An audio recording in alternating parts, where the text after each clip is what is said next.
He becomes weaker and weaker, sneaking into the forest, under the giant tree, which was split into by the impact. A voice is heard. Master, is there really an ultimate martial art?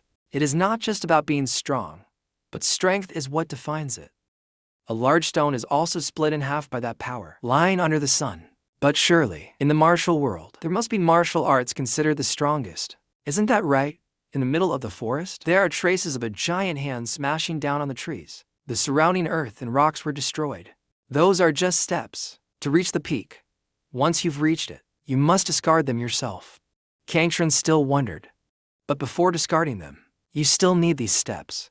Master, a bit irritated, you disobedient disciple, you only know how to sharpen your sharp tongue. Why does he look at the devastated scene, full of smoke and dust before his eyes? However, what you say also makes sense. So, I will give you the answer you want. Looking back, there are only about 3 significant steps. Master thought of the scene of the high mountains, and a very peaceful scene. The first step is, a deer is grazing when it suddenly hears something. A noise. It sensed the danger and immediately jumped away. The legs of Iseon run quickly, agilely. The person chasing behind is no less capable, but sharp and quickly pursues. In his hand, Iseon tightly holds a bag. It seems very important. Iseon stops and looks around, still panting heavily. Iseon's expression becomes more cautious, as he discovers that many people are chasing him, not just 1 or 2 behind him. Suddenly, someone jumps down from above. Another one joins in. Could it be? The entire martial world of Shaolin has been mobilized. Iseon anxiously looks at the bag in his hand. This item is definitely valuable. His face is covered in sweat. His hair is also wet from exhaustion and worry. Why is it that a harmless third-rate person like me receives so much attention? Those evil people from the Menglong sect, even poor civilians and small traders, they don't spare. A pathetic sect with a ridiculous name. Parasites, specializing in extorting money from merchants. Under the guise of protection, Iseon remembers the scene of the Western man drinking heavily, with 2 beautiful girls by his side. Who would have thought a Western man visiting a brothel would give me a once-in-a-lifetime opportunity? 1. In his drunken state, the Western man confides in the pretty girl. Now, I hold in my hand something that can change the entire world. What is it that you have? Iseon stands aside, waiting for the result. A moment later, after the Western man has drunken himself into a stupor, then the pretty girl comes back and reports everything she learned to Iseon. Upon hearing this, he is quite surprised by the item. When night falls, Iseon holds a short sword, soaked in fresh blood. The Western man was directly killed by Iseon while he was asleep. After the strike, Iseon calmly searched and found a box.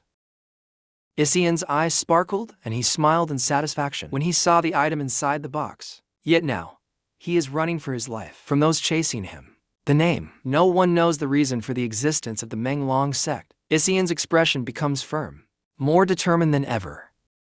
Now he will be reborn as the ruler of the martial world. He turns around and looks back. The people chasing behind him are mostly experts, chasing with incredible speed. They chase while threatening, making Iseon a bit angry. Stopping, Iseon realizes running away is useless. He pauses for a moment when he notices a figure ahead. It's Kangtran, casually walking alone. A wicked idea arises in Iseon's mind. When he sees Kangtran, you will be the perfect bait to distract them. At this moment, Kangtran also stops. His eyes are a bit sad. His expression carries a hint of cheerfulness as his eyes slowly close. Then he shuts his eyes and begins to recall. The young monks with strong bodies, training martial arts together on the large field. To achieve enlightenment on the path of Buddhism, one must constantly train the harmony between internal and external power.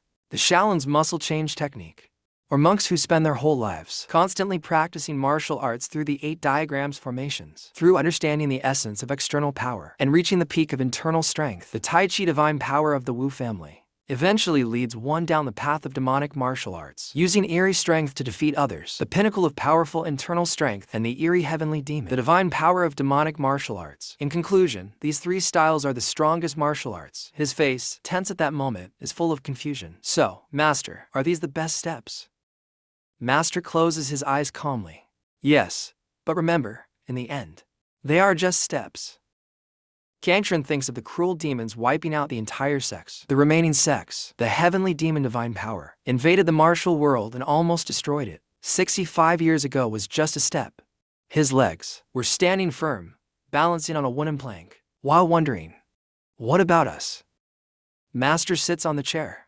Kangtran carries the bag on his back, leisurely fishing. US, the martial arts you're learning from your master. The master responds without hesitation, with a short and firm affirmation. Of course, it's the strongest. Kangtran, utterly confused, turns around to look at him. But just now, on the wide river, surrounded by mountains and thick mist, the two masters were conversing in a strange posture. But why do you say that? The master laughs heartily but remains calm. Because I have tried everything. Kangtran seems to not believe what the master says. What?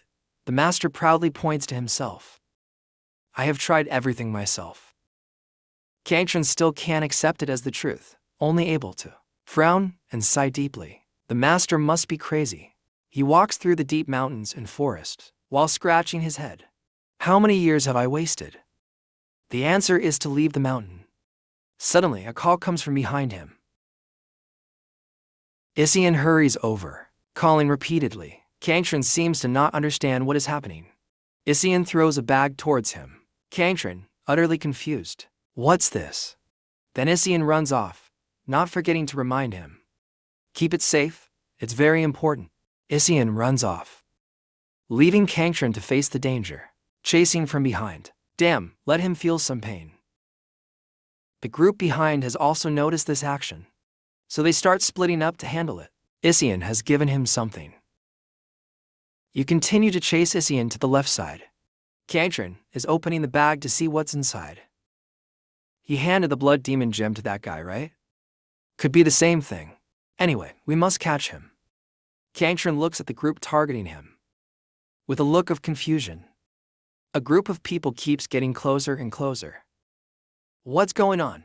He throws the bag with nothing inside to the ground. In his hand, he holds the box, which contains the blood demon gem. It seems they are hunting for this. He remembers the seemingly exaggerated words that the master said to him a few days ago. I told you I've tried everything already. He closes his eyes and takes a deep breath.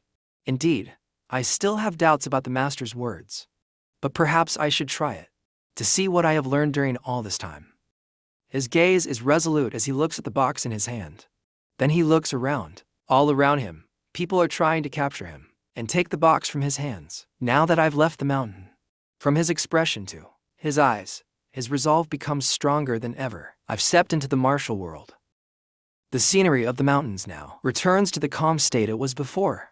Kangtran still remembers the words the master once told him. The ultimate step that the master mentioned. His eyes are locked on them. I wonder if any of them have mastered that martial art. Their faces all appear fierce.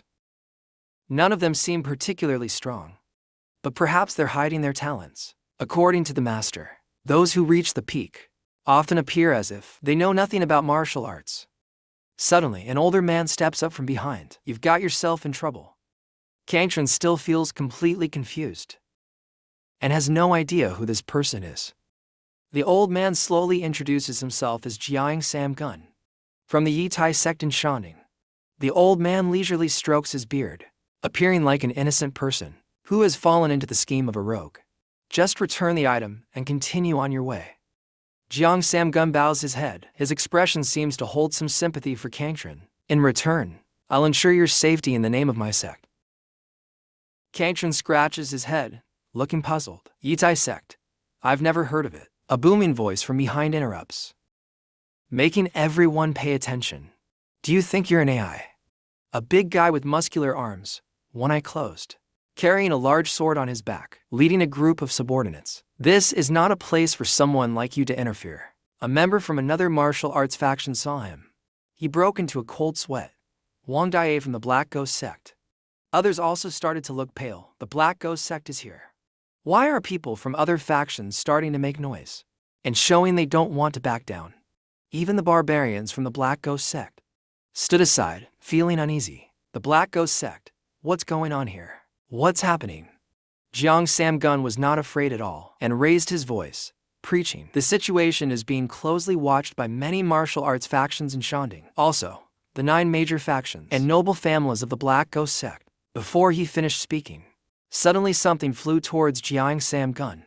At lightning speed, the weapon, with great power, pierced straight through his head. In just 1 second, blood flowed down his face.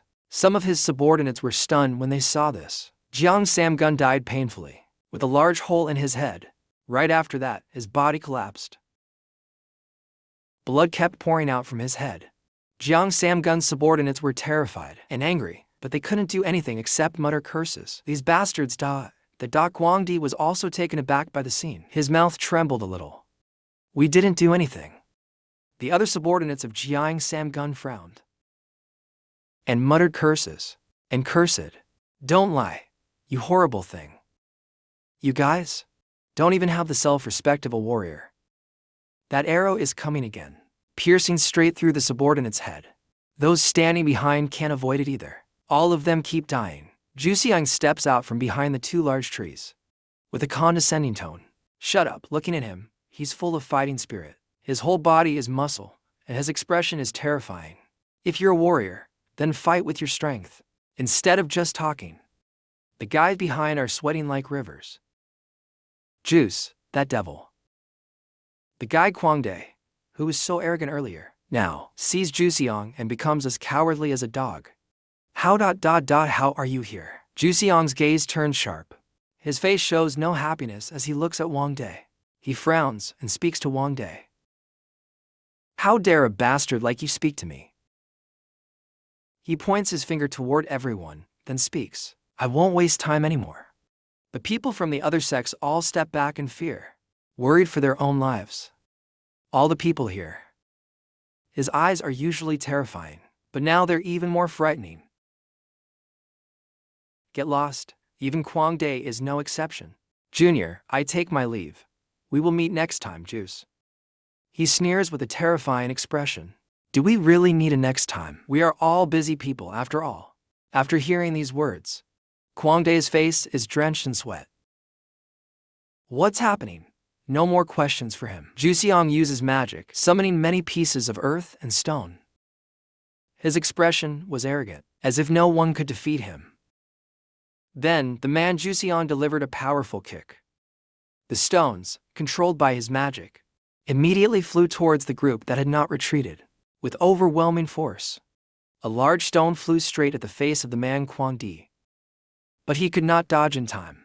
The rain of stones was coming, causing a lot of people to be defeated instantly. The remaining ones, seeing this, fled in fear. After a while, Zhu Xiang grinned. Finally, it's quiet now. He walked slowly toward Kangtran with a contemptuous look. That country bumpkin. If you don't want to end up like them, then hand it over to me now. At some point, Kangtran had unlocked the outer box. He blankly held up the small gourd inside. What is this? Zhu Xiang's eyes widened in confusion. He broke the seal so easily. Zhu, with a furrowed brow, showed great annoyance. He still looked down on Kangtran. You saved me some trouble. Now hand it over. Just seconds later, Kangtran seemed to ignore his words entirely. He calmly emptied the gourd into the mouth of Juice. He couldn't contain his anger and gritted his teeth, cursing the bastard. He stared at Kangtran's face as he poured the last drop. What is this? He looked like a little brat. Du, now becoming furious. His eyes seemed like they wanted to devour Kangtran alive. Impossible. He can't have fully absorbed the blood demon essence. Just because you swallowed it, doesn't mean it belongs to you. Meanwhile, Kangtran still calmly savored the flavor. What is this sweet taste? Is it wine? You need the proper internal energy to dissolve it. Du extended his giant hand and began to gather his energy. Like my body here. Now you're just a vessel to contain the blood demon essence. Immediately, he charged at Kangtran like a hungry beast. With an arm full of power, I will chew and swallow every drop of your marrow. As the giant hand rushed toward him, Kangtran's expression remained unchanged. A bit too late, he casually swiped his hand to block Zhu Xiang's attack. Like swatting a fly. Just a light flick of the hand, but the shockwaves it creates around are not small at all. It even pushed back, easily deflecting his attack. Jusian was completely surprised by Kang Chun's abilities. He blocked the Sao.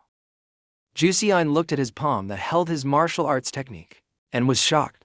My Sa-kun, one of the 30 secret techniques of the sacred name. He started to lose his mind, while Kang Chun didn't even flinch. My Sa-kun has never missed its target. Even those arrogant from the Cat clan could only barely block it, leaving scars all over their bodies. Now, you're making too much noise, Kang Chun scoffed, casually poking his ear. Just talking like that doesn't prove that you're actually strong. After poking his ear, he blew on his finger, then spoke in a lecturing tone. Use all your strength to attack me. Only then can I see how truly strong I am. Zutrin's body started trembling with concern. Could this guy? At that moment, he seemed to look at Kang Chun with a different, evaluating gaze. In disbelief, the power surging in Kang Chun's body, he truly absorbed the blood demon essence, Huasao. A drop of dark red blood demon blood. You can see the cruelty in every drop of blood. Blood demon is a magical elixir created by absorbing the blood essence of hundreds of martial masters and melting it with the internal cultivation of the blood demon technique. Those people were captured, chained, and locked in a large furnace, suffering every second until their death. It is said to possess terrifying power, equally frightening and shameless in the way it was created. Kang Chun's body started absorbing the power of the blood demon. Once successfully absorbed, it grants the power of a complete 3 cycles and undergoes a rebirth, transforming into a body with innate martial arts talent. The martial masters of that time formed an alliance and attacked the blood sect, defeating them. When the demon sect continued abducting martial masters to use them as materials for this cursed elixir, the righteous path united and launched a surprise attack on the blood sect. After a long battle, the blood sect was completely destroyed. Bodies were scattered everywhere. After a bloody battle, they were defeated. The existence of the blood demon essence Hua became known in this world. Although the battle has ended, the world is in chaos due to the fight for the blood demon essence. People are killing each other in the midst of this turmoil. Even the righteous path or the demonic path. Kang Chun and Jusiang are still facing each other, and now the blood demon essence is enchanting. In the forest, there is still some silence. But just a few seconds later, a massive shockwave erupts. Birds fly in all directions. Jusiang is using all his strength to channel his energy. He roars fiercely like a hungry wild animal. Kang Chun, on the other hand, plugs his ears, feeling that his yelling is meaningless. It's just too noisy. Jusiang's body is covered with veins. His eyes are filled with hatred and anger. How could this be? Kang Chun continues mocking him. Is noise your specialty? When you're done crying, why not try attacking again? He is so frustrated that sweat is dripping from his face, and he doubts himself. There must be something wrong. It can't be. My attack couldn't possibly be blocked like this. Kang Chun laughs in triumph. Then he folds his arms and stands seriously watching him. And Jusiang is still wondering to himself, isn't that person full of openings? He charged forward with a powerful strike, putting all his strength into it. Although he had consumed the blood demon essence, if I strike with full force, suddenly his gaze shifted. He looked down in panic. Unexpectedly, the hunter became the prey. He was caught by Kang Chun. Kang Chun had slipped his hand under, ready for a punch. He squinted and smirked. You took too long. Let me strike first. In his final moments, he wondered to himself, could I really die like this? Kang Chun's punch looked simple, but it was surprisingly powerful. It caused his stomach to contract. The nerves in his body sent waves of pain, piercing through his bones. Though he was big, he couldn't resist it. On the outside, the forest still seemed peaceful. But inside, chaos was unfolding. The revelry never stopped. In Wei Xian's hand, until his death, he clung to the box containing the blood demon essence, which had been swapped with another box. As he died a miserable death, blood was everywhere on his body. Jego Zik and Li Xian stood, looking at the body of Vision. With no regrets at all. Your greed has led you to your death. This was never something someone like you could handle. At that moment, a scream of pain reached the two of them, grabbing their attention. Li Sol immediately recognized it. Is that Jusiang's scream? The two of them felt uneasy, constantly. Even the cruelest of people can sense it now. Even though he is a savage beyond repair. But his skills, at least, make him worthy of pursuing this treasure. Li Sol looked at the box and ordered everyone. We have protected the box. We need to retreat immediately. Another loud sound erupted. This time, it was much more terrifying. Li Sol was completely stunned. Even Jego Zik was shocked. Juxiang's body was punched through. A hole in his stomach was falling towards them. Jego Zik immediately dodged as the body fell to the ground. Juxiang's body crashed into the tree. Everyone was stunned. When they looked at his battered face, everyone began to talk. Did Juxiang really get defeated? Everyone's gaze couldn't hide their surprise. Every martial expert in the martial world was defeated. How could this be possible? From behind the bushes, the figure of Kangtren was gradually approaching. Someone is coming. When Kangtren looked up and saw these people, he was a bit surprised. Li Sol shouted loudly without any courtesy, "Who are you?" Kangtren immediately felt uncomfortable with this rude attitude.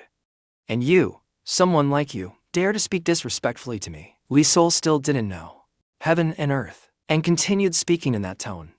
"The future clan leader of the Ji-Gai family has arrived here. Don't you dare kneel and greet me." Jego Zik felt the unease.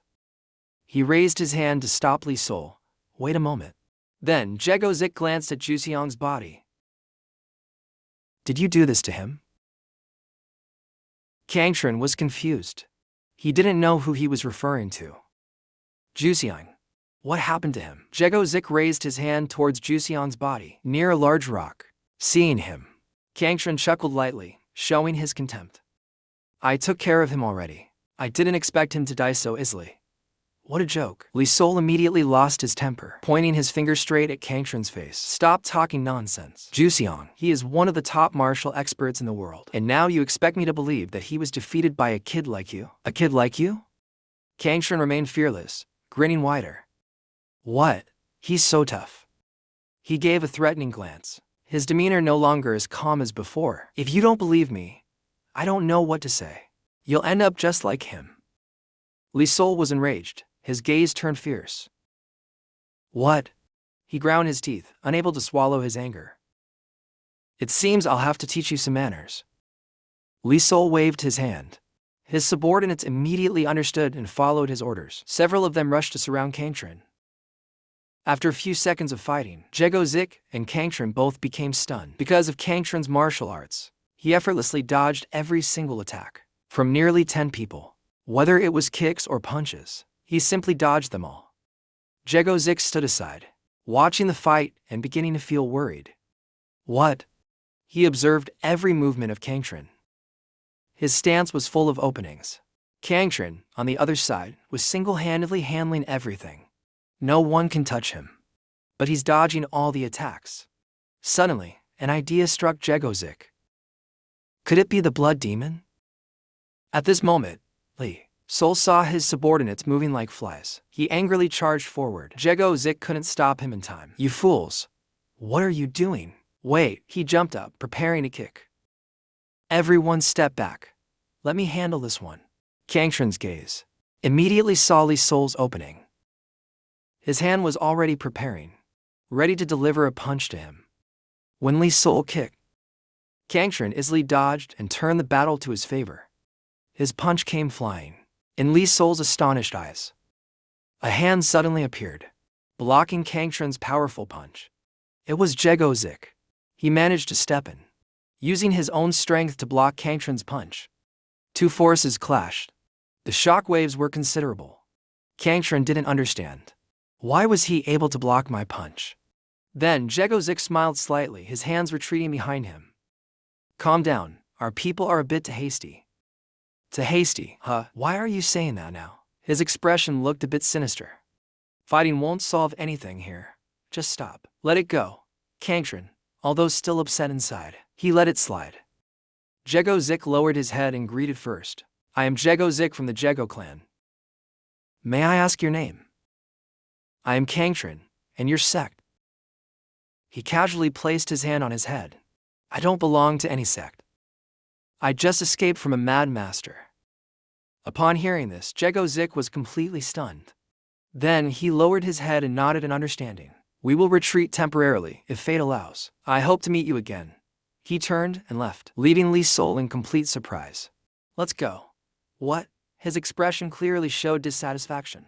But what about the box? We must retrieve the blood demon. Jegox frowned and whispered. Isong, he tricked us. The blood demon he has is fake. What? How could this happen? He extended his blistered hand, after blocking Kangtron's punch. Everyone was shocked. No, this is dot. He looked at his hand. His face showed frustration. You saw it too, didn't you? That guy dodged 10 attacks, using only clumsy movements. Li Xian immediately understood the implication. Could it be that he has absorbed the blood demon? The one who killed Ru Xiang and injured my hand. Did it all thanks to the blood demon's power? Their eyes filled with worry. So, what should we do now?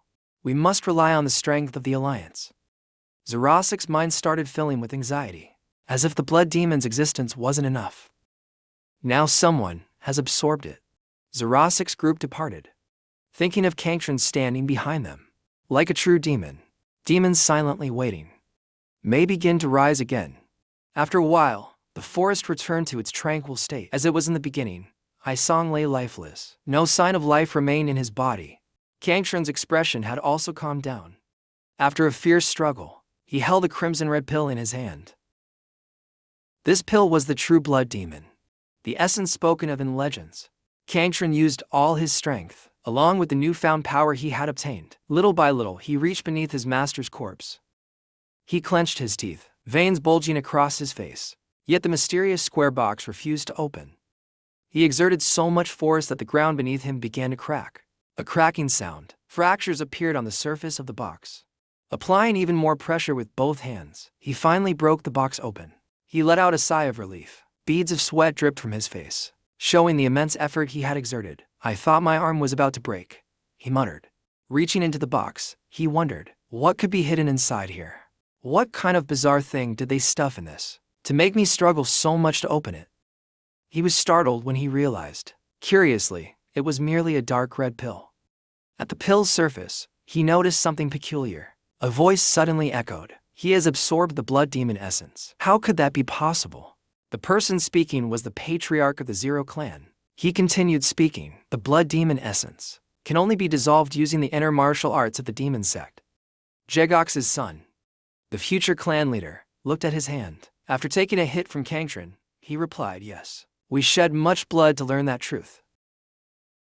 The Zero Patriarch stroked his beard in thought and asked, but do you expect me to believe that a mere novice of the martial world could dissolve it?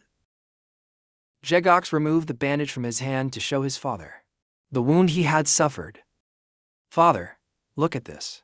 The Zero Patriarch was horrified when he saw the wound. What is this? He couldn't believe his eyes.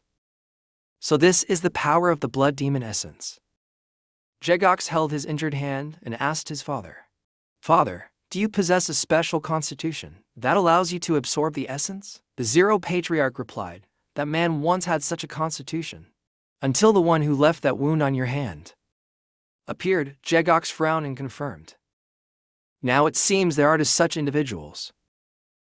The Zero Patriarch closed his eyes and calmly responded, if what you said is true, then that young man is in a most unfortunate situation. Zero responded, possessing a treasure like that is his greatest sin. The Patriarch of Jegox lifted his teacup and asked his son, have you tracked him down? Jegox replied, luckily, he is still within our sights. I have ordered that he be treated kindly. In the Xinyang village, a moment of silence passed before Jegox said, I still haven't reported this matter to the Alliance. The Patriarch was surprised by his son's words. He replied, there's no need to disclose that.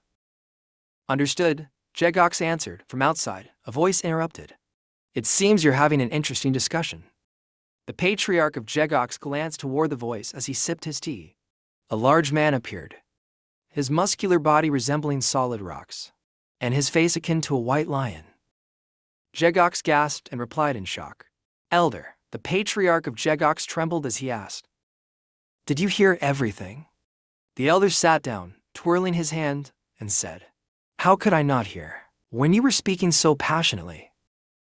After the elder's words, a heavy silence fell, accompanied by his confident face and sly smile. Royalty and power. Tae-rang is the elder of the Jegal family, the tyrant of Shanding, a supreme master. Even the Jegal family finds it hard to handle. As the power of the demonic sect became increasingly expansive and overwhelming, the martial world formed an alliance to counter that power. It was called the Nine Great Sects. Tae-young did not belong to the Nine Great Sects, but he was still regarded as just below the 10 supreme masters of the martial world. The scene where 10 members of the Jegal family paid respect to Tae-young demonstrated his mighty power, as well as the apprehension of the Jegal family toward his presence. Returning to the conversation of the three, Tae-yang turned his head toward Jegal Zich and asked, "But it's better for us to keep silent, isn't it?" Jegal Zich stammered, "What do you mean?" Tae-yang replied, "I mean what I've heard should be forgotten." Jegal Zich lowered his head and said, "If that is what you mean." The elder remained silent, but the closed eyes on his face indicated that the Jegal patriarch also agreed with the elder. Tae-yang stood up and greeted the father and son Jegal duo. "Then, I bid you farewell." Jegal Zich also stood up and saw the elder off. "Yes, Tae-yang." The elder walked away, leaving behind the father and son of the Jegal family. But Tae-yang's eyes seemed to hold a different intention. "Tanduang village, isn't it?" The calculating expression of Jegal Zero turned into a cryptic smile.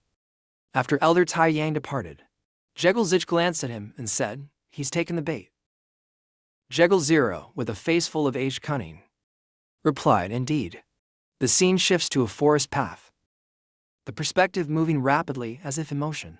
It was elder Tae-yang, using light-footed martial arts to move swiftly. His mind was filled with thoughts about the recent conversation, a physique that can absorb the blood demon's essence flower. A smile of intrigue formed on his face. But what if he hasn't fully mastered martial arts yet? That would mean, clenching his fists tightly, resolving himself, if I capture him, the blood demon's essence flower will soon be mine. He continued to move, his light-footed martial arts carrying him swiftly, while questions filled Tae-yang's mind. Those old men among the 10 supreme masters, are they still not satisfied? Has the time come for them to step aside from me? Tae-yang accelerated, filled with confidence. He seemed to be heading somewhere, in a picturesque setting somewhere. In Tanduong village, tea was being poured into Kangtran's cup, served attentively by the staff, each carrying out their duties. One served the food, another poured tea for Kangtran. He seemed to be enjoying life. After days of hardship, taking a sip of tea, Kangtran appeared dissatisfied with it. "I don't get what's so great about drinking tea," he muttered, pondering over the tea he just tasted. "Why not just drink water instead? But why are they treating me so well?" Kangtran glanced around cautiously, on high alert. There must be some hidden motive here. Looking at the food arranged on the table, his face reflected deep suspicion. If they plan something, I won't sit idly by. With his hand ready to act, Kangtran momentarily let his guard down, relaxing his body slightly. He shook his head and thought, No, I just escaped from my master. Now I should strive for a peaceful life." A large shadow appeared and asked loudly, "You, over there?" It was elder Tae-yang himself. He had arrived, perhaps to meet Kangtran with some scheme in mind. He asked, "Are you the one who absorbed the blood demon's essence flower?" Kangtran responded indifferently, "Blood demon's essence flower?" It seems so. That remark did not sit well with elder Tae-yang, causing him to grow irate. Seems so. Look at this insolent fool. He wondered how this person could have such an attitude. In the blink of an eye, Tae-yang had captured Kangtran. With one kick, he carried Kangtran away. Kangtran, startled, exclaimed, "Oh." His face showed despair, as well as frustration at the situation he was experiencing. Tae-yang glared at Kangtran and said, "My family and I, you're as good as dead." In a desolate prairie somewhere, they suddenly landed from the sky. The impact filled the ground with smoke. In the haze, the silhouette of elder Tae-yang emerged. He looked around to check if anyone was nearby. At this point, no one is chasing after me anymore. In the thick smoke, Kangtran waved the smoke away with his hand and said, "What is this?" Kidnapping someone like luggage. Elder Tai Yang's face was filled with surprise. When did you manage to escape? He questioned himself and responded to Kang Chun's query. To Kang Chun's question, Tai Yang replied, "Sorry, but you must become my elixir." Kang Chun asked in confusion, "Elixir?" Realizing something fell off, he added, "Wait, what? Are you planning to eat me?" Elder Tai Yang explained, "Don't worry. When we reach the Alliance, they will find a way to extract the blood demon's essence flower from your body without harming you. If you cooperate, I promise you will be duly compensated." Kang Chun's face was filled with doubt as he asked, "Oh, really? So, you're saying you'll drain my energy and expect me to follow you, like a medicine pouch on your belt?" Elder Tai Yang crossed his arms, smirking, and said, "Your response is a bit cheeky, but at least you understand." Kang Chun asked, "What if I refuse?" Tai Yang frowned in irritation and said, "Refuse? When an elder shows you mercy, you should accept it gratefully. And you even get a reward too." The atmosphere began to grow more tense, tightly wound, with sharp eyes glaring at Elder Taejiang. Entrusting one's life just for a piece of cake, isn't that foolish? Elder Tae-rang trembled with anger. After hearing such insolent words from Kang Shan's mouth, he clenched his fist, ready to act. He said, "You keep being disrespectful. It seems you need a beating to learn some manners." He shouted loudly and lunged at Kang Shan, the scoundrel. He threw a punch, seemingly with all his strength toward Kang Shan. Oh no, I couldn't control my strength. Feeling apprehensive, when Ting realized he had gone too far, I was too provoked by his taunts. So I accidentally used my deadly move.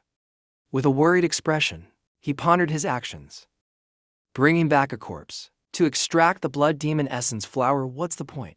Regretting his actions, he blamed himself. Damn it, to his surprise, before his eyes, after the smoke cleared, Kang Shan with one hand blocked his attack, still standing firm, only with a slight scratch on his hand.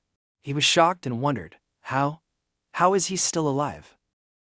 Ting realized it might have been because of that wait a second. Could this be the power of the blood demon essence flower? Standing in a daze before him, Kang Chun remained there. If someone who had never properly learned martial arts could simply drink it and gain such power. Suddenly, he thought about the things he himself could gain once he fully harnessed the power from that elixir. When fully absorbed, the possibilities would be unimaginable. A pleased smile appeared on Tai Yang's face. This is getting interesting, he thought. In the blink of an eye, Tai Yang's power surged. He shouted, Sovereign King's fist. The ground around him seemed to ripple with force, causing everything to shatter. Smoke rose as his sharp gaze pierced through. Kang Chun immediately noticed something had changed and became instantly vigilant. One punch, then two, then three. Countless strikes flew toward Kang Chun, yet he blocked and dodged each one. Every punch deflected without a miss. The battle continued endlessly. One struck, the other dodged and blocked, neither giving in. Every motion seemed to slow down. In Tai Yang's eyes as he watched Kang Chun, he realized, even though his moves clearly belonged to someone new to martial arts, but Kang Chun seemed to slowly notice all of his movements. He was figuring out the strengths and weaknesses in my techniques. He suddenly realized something. Could it be that his power surpasses mine? Out of nowhere, Elder Taejiang took a powerful punch from Kang Chun, so strong that it twisted his face to one side.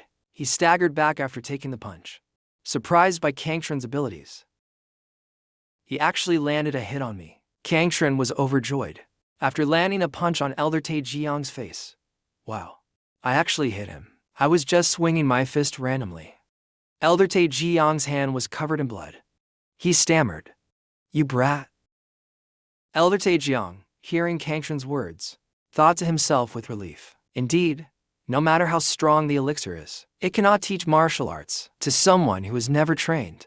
Kang Chun stood confidently, his face radiating killing intent. Elder Taejiang thought to himself, perhaps he just got lucky.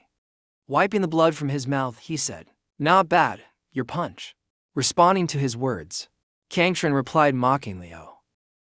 Your mouth still works, huh? Elder Taejiang shouted, pointing at Kang Chun, Shut up. I'll show you who you're messing with. Kang Chun casually cracked his neck and fingers, preparing to face the ultimate moves that Elder Taejiang was about to unleash. Elder Taejiang thought to himself, I must beat some sense into him before he listens to reason. With his confidence, Elder Taejiang gave a condescending smile at Kangtran. At this moment, even if I have to kill him, defeating him is the top priority. Elder Taejiang shouted as he prepared to attack. Sovereign King's fist style. Loud explosions echoed from his fist techniques. Elder Taejiang, facing those powerful punches, Kangtran calmly stared at each strike. Suddenly, a memory flashed back to an afternoon by the lakeside. Kangtran and his master were fishing, engaged in a conversation. What is the strongest fist technique? Kangtran asked. Is it the Wudang style, master? His master pointed directly at himself, leaving Kangtran puzzled. There were no words left to say. Of course, aside from you, master. But in response to Kangtran's answer about Wudang, he said, Wudang, it encompasses all methods of using the body in martial arts. Kangtran, in his relaxed stance, watched his master fishing. Curious, he asked, all methods? Still standing in place while fishing, Kangtran's master said, because I have mastered the flow of power. Explaining the nature of power to Kangtran, I can imagine a warrior breaking a rock with his palm. He continued, power depends on the user and how they utilize it. If it flows straight, it becomes the Shaolin Iron Fist, capable of smashing through stone. Following his master's words, Kangtran also envisioned the power his master was describing. Continuing, if it flows in a circular motion like waves, it becomes the Wudang Fist, capable of withstanding stone with a mere touch. The scene shifted back to the battle. Kangtran stood facing the punches that Elder Taejiang was throwing. Kangtran recalled his master's words and thought, then let's see what happens next. Can what I've learned be applied here? Facing the punches from Elder Taejiang, Kangtran thrust his arm through the opening in the attack. Let me test this, master. Elder Taejiang was startled, realizing Kangtran's hand was right in front of him. He quickly stepped back, dodging the unexpected power of Kangtran. Kangtran's attack took Taiyang by surprise. At first, he was overwhelmed, but soon he unleashed his power, creating an explosion. Taiyang roared thunderously as light erupted. John's electric currents backfired, causing him immense pain. The elder's eyes turned completely white, wide open from the electricity coursing through. The Iron Fist technique originated from Shaolin Temple. Shaolin also passed the art to the 6 families, known as lay disciples. Among them was a man named Taejiang. A scene from the past appeared. Taejiang knelt at the feet of a master and looked up. Master, why won't you teach me the muscle tendon changing classic? The master replied instantly, you are merely a lay disciple. Why would you need it? Taejiang clenched his fist in frustration. If it can make me stronger, I want to learn it. The master simply glared at him. Since when has Buddha taught us to be stronger than others? Taejiang, unhappy with the answer, quietly cursed it in his heart. Ridiculous. The principle of the martial world is to win to become strong, and strong to win. Taejiang was dissatisfied with what he had learned. As a lay disciple, he relentlessly strived to become the strongest under heaven. From the foundation of Shaolin martial arts, he reached the pinnacle of his own martial prowess. Through bloody research, he developed the Heavenly Emperor Fist. Back to reality, Kangtran was forced to retreat by Taiyang's counterattack. He became cautious. This man was undoubtedly a master. He recalled his master's words. The martial world is full of people stronger than you. And it was true. Before John now stood an aggressive Taejiang. His anger was evident in every wrinkle on his face. His large hand crushed a massive stone into fragments in an instant. Then, with a wine-splitting leap, he suddenly charged at Kangtran, startling him. Taejiang, as he was about to reach him, he raised one hand high. The power then concentrated into his fist. I'll tear you apart. Young Kong narrowed his eyes, staring deeply at Taejiang as if analyzing his move. Taiyang's fist then swung straight at Kangtran's face, but he calmly tilted his head to the side. Master, too bad. It's not him. Kangtran half closed his eyes, sensing Taiyang's power. Then he opened them wide and stared at him. Did you avoid it? Heavenly desolation, sky-breaking fist. Before he could think further, then a powerful punch tore through Taejiang's force. His eyes widened in realization. His veins bulged as if signaling fear. Kangtran succeeded in delivering a full-force punch to his stomach. Taejiang grimaced, suppressing the pain. He silently thought, He's just a newcomer to the martial world, full of flaws. Yet he broke my heavenly desolation fist. A martial art I've refined my entire life, seeing the supreme power emanating from him. Taejiang wondered, how could it be this easy? Who is this monster? Closing his train of thought, Taejiang had already collapsed onto the green grass. He couldn't stop groaning in pain. Kong John approached him. The scene resembled a giant subordinate, kneeling at the feet of his leader. But John didn't stop. He slowly placed his hand on Taejiang's head for a moment. Then, one of John's legs rose high. At once, it was clear. A force had been concentrated at his knee. Kong John didn't hesitate. He drove his knee straight into Taejiang's face. John stayed in position, while Taejiang, after 2 consecutive unexpected blows, blood gushed from his nose as his body lost balance and fell backward. Unbelievable. A fierce clan leader like him would face such a day. After a long while, his blurry eyes slowly opened, revealing John in front of him. John kept patting him, saying, "Get up, Taejiang." His face was pale, one eye barely open, squinting at John. He murmured faintly, "I vaguely remember using the heavenly desolation fist on him, only to be countered." With no response to his calls, John dragged him to the base of a tree. His hands waved back and forth constantly. Taejiang lowered his bloodied face. Yes, this must be a dream. Surely, I must have dozed off. Thinking this, he pushed himself to stand. Impossible. Taejiang, the master of the heavenly desolation fist, defeated by this man? But as he barely began to rise, a dizzying wave hit him, causing him to stumble. Suddenly, he spat out a large mouthful of blood. Kangchun stood with his arms crossed, watching the scene unfold. You'd better not force yourself. I've placed a seal. If you act wrongly, your danshin will shatter. Taejiang raised his bloodied hand, struggling to open his eyes wide. The seal, John shook his head repeatedly. It's a method my master used on me when I tried to escape, he said. Taejiang struggled to push himself up. He couldn't believe reality and asked, what kind of trickery is this? Despite his swollen face, Taejiang forced his eyes wide open. A seal isn't something just anyone can achieve, especially not on the body of a master. As he spoke, a foot slammed directly into his chest. The foot pressed deep, as if trying to crush his ribs. It made him spit out blood like rain once again, his body collapsing backward. John, satisfied, placed his foot firmly and smirked.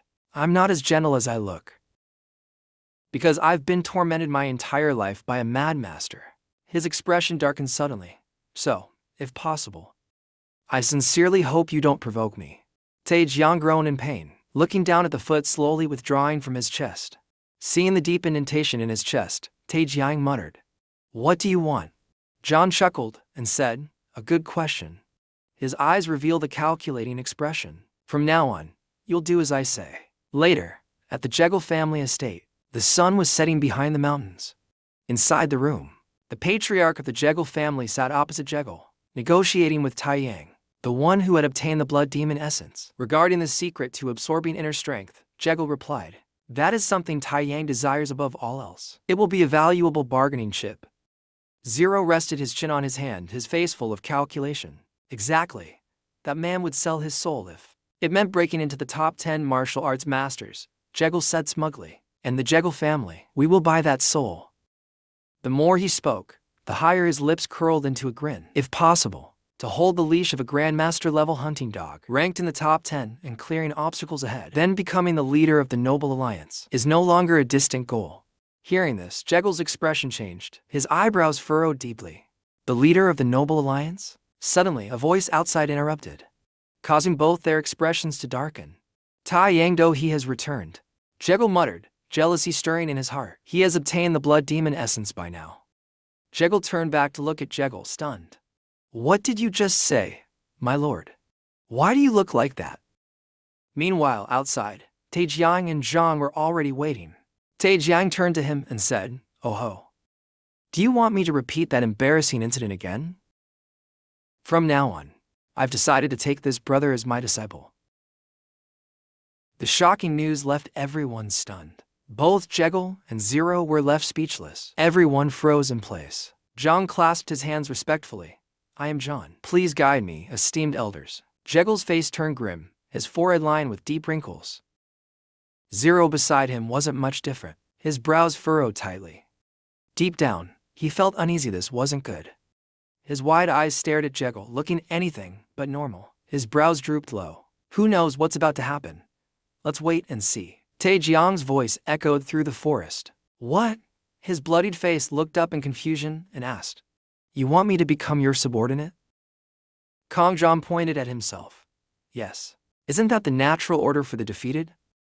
Besides, I'm holding your life in my hands. I've arranged it so that you'll need to receive the blood essence of Vermilion Palace from me once a month. Otherwise, before Kong Zhang could finish, Taejiang swallowed back the blood in his throat. Moments later, he burst into laughter, leaving Zhang perplexed. Taejiang exhaled deeply and said, You might as well kill me now. Show some respect, Taejiang said, leaning back against the tree.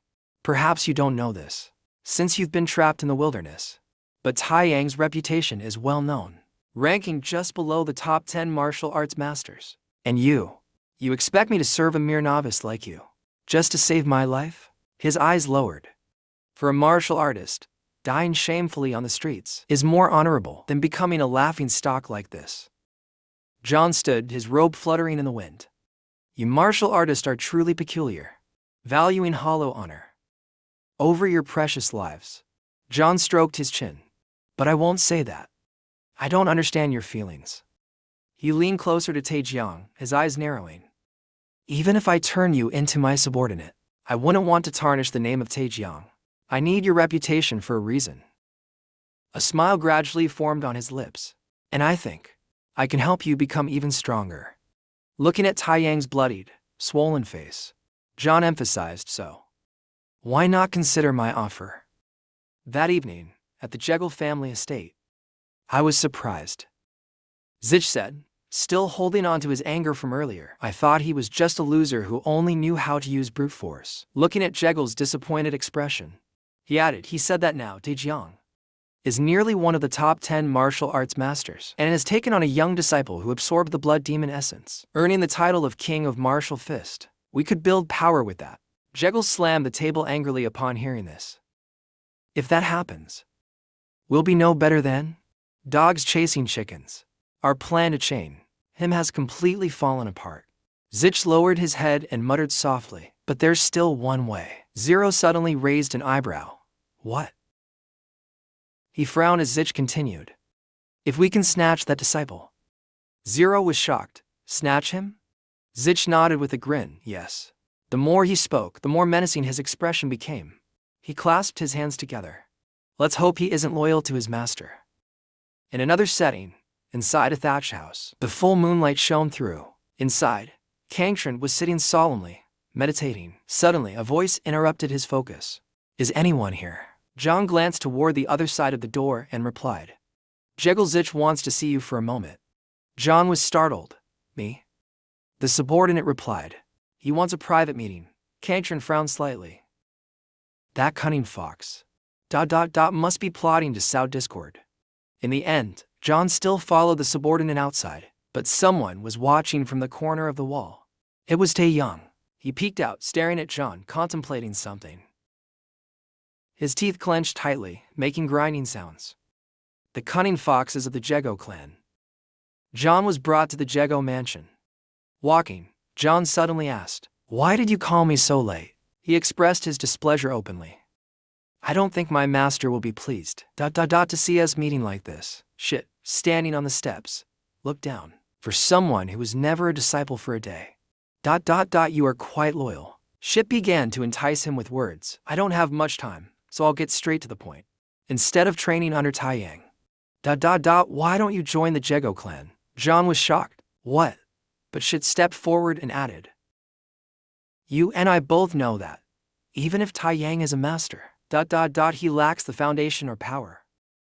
A sinister smile spread across his face. In other words, even if you become his disciple, no one in the martial world will acknowledge you. John clenched his fist in anger. John showed his frustration. My master is almost one of the top 10 martial arts masters. With his level of martial arts skills, he is Don't let him finish his sentence. Zich pointed his finger and scolded directly. Martial arts are not everything. King Shan's face darkened as he angrily glared at him. What? Zich squinted. You're too naive. Even the top 10 masters, or nearly so. Nothing lasts forever. The only thing that endures is a sect. A sect with a long tradition and reputation will eventually produce the top 10 masters. That is the strength of a prestigious family. Like us, the travel family. Zich raised his hand confidently. The Jego family holds undeniable influence over the entire martial arts world. They will be your solid backing. And more than that, he began to laugh loudly. You haven't fully absorbed the blood demon yet, have you?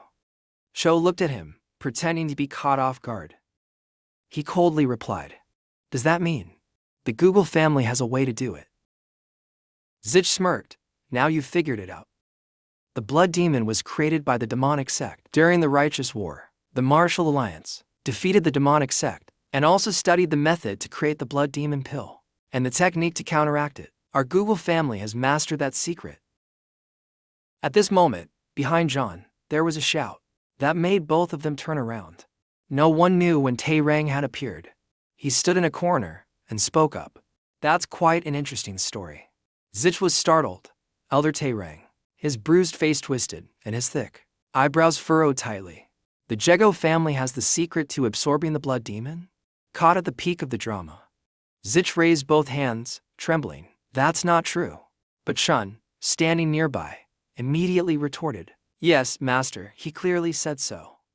Hearing this, Zich stiffened, grinding his teeth. These scoundrels. They've set a trap. Chun rushed towards Tae-rang, shouting. I heard it clearly with my own ears. Master Zich hurriedly explained. Please calm down and let me explain, Elder. Elder. Tae-rang immediately pointed at him and shouted, Shut up, scoundrel. He pointed at himself. I have the authority granted by the Alliance to investigate. I will arrest you immediately. On suspicion of colluding with the demonic sect, Zich, caught in a trap he didn't anticipate, kept shaking his head. Colluding? Impossible. Tae-rang shouted even louder. If you're not colluding, how did the secrets of the demonic sect end up in your hands? Zich bit his lip and flinched, thinking, Damn it, I've been caught red-handed. Chun added from the side. Master, may I ask? What's the punishment for someone colluding with the demonic sect? Tae-rang declared boldly, Of course, it's execution. Zich froze in place as if rooted to the ground. He staggered as if soulless, looking at Tae-rang. Chun coughed a few times. You have the authority to execute on the spot, don't you? Tae-rang nodded. That's right. Chun kept adding fuel to the fire. As you've heard from outside, not only did he collude with the demonic sect, but he also tried to sow discord between my master and me. With his deceitful tongue, Chun clasped his hands and bowed. I believe executing him immediately, to eliminate future threats, is the most reasonable course of action. Zich, cornered, thought. How far are they going to push me? The more he thought, the angrier he became. He almost glared at Tae-rang, but for a long moment, couldn't argue back. They want me to kneel and beg like a dog. Then Chun stepped towards Tae-rang. I'll carry out the execution on behalf of my master. Tae-rang now looked slightly frightened. What was the plan earlier? What did you say earlier? Chun, with an emotionless face, approached, making Zich pale with fear. He clutched his chest and shouted, How dare you? Do you think you can lay a hand on me? I am Zero Zich, the eldest son of the Zero family, and the heir to its legacy. His words were so arrogant they made ears sting. Chun directly introduced Zich's face to his fist, almost punching a hole straight through it. Tae-rang, watching, was left speechless by the force of the blow. Today, it has come to this. On the ground, a pool of bright red blood appeared. Tae-rang froze in place. Is he really dead? John silently looked at Zich kneeling at his feet. After a moment, he wiped the blood from his hands and glanced over. Even such an attack couldn't be withstood. It seems he's not worthy of being the heir to the Jego family. Tae-young began to worry. There was no need to kill him. We already achieved what we wanted. Kangtran wasn't pleased with these words, and looked back at Tae-rang. I told you, we need to eliminate all future threats. If we let him live, who knows when that cunning snake might stab us in the back. Tae-rang was stunned. Even so, you've killed the eldest son of the travel family. How do you plan to clean up this mess? Chun sneered. Are you afraid of the travel family? Tae-young instinctively frowned and took a step back. What? How dare you say that? This one is right. Jego is a prestigious noble family. But the reputation that is their strength can also become their weakness, can also become a weakness. Reputation is a weakness. Zhang glanced threateningly. Now, do you understand? Tazong quickly responded, yes. We can accuse not only Zero clan, but the entire Zero family of colluding with the demon sect. John interrupted and turned away. Exactly. We will accuse them not only of colluding with the demon sect, but also of secretly monopolizing the secret technique of absorbing blood demon essence. What do you think will happen if Chu8 Angst reports this to the Alliance? Tazong, being asked, froze. John raised his hand and added, just a rumor about their involvement is enough to ruin the reputation of the Tregel family. Kang Tren's resolute face was directed straight at Taiyang. For the head of a noble family, that would probably be the most terrifying scenario. Taiyang stiffened. He was curious, but Google Chrome had lost his eldest son, a father who had lost the future of the family. His instinct would be to seek revenge first, John retorted. But that future only has value if the family's reputation is preserved. He smirked maliciously. Want to make a bet? What will Google Chrome prioritize? Revenge for his eldest son, or the family's honor? Tazong. Hearing this, Song pondered for a long time. Chong turned his back, still with a confident demeanor. Anyway, that old man will soon be here. Probably furious beyond belief. So, you'd better handle this carefully. Unless you want to face the entire family. Jego Tong bowed his head helplessly, grumbling. You created this mess, and now you want me to clean it up. Shortly after, the sound of bustling footsteps was heard. Zero arrived with his entourage, faces full of rage. He looked down at his son, who was now cold and lifeless, his face deformed. Jego knelt down, wanting to embrace his child but trembling uncontrollably. Suppressing the fatherly affection in his heart, he spoke. What happened here?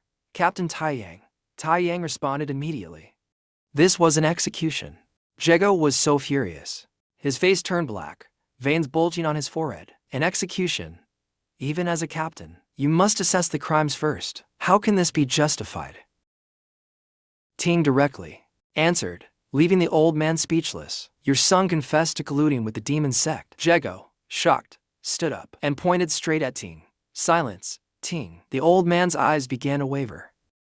Not only did you kill my son, but now you're trying to put the blame on him. The subordinates behind him appeared, awaiting his orders. No. None of you will leave this place today.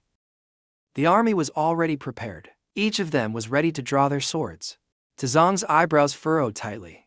On the other side, Zero pointed directly at the two men and commanded, kill them. Immediately, the subordinates drew their swords and charged at Jego. Just as Chong had said, the old man was enraged. Since his arrival, his brows had not relaxed even once. Watching Zero's subordinates approach, Tazong gathered strength in his legs. He stepped up with a loud asterisk. The ground beneath him shattered instantly. Large chunks of stone scattered everywhere. But not just randomly. The fragments of stone were propelled with immense force by Tazong's power. The destructive force was enormous. Jegel's combat team had not yet arrived when they were struck by the flying stones and sent tumbling backward. But it didn't stop there. Ting kicked again, causing the entire group to lose all their strength, unable to even hold their swords.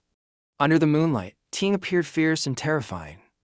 He clenched his fist, glaring at Zero. Yet, he turned and walked over to pat John's shoulder. Everyone knows that my disciple has used the demon sex elixir.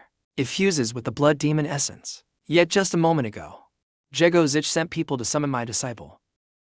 The next words made everyone wary.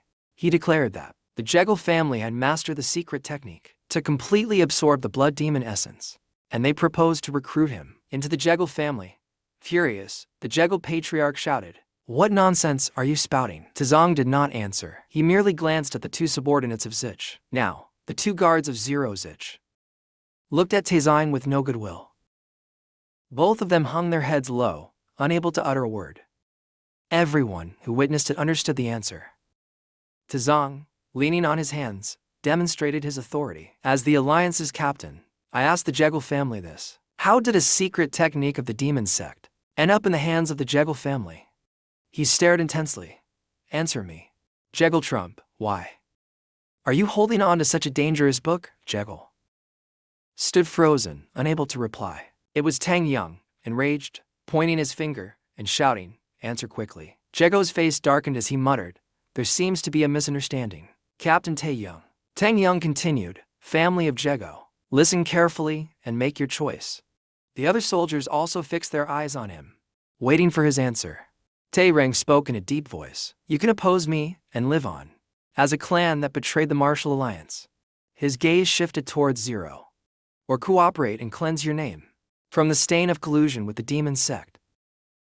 Only then did Zero speak. He looked at his subordinates and said, "Everyone, sheath your swords." As he spoke, his body trembled while casting a smug glance at Cho. The night fell with the bright moon illuminating the sky. For days later, the scenery remained as peaceful as ever. On the sea, a large ship sailed with its sails billowing. Suddenly, 10 grappling hooks flew onto the ship. Small boats carrying pirates closed in. They climbed aboard the large ship. The pirates brandished their weapons menacingly. "From now on, the ship belongs to Suros. If you want to live, throw all the cargo overboard." The passengers panicked and scattered in fear. One pirate spotted an old man trying to escape. He raised his sword and shouted, "Hey, you! Didn't you hear me? Throw it overboard." Seeing the old man ignore his words, the pirate grew enraged and raised his blade to execute him. But before he could strike, he felt something strange with his arm. His eyes glanced upward. A scream echoed throughout the ship. The arm holding the sword was severed. Blood splattered all over the ship. Suroji stepped forward. With a fierce expression, he asked, "What's going on?" Before anyone could answer, all eyes turned upward, a streak of light above. Moments later, someone landed gently on the bow of the ship. Our OG squinted to get a better look. A young man wearing a hat and carrying a sword, standing under the dazzling sunlight. With a soft hand, he adjusted his hat. As he took off the hat, a delicate and refined face of a girl was revealed. She was quite beautiful. Suroji frowned as he looked up. "I am Su Ian Han, Lord of the Yangtze River waterways." Looking across, standing a few meters taller than me, he curiously said, "It seems you have some martial arts skills. What is your name?" His subordinates behind him burst into laughter. Ian Han continued speaking, "If you come from a noble family, even better. I can demand a handsome ransom for you." The girl looked down at the pirates with disdainful eyes. "Knowing my name won't help you at all," she said. "Anyway, today, you all will become food for the fishes." Hearing such words from a young lady only made the group more astonished. They all held their heads and exclaimed, "Oh my, how scary." The girl glanced at the one who spoke and said, "Since you introduced yourself, I must return the courtesy.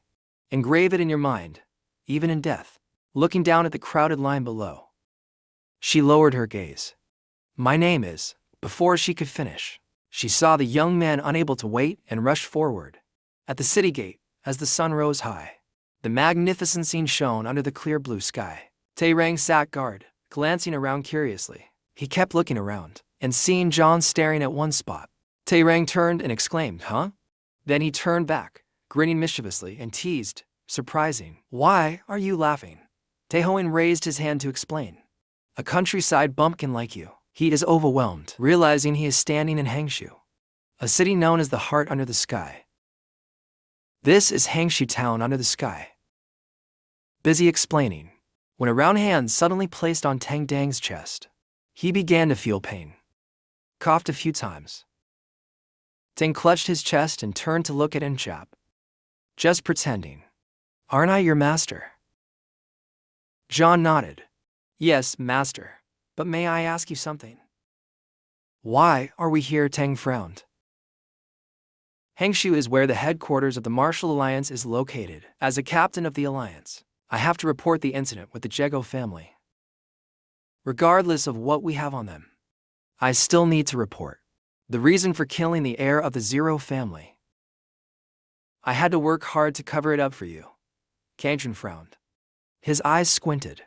"On the way here, I already heard that. But what I'm asking is, why are we sitting here?" He pointed at the arena. "Watching the match of that weirdo." "I meant to say that elsewhere." A man glanced up, looking at the two with little friendliness. Tae Rang proudly said, "I am the official witness for today's match." seeing Chan's dull expression. And there is someone I really want you to meet. It's Tundeep, the Huashan lyricist. Chun looked blankly at Tae-rang, making him stiff with annoyance, pointing his finger to the sky. At least you've heard of the divine sword Shinyu, right? The #1 swordsman of Huashan? Chun scratched his head, mumbling. The #1 Huashan swordsman. I think I've heard of that. Tae-rang was furious. So arrogant. The divine sword Shinyu of Huashan is said to be the strongest among those not in the martial arts masters top tier. Some even say his skills rival those of the top 10 masters. Kong Chun was stunned. Wait a minute. Didn't master say that? You're right below the top 10 martial masters. Tae-rang got even more agitated and snapped. Of course, I'm stronger than that old man. He's past his prime. Chun clasped his hands together, bowing. In awe of those around him. I understand, master. Please calm down. Tae-jiang slumped down, shaking the entire row of seats. Regardless of everything, this #1 Huashan swordsman is the master of a disciple. Huashan has spent great effort nurturing him. He is the future of Huashan, and maybe your rival. Competing for a spot in the top 10 among the masters of your generation. Hearing this, John's expression suddenly changed. The corner of his lips slightly curved up. I see. So it's Tundeep, the Huashan lyricist. Suddenly, a voice called out, Captain Taeyu. Both on the grandstand were surprised and looked down. Tae-jiang curiously asked, What's going on? The man from earlier stepped forward respectfully, bowing. It's been a long time since I've seen you, elder. He looked up confidently and said, If you allow me, I wish to challenge your disciple. John frowned and thought, Could it be because of what I just said? At that moment, another person hurriedly approached. Tae-jiang glanced over. The old man leaned close to his opponent. At first, Tundeep of Huashan was late, because the audience had been waiting long for the match. Tae-rang, hearing this, reluctantly agreed. All right, I allow it. John was startled. What? On the battlefield, the entire audience eagerly anticipated the match. John stepped onto the stage. You'll have to fight 2 matches in a row. Wouldn't that be a disadvantage? On the other side, a hand waved. It's no problem. I'll just consider it a warm-up. Chun silently assessed. Look at this guy. The Vajraclaw Maiden. The top disciple of the Black Spirit sect. Tae-rang on the grandstand evaluated the situation. A disciple of the Spirit sect. One of the top 10 masters. Facing off against my disciple Taeyang's Spear King. If that guy wins, my reputation will also rise. His large hand pressed against his aching chest. But for some reason, I want to root for Maiden. Chin narrowed his eyes and smirked coldly. All right, since it's just a warm-up, I won't hurt you.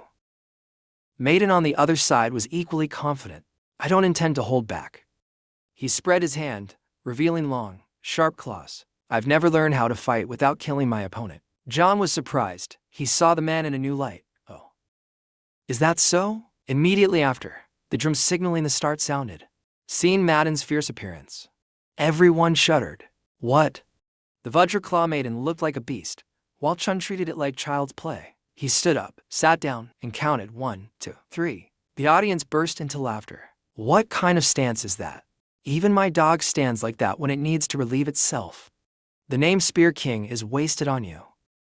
Ha ha ha. Tae-young helplessly averted his gaze. Tae-jiang closed his eyes, arms crossed, waiting for the outcome. Should I consider finding a new disciple? Maiden, however, was the opposite of those in the stands. He was shocked that was such an awkward stance. Chun managed to block and dodge his attacks. Tae-jiang laughed heartily. Don't underestimate him, Maiden, or you'll pay a heavy price. Looking at Chun's smug expression, Maiden grew furious. I've heard you recently entered the martial world and consumed the blood demon essence, he said with a wide grin. You'll pay for that. After pondering for a moment, Maiden leapt back to gain momentum and charged forward. The claws of the Vajraclaw grew even longer than before. His ferocious face was determined to kill John. The claw tips glowed menacingly. Everyone in the stands was stunned, mouths agape. John calmly asked, Are you trying to kill me? Isn't this supposed to be just a warm-up match? Madden's mind seemed consumed by rage. The sharp claws raised high. A voice echoed in his head, Kill him. Chun didn't move. He watched as the Vajraclaw descended toward his neck. The audience collectively held their breath. All eyes remained fixed on the stage. A claw strike was unleashed, carrying immense power and a blue glow. Maiden remained in position after gliding past Chun. "What do you think?" Maiden asked with a light tone. He moved gracefully across the stage. His sharp claws were infused with more power and rushed fiercely toward Chun. Another claw strike was launched. The audience was stunned by John's sudden voice. "Do you really intend to take my life? I thought this was just a sparring match." Madden's mind seemed overtaken. A voice echoed in his head, "Kill him." John did not evade. He watched as the claws aimed for his neck. Everyone in the audience held their breath for him. The glowing claw strike brought a sharp slicing sound. Maiden swept past with confidence. "What do you think?" But suddenly his expression changed. His eyebrows furrowed tightly. Cantron had, at some point, leaped high into the air. Maiden was startled. He managed to dodge. The spectators all shared a look of astonishment, except for Tae-young, who had almost anticipated it. He sat with a calm demeanor. After a moment, his lips curled into a slight smirk. Maiden questioned his reality. As he looked back at his Vajra claw, "What's going on?" John casually picked his nose to slow. "Those claws are only good for picking your nose." Feeling challenged, Maiden grew more intrigued. He laughed so hard his cheeks lifted. Facing such an interesting opponent, he began to ponder. "I've forgotten my master's teachings. Even when hunting a rabbit, a beast must give its all."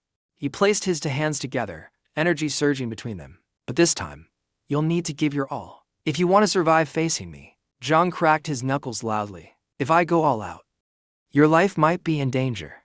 Seeing John so confident, Maiden felt irritated and rushed at him once again, faster this time. "Stop spouting nonsense." His claws aimed straight at John's face, but John quickly dodged them with ease. One by one, all of Madden's attacks were evaded effortlessly. Maiden was shocked. "He dodged all my strikes. But this isn't over yet." Maiden took a step back, then focused all his energy into his claws. "You won't escape this time." The sound of slicing air echoed repeatedly. On the stage, both moved so fast that even the audience struggled to understand what was happening. The spectators gaped in astonishment. "He's so fast. It's impossible to tell if he dodged or got hit. If he got hit, he would have been dead by now." Chung grew bored of dodging. It was then he realized. This guy didn't come here to spar. He came here to kill. Madden's face turned pale with rage. His hands relentless in their attacks. What kind of training has he been through? Deciding not to dodge anymore, Chun steadied his gaze, clenched his fist, gathering his power. "Enough," he shouted. John thrust his fist straight toward Maiden, just as Maiden prepared to strike with his claws. The claws were inches from his neck. The fist was near his chin. Lyric Trong appeared unexpectedly. The same girl from the ship earlier. Her body was covered in blood. "Sorry for being late," she said. Tae-young was stunned. "The new Huashan envoy is here?" The other spectators were equally shocked. "The new Huashan envoy has arrived. Is that girl Lyric Trong?" Maiden, already exhausted from his effort, was panting heavily. "You're lucky," he muttered. Chun brushed past him, coldly saying, "You're not any better." Maiden suddenly glanced back at him, his eyes following Chun intently. "What?" The referee rushed over to Lyric Trong. "Wait, is this blood? Are you okay?" Lyric Trong smiled brightly and replied, "Oh, this isn't my blood. I ran into some bandits on the way here." The referee was shocked. "Bandits?" "Yes, one of them was named Su Ayan Han." Maiden, on the side, widened his eyes at the mention of Su Ayan Han. The people in the stands were also stunned, clutching their heads. She defeated Su Ayan Han? Su Ayan Han, the master of the Yangtze River sect. Tae Rang stroked his beard and murmured, "Su Ayan Han. He might have been a ruthless bandit, but his martial arts skills were said to be formidable enough to draw the attention of top masters." Chen ignored the chatter. "I didn't ask, and I don't care." Tai Yang crossed his arms and looked at him. "You lack the proper attitude to learn. Your master is speaking." Once again, on the stage, the drum signaling the start rang out. Maiden and Lyric Trong drew their claws and sword. Maiden began evaluating his opponent.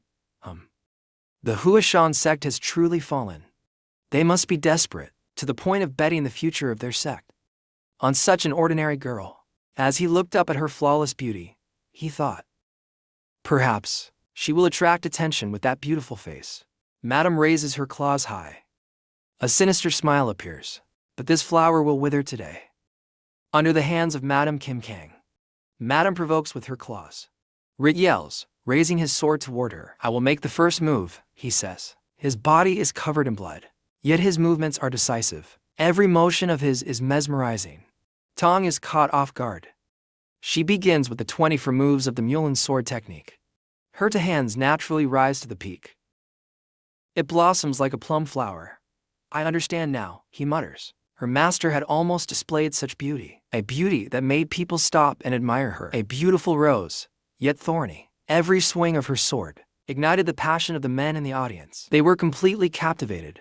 The thin petals were sliced evenly into 3 parts. Her eyes turned to the side. Adam couldn't wait and suddenly charged forward. He pierced through the flower petals.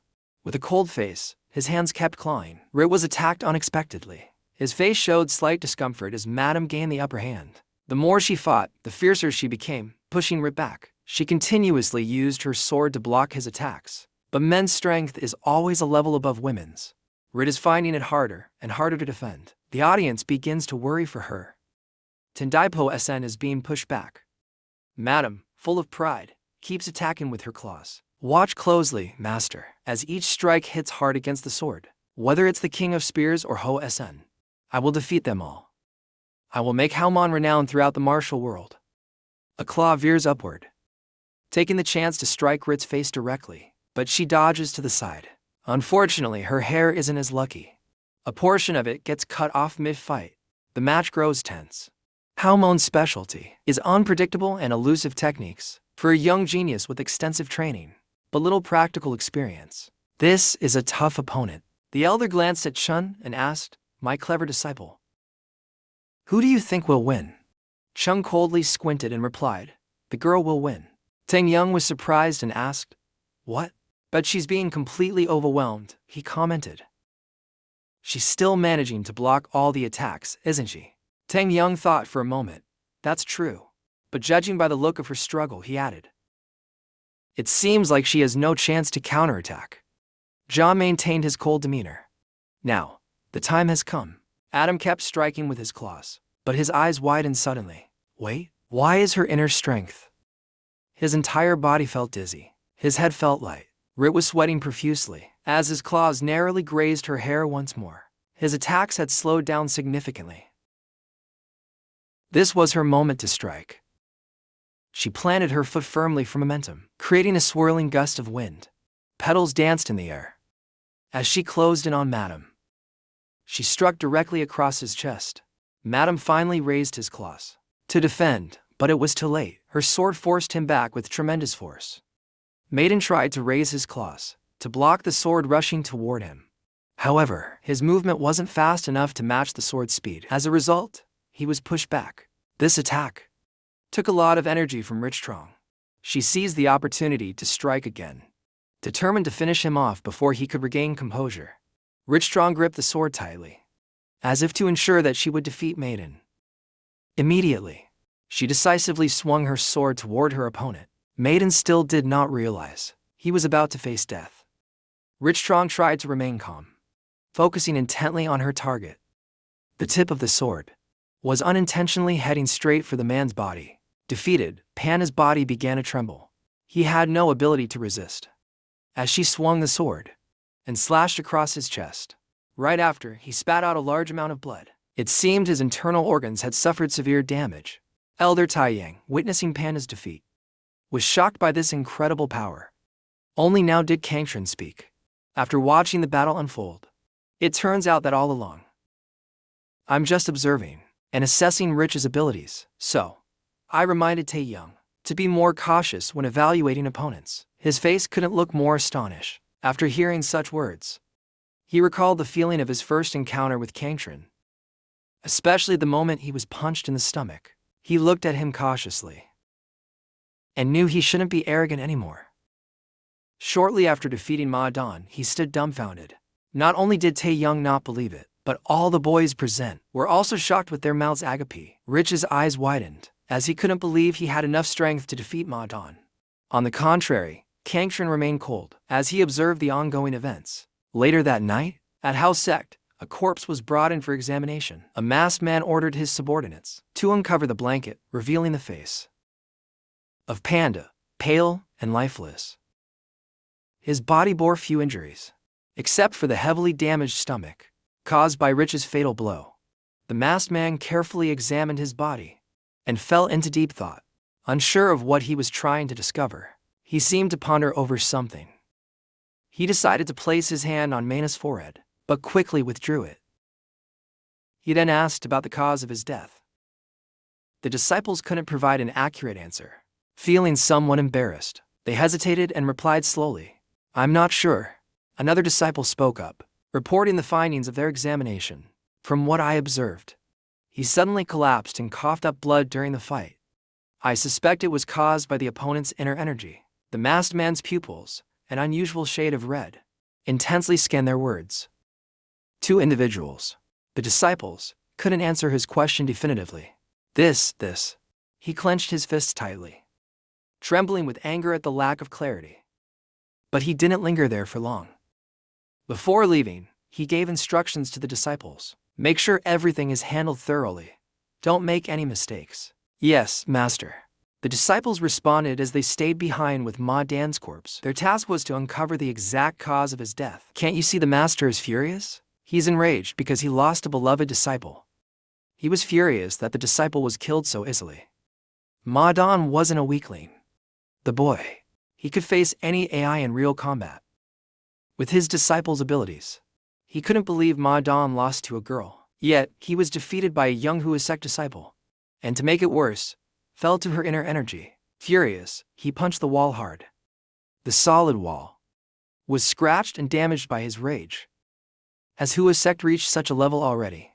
That same night, even the Martial Alliance leader was uneasy. Tae Young and Kangtran were discussing the duel.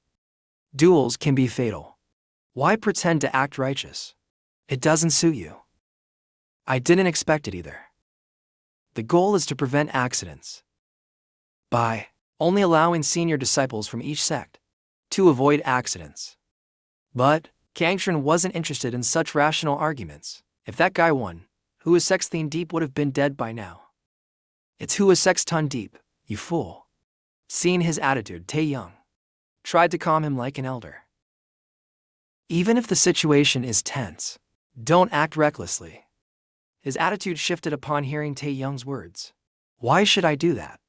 He hesitated as he was forced to give a reason. "Because you're too strong, even if I don't want to admit it. Standing out won't do you any good," he added. His eyes lost their cheerfulness, hearing such advice from someone weaker than him. "You're too into the role of being a mentor," he retorted. The elder panicked, realizing that he was under Kangtran's command. "What?" Kangtran stood up, faced him, and issued a warning. "Don't cross the line. I'll handle my own affairs. And honestly, I don't think you're a good mentor at all." Although furious, the elder couldn't argue against someone as powerful as Kangtran. Kangtran left him alone in the room, leaving a parting comment as he exited. "Thanks for the advice, elder." The elder was angry but also confused, unable to understand why Kangtran wouldn't listen to him. "Why am I even worried about him? Let him die if he wants to," he muttered. Yet, Elder Tae Rang managed to calm himself, repressing his rage and reflecting on past events. "Wait, New Han's death, that incident, Meanwhile, in the banquet hall of the Martial Alliance, everyone was celebrating joyfully together. Truly, a talent trained by Huasek. The sects happily congratulated one another. However, Rich Trong did not like this scene, so she stepped outside, avoiding the celebration. Her sword had been halted, and she pondered, thinking about her match with Ma Dan earlier that morning. Although she was the victor, her eyes carried only sadness. She vividly remembered the scene of Ma Dan coughing blood, defeated by her swordsmanship and inner energy. Beyond that, another issue lingered in her mind. Tae Young's disciple. Her eyes still showed astonishment from witnessing his duel. One punch from him rendered Panda defenseless. That punch was so powerful it caused significant injury. She was in awe of his exceptional strength. Tae Young's disciple. But suddenly, her gaze was drawn downward. It was Kangtran's presence in the streets below. She truly couldn't understand this man. How could he possess such immense inner energy? Rich Trong stood there, lost in thought. But from the moment she stepped outside, Someone had been silently observing her every move. That person was none other than Ma Dan's master. His presence brought nothing resembling good fortune. His fiery red eyes were unnaturally bright, intensifying the feeling of dread. Down in the streets, the nighttime buzz was just as lively as during the day. He felt out of place. Walking past the cheerful crowds at the bustling shops, no longer did he wear the scowl he had when talking to Taerang. He already felt much more at ease. This was the so-called city under the sky, a place truly living up to its reputation. Kang Trin was trying to savor these peaceful moments. This place really made him feel as if he had escaped his master's control. However, having lived in the mountains for so long, he wasn't sure what to do with his time now. But what should I do now? I've never experienced the mundane world, so I don't even know how to enjoy it. John thought about it for a while, but couldn't decide. So he just continued blending into the crowd. I guess I'll just watch the people and their stories unfold. I heard that's the most enjoyable thing. While he was savoring the tranquility, someone was following him from behind. It turned out the person following him was Rich Trong. It seemed that was correct, a disciple of Marshal King Taeyang. She realized that constantly tailing Kang Trin like this wasn't a good idea. I can't use my light foot technique in this crowded area, she thought, walking past a small alleyway. So, she decided to follow him via an alternate path. Turning into the alleyway, she thought to herself, and quickly stepped into the narrow alley. To avoid being spotted, Rich Trong was so deep in thought that she didn't notice her surroundings. Alright, she thought, but suddenly she froze, sensing something unusual. In the narrow alley, a strange black smoke appeared. Rich Trong was enveloped by it, separated from the real world. Around her was nothing but darkness. There was no gap or exit to escape. What is this? From the darkness, a mocking voice echoed. Rich Trong froze in fear.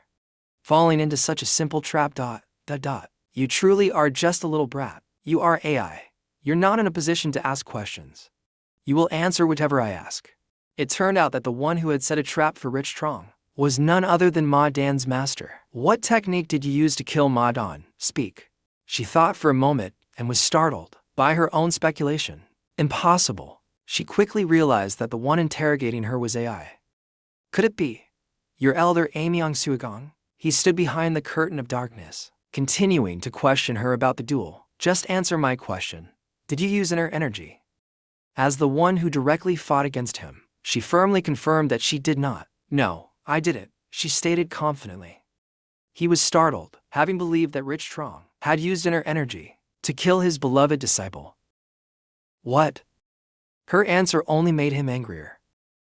He manipulated the black smoke, wrapping it tightly around her arms, legs, and entire body. Her body was restrained so tightly she couldn't move. My body. Finally, Gon stepped forward, revealing himself. His face filled only with rage, unable to calm after the death of his disciple, even though he held the upper hand.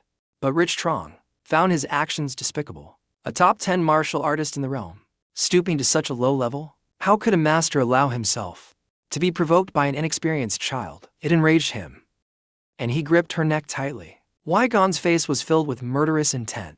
He increased the pressure of his grip, making it increasingly unbearable for her. He showed no intention of sparing Rich Trong. You possess an extraordinary beauty. I can understand why Ma Dan was captivated by this face. His grip grew even tighter, as if he intended to kill her, believing she had used her beauty to enchant Ma Dan and exploit his weakness. Isn't using beauty to deceive others a specialty of House Sect? Rich Trong struggled, unable to withstand the strength of Elder Gon. But she refused to submit to him. You're nothing but an arrogant brat, in a situation where you should be begging for mercy. At Hua Sect, we don't teach such things. Her words were like poking a hornet's nest, igniting his rage, becoming a drug that stimulates his ferocity. Are you seeking death? If you wish to die like that, then I will fulfill your wish. You still believe that she used her beautiful face to kill your beloved disciple? My disciple will wait for you in the underworld. The force does not decrease, but only grows stronger, making the girl suffocate. She gasped like a fish on the chopping block, crying out in pain. Sir Trong's eyes gradually became dull as she reached her limit. Perhaps she could not escape death. Just a little more and his plan would succeed, but it seemed that Goi Gom sensed someone was about to disrupt him. A surge of power tore through the night that he himself created, causing Goi Gom to unintentionally loosen. The hand gripping Sir Trong's neck, the smoke tightly wrapped around her arm, was no longer as tight as before. It seemed to disappear as he focused on something else. She fiercely pushed Elder Wigan away immediately after. She quickly moved away. To avoid being caught by him, she seized the opportunity to take deep breaths, making up for the time she had lost earlier. The person who just saved her spoke to Makwai Gon. You still want to do such filthy things? Just as vile as your appearance. He was startled by the voice of this person. The stranger hid their face completely, cloaked all over. Only their bright eyes were visible. This person's identity was truly mysterious. It was too dark, so even Rich couldn't see the benefactor who just saved him. Gon didn't want anyone else to hold leverage over him, so he began to eliminate the threat. He used his inner strength, preparing to attack the person standing above. That person also realized that Gon wouldn't let them go. Without a word, they left the place. A powerful strike launched, straight at the hidden figure's position. Fortunately, this person quickly dodged the attack. The hidden figure faced Gon and spoke with a disdainful tone. It seemed this person was also a martial arts master, but they held a deep grudge against him, harassing a woman in the dead of night. A prestigious martial arts master would never stoop to such acts. The eyes of Elder Gon. He grew increasingly furious at the words, mocking and belittling him. The more he stayed silent, the more the other person taunted him, mocking his lowly and disgraceful character, a despicable scoundrel with no shame. Indeed, these words struck a nerve in Gon, making him want to silence the chatterer. He launched a direct attack at the hidden figure, but the figure remained still, even as they were about to be struck by an experienced martial artist. Yet, despite the close distance, the hidden figure managed to dodge his strike. The abilities of the hidden figure astonished Elder Gon. He evaluated them with a look of surprise. The hidden figure wasn't planning to stay idle, so they prepared to counterattack. Gon was determined not to be defeated. His filthy, grotesque hands clashed against the fist of the hidden figure. They decided to duel each other, refusing to concede to the other.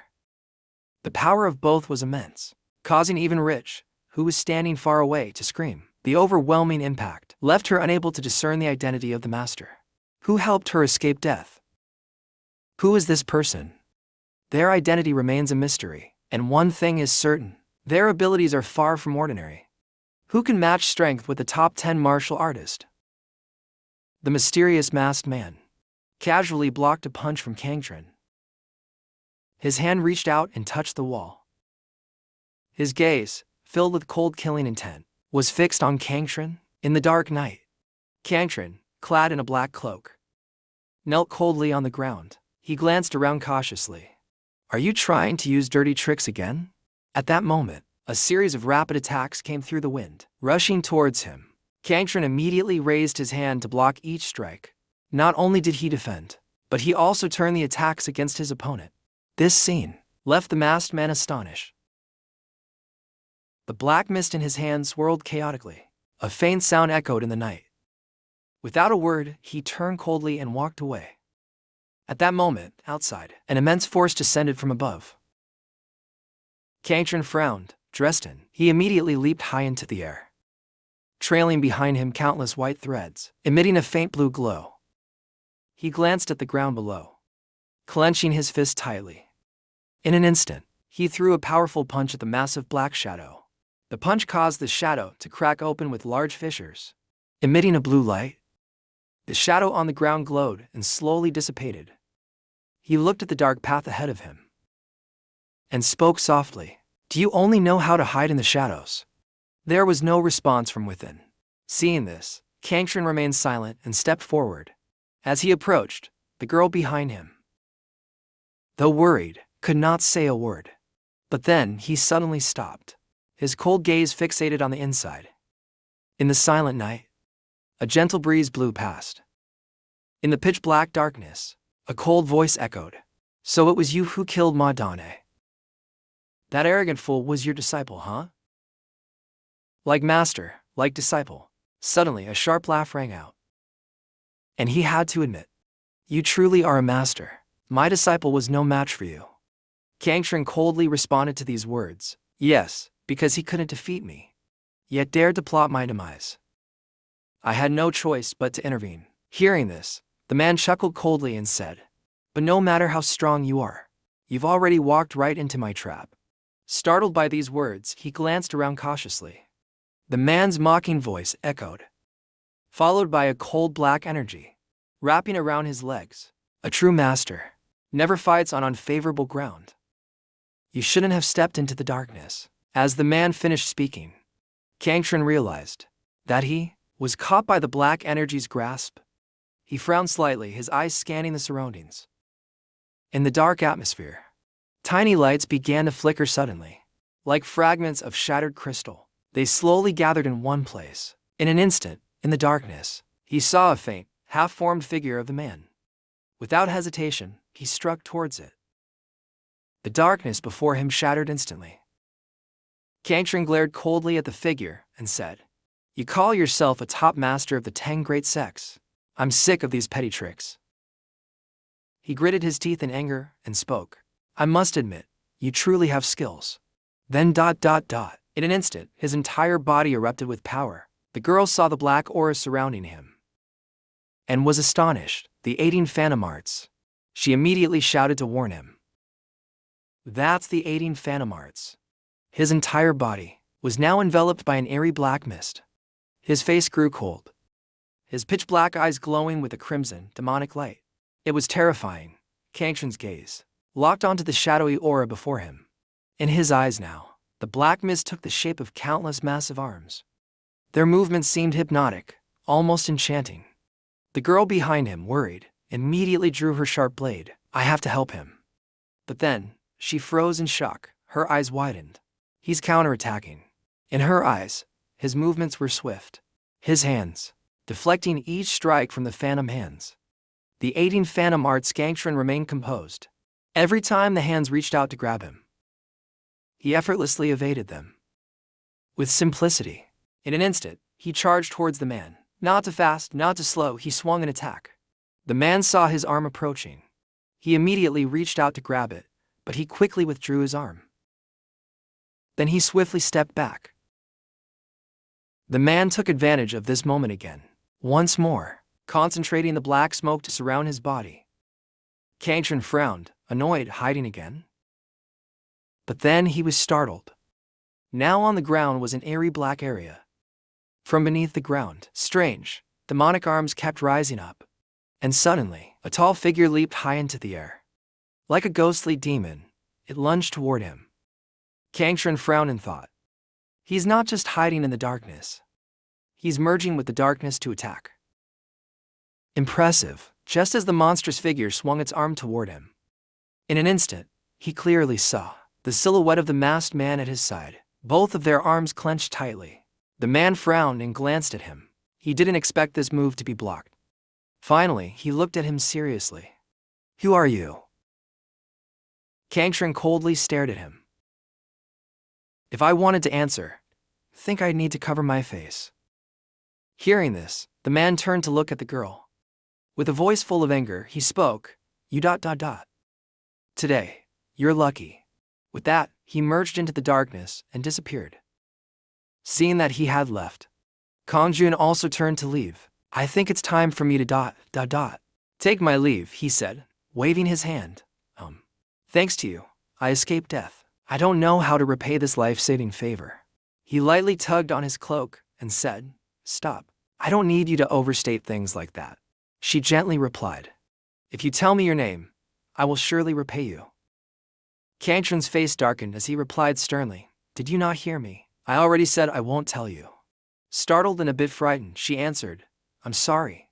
But then he said, However ... Double quotes. Hearing this, she looked at him, surprised. He quietly said, If someone approaches you about cooperating on matters related to today, then you'll have the chance to repay me. Hearing this, she smiled and bowed. I will remember. He silently turned to look at her. Take care, then, he said. With that, He quickly leapt onto a nearby rooftop and left. She watched his figure disappear into the distance, then fell into deep thought. For some reason, he looked so familiar. The next morning, Tae rang with an irritated and scowling face, questioned. Last night, where did you go? So young, and you're already sneaking out at night. Kangtran yawned deeply and stretched. He looked a bit tired. Turning to Ting, he said, I have a request. Ting was surprised. A request? He chuckled and said, since when does the master make request of his disciple? Kangtran, annoyed by this, clenched his fist and said, perhaps I should order you, to remind you of the relationship between us. Tae Young frowned. Speak. I'm listening, he said, as Kangtran replied seriously. I want your martial arts. Tae Young, shocked by the request, widened his eyes. What? Both looked at each other in confusion. Neither said a word. Kangtran raised an eyebrow and asked, what? Is it that difficult? Ting immediately shook his head and refused. That's impossible. Hearing the refusal, Kangtran couldn't help but be surprised. He rolled up his sleeves and gritted his teeth. Maybe I should just order you. But first, let me warn you. At that moment, Ting glared at him and shouted. Do you have no conscience for a martial artist? Martial arts are more valuable than life itself. Even though you've seized control of my danshin, I would rather die than submit and surrender the martial arts of my lifetime. Training is only to preserve life. Just kill me. I'd rather die protecting the royal spear art. Hearing Ting's words, Kong Jun stood speechless and helpless. He thought seriously and murmured, You do have a point. Ting, who was preparing to fight him, was startled upon hearing this. Kangtran looked at Tae Young and said, but officially, I am your disciple. People would find it strange if Tae Young's disciple didn't know the royal spear art. Ting scoffed coldly. You can argue all you want, but I know what you truly desire. Crossing his arms, he replied, I already made you a promise, didn't I? I said I'd make you stronger. Hearing this, Ting was taken aback. What? Kangtran said firmly, that's why I need to learn your royal spear art. If you refuse, there's nothing I can do. With that, he turned away, leaving Ting stunned. But if you do, you can kiss goodbye to your dream of becoming one of the top 10 martial masters. The more Ting listened to him, the more confused he became. Cold sweat dripped from his forehead. Finally, he clenched his teeth helplessly. This guy knows me too well. In the end, Ting had no choice but to concede, saying, all right, here are the 3 basic moves of the royal spear art. Royal spear descent. He smirked and said, my master often said this. If you wish to pursue the ultimate in martial arts, you must not cling to a single technique. Even Shaolin, revered as the pinnacle of martial arts, also limits itself by only focusing on direct force. Hearing these words, Tae Jang immediately shouted, what are you talking about? Shaolin intentionally focuses on one direction and elevates it to the highest level. That's exactly what the royal spear technique aims for. Kangtran replied coldly, you're right. But arguing leads nowhere. Watch this instead, it's much quicker. He knelt down and extended his hand, his face grim as he stared at Tae Jang. Tae Jang stood aside, carefully observing Kangtran's movements. At this moment, Kangtran gently turned, and around him, a faint aura of spiritual energy emerged. Suddenly, his fist clenched tightly. Kangtran jumped high into the air, then slammed down with great force. The power from his punch radiated out, leaving Tae Jang astonished. His face turned pale with bewilderment. What is this? By simply altering the transitions between moves, the combat power increases significantly. He smirked coldly, tilting his head to look at Tae Jang. So, have I kept my promise, even just a little? Tae Jang rubbed his chin thoughtfully. He glanced at Kangtran, wondering, should I teach you more about the royal spear technique? These words pleased Kangtran. But at that moment, someone walked in, interrupting their conversation. Excuse me, Lord Tae Jang, the man said, handing over a letter. A message has arrived from headquarters. Tae Jang took the letter in surprise. From headquarters. He quickly opened the letter and read its contents. His expression darkened. In Beijing, at the Martial Alliance headquarters, inside the room, the leader of the Martial Alliance, Lee Young-seok, spoke grimly. Even if your report is accurate, this incident is too severe for the Zero Clan. Losing their future heir is a devastating blow. If they don't react, That would be strange. Tae Jang fell silent, deep in thought. At this moment, Lee Young-seok tapped his fingers lightly on the table and continued. Moreover, there are rumors that your disciple was the one who killed Trego. Shit, Tae Jang exclaimed in shock. That's just a rumor. Lee Young-seok replied coldly. Yes, just a rumor. I believe in your report. But the clans think they cannot let this matter slide. And as the leader of the alliance, I must act. Tae Jang reflected silently upon hearing these words. The martial alliance leader, Lee Young-seok, may be the head of the alliance. But in essence, he is merely a puppet, set up by the sects to serve their interest. Even if I object, it would be pointless, he thought. He looked at Lee Young-seok and asked, So, how do you plan to act? Lee Young-seok replied sternly, I will send your disciple to the alliance's special forces. Tae Jang was shocked by Lee Young-seok's decision. The special forces? That's the training ground for the younger generation of the sects. In name, it's for training, but in reality, it's where the sects send their disciples to handle missions they can't deal with themselves. At the same time, they use them as hostages to restrain one another. If you send a young martial artist who has absorbed the blood demon essence there, others will pounce on him like wolves on prey. And if there are factions that hold grudges against him. But at that moment, Lee Young-seok interjected, and one more thing. Tae Jang looked at Lee Young-seok in surprise. He continued with a stern face, I want you to command that special forces team. Tae Jang, stunned, pointed at himself. Me? Lee Young-seok replied calmly. Why, don't you want to? Tae Jang smiled and said, No. But isn't that position usually reserved for one of the top 10 masters?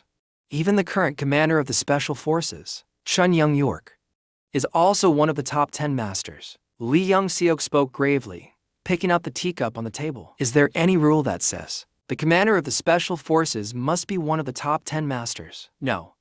Even Nam Gom-chong is about to retire. Moreover, the team is becoming too divided due to the age gap. Tae Jang's face darkened as he frowned warily.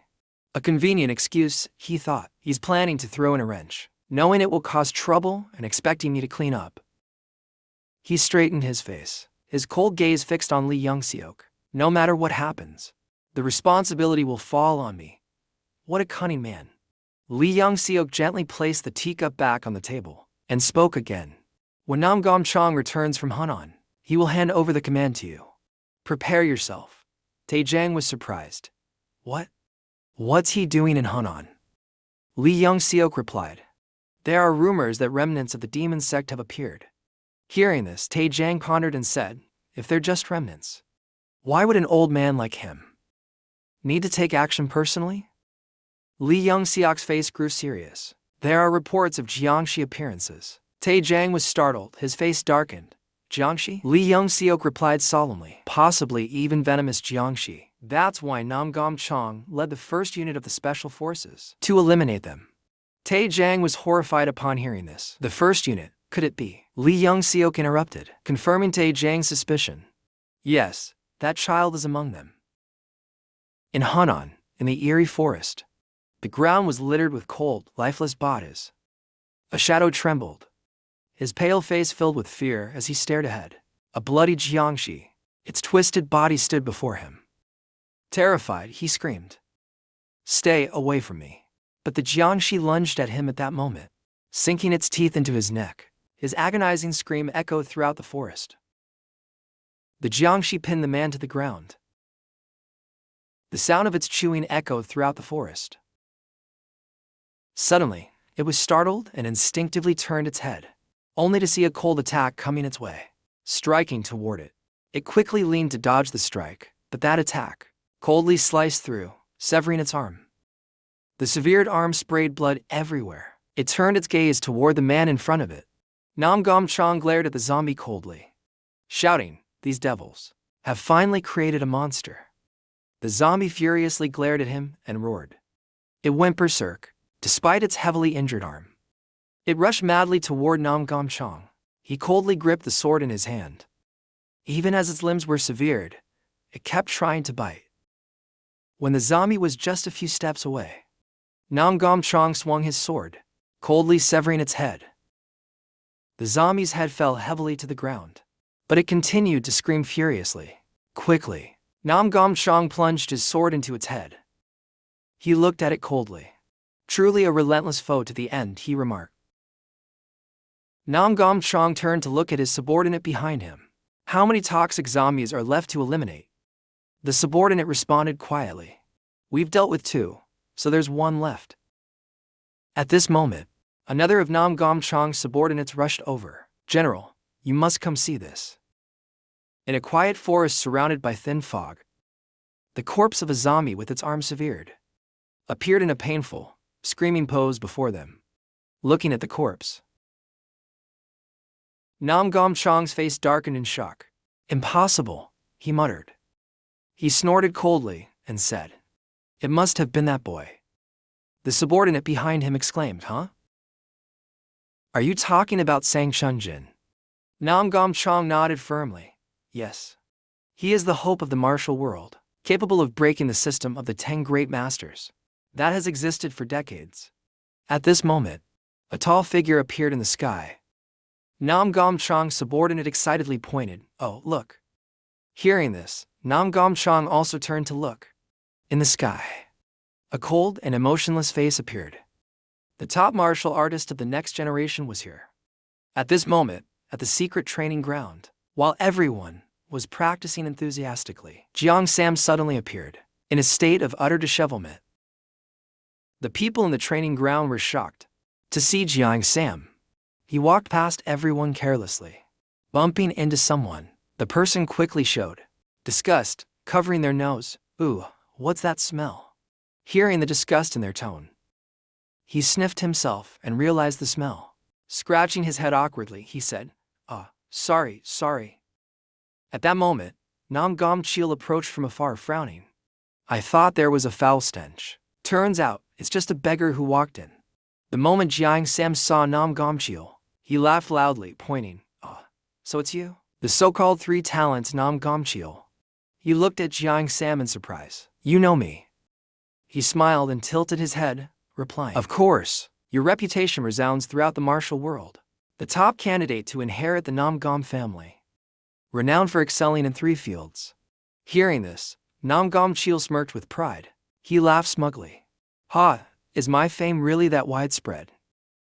Jiang Sam replied, Indeed. Quickly, he reenacted Nam Gom Chil's image, praising him with flattery. First, your swordsmanship is extraordinary. Second, you excel in poetry and literature. And third, you're highly popular with women. Hearing Jiang Sam's last remark, his face flushed slightly, showing a bit of embarrassment. Nam Gom Chil looked at him in astonishment. What? The disciples around them laughed at his words. Am I wrong? He teased. Nam Gom Chil frowned and asked, But who are you? Jiang Sam feigned ignorance, pointing at himself. Me. At that moment, a strong hand was placed on his shoulder. Hey, Jiang Sam. Jiang Sam turned around to see the person behind him and smiled. It was Cha Chung-gun of Shaolin. Jiang Sam eagerly looked at Cha Chung-gun and started babbling. I knew you'd be here. Without the future of Shaolin, the secret team would be nothing but an empty shell. Cha Chung-gun smiled cryptically, looking at him. What are you talking about? Nam Gom Chil stood in the middle, puzzled, looking suspiciously at both of them. You know the future of Shaolin. At this moment, Cha Chung-gun noticed Nam Gom Chil and hurriedly introduced, Nam Gom Chil. Is this your first meeting? Go ahead and introduce yourselves. This is Jiang Sam, the 6th disciple of the Beggars sect. Nam Gom Chil looked at him in disbelief, saying, The 6th disciple? Jiang Sam scratched his head and replied awkwardly, surprised to see someone my age reaching the 6th level? Maybe I just got a bit lucky.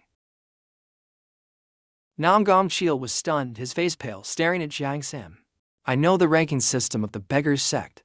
The leader is at level 10. Guardians are level 9, and elders are level 8. For someone my age to reach level 6. Jiang Sam laughed, glancing around, paying no attention to Nam Gom Chil's pale expression. Who else is here? His gaze darted around and suddenly lit up with excitement. Mount Hua Sect's Li Di Chong is over there. And the Ice Princess of North Sea, Seo Aaron. It's hard to say who's more beautiful. As he spoke, Jiang Sam suddenly noticed Nam Gomchil blushing, staring infatuatedly at the two women. Jiang Sam laughed and walked over, placing a hand on Nam Gomchil's shoulder, truly worthy of the three talents. At that moment, Cha Chung-gun spoke seriously. Jiang Sam, do you know who that person is? Hearing this, Jiang Sam glanced over. Let me see. He saw the distant figure of Kong Tron wandering nearby. Jiang Sam exclaimed, "Who's that? I've never seen him before." His curious gaze wandered around, and at this moment, Jiang Sam got a clear look at his face and quickly said, now I know. If my information is correct, that is the one who absorbed the blood demon." Jiang Sam's words shocked both Cha Chung-gun and Nam Gomchil. The person they mentioned, Wang Quan Tae-young, accepted him as a disciple. Cha Chung-gun silently stared at Kong Tron without speaking. At that moment, a loud shout echoed, drawing everyone's attention. Chung-gun has returned. The gate slowly opened, and Nam Gom-chong, with a dark expression, entered on horseback. His face was grim, showing no hint of victory or joy. The group below focused their gaze on Nam Gom-chong, one of the 10 great masters. At that moment, behind him were soldiers, wounded and staggering, supporting each other as they entered. Jiang Sam glanced at the group and sighed. So, zombies have appeared in Hunan. And even the first unit of the secret squad struggled to deal with them. Hearing Jiang Sam's comment, Cha Chung-gun and Nam Gomchil were surprised, both looking at Jiang Sam in disbelief. How does this guy know everything? But suddenly, Jiang Sam's expression turned dark. The figure of Sang Chunjin appeared in his sight, causing Jiang Sam to gasp. It's him. At this moment, it wasn't just Jiang Sam. Even Cha Chung-gun and Nam Gomchil were shocked, staring intently at the scene before them. The monster they spoke of, the top martial artist of the next generation. At this moment, Sang Chunjin furrowed his brows, his face darkening as he looked at Kong Tron. The cold gazes of the two locked onto each other. The atmosphere between them grew oppressively tense and indescribable. Jiang Sam, now full of excitement, pointed. It seems they've recognized each other. The future of martial arts, personally trained by one of the 10 great masters, and the heir to Wang Quan, the one who absorbed the blood demon. Inside the dark room, a vase lay toppled, spilling liquid all over the floor. Beside it was the figure of a muscular man, kneeling on the ground, holding someone in his arms, his entire body trembling. As he looked at the woman, her eyes tightly shut, emitting groans of pain, the woman's ashen hand weakly reached out towards his muscular frame. Then she mustered her strength, gripping tightly onto his flesh. Suddenly, blue smoke began to rise from the place she grasped.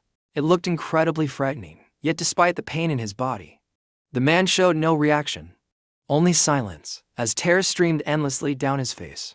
He tried to hold on to the limp hand of the woman, staring at her lifeless body on the floor, as if she had lost all signs of life. He painfully cried out, "My love."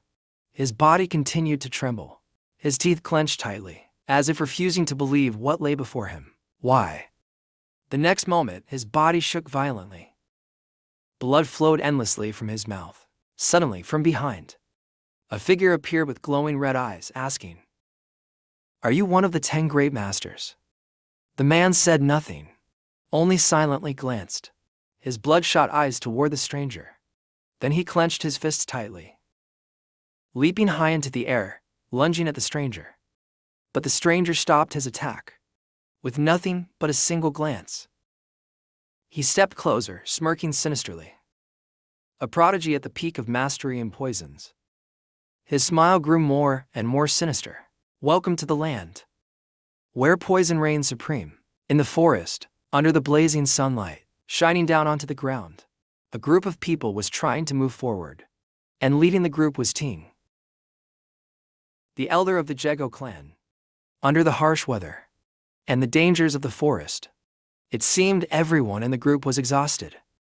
Ahead, Nam Gongcheol wiped the sweat from his face with a cloth. "So, this is the place where the Sichuan family extracts poison," he muttered under such harsh conditions. "No wonder.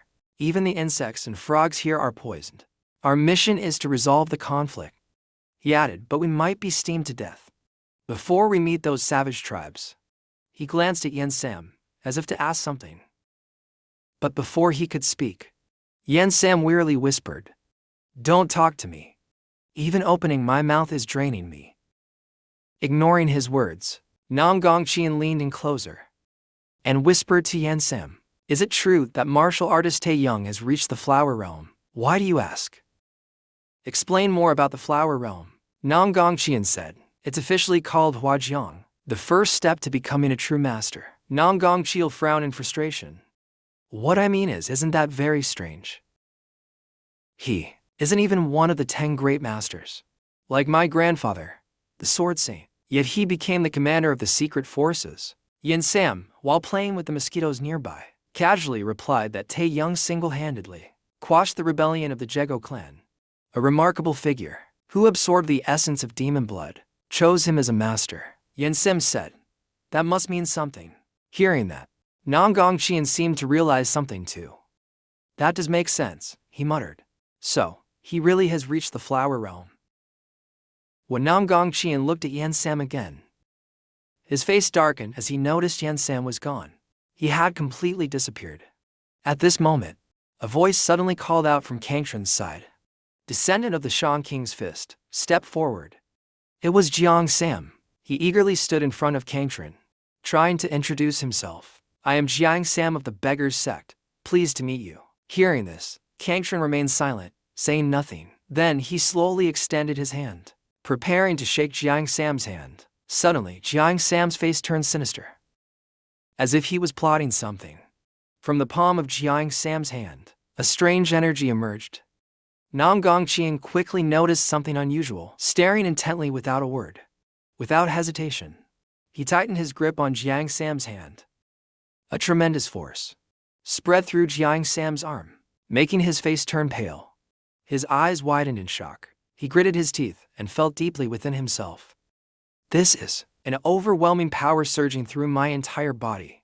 The immense energy was unbearable for him, forcing him to pull his hand away.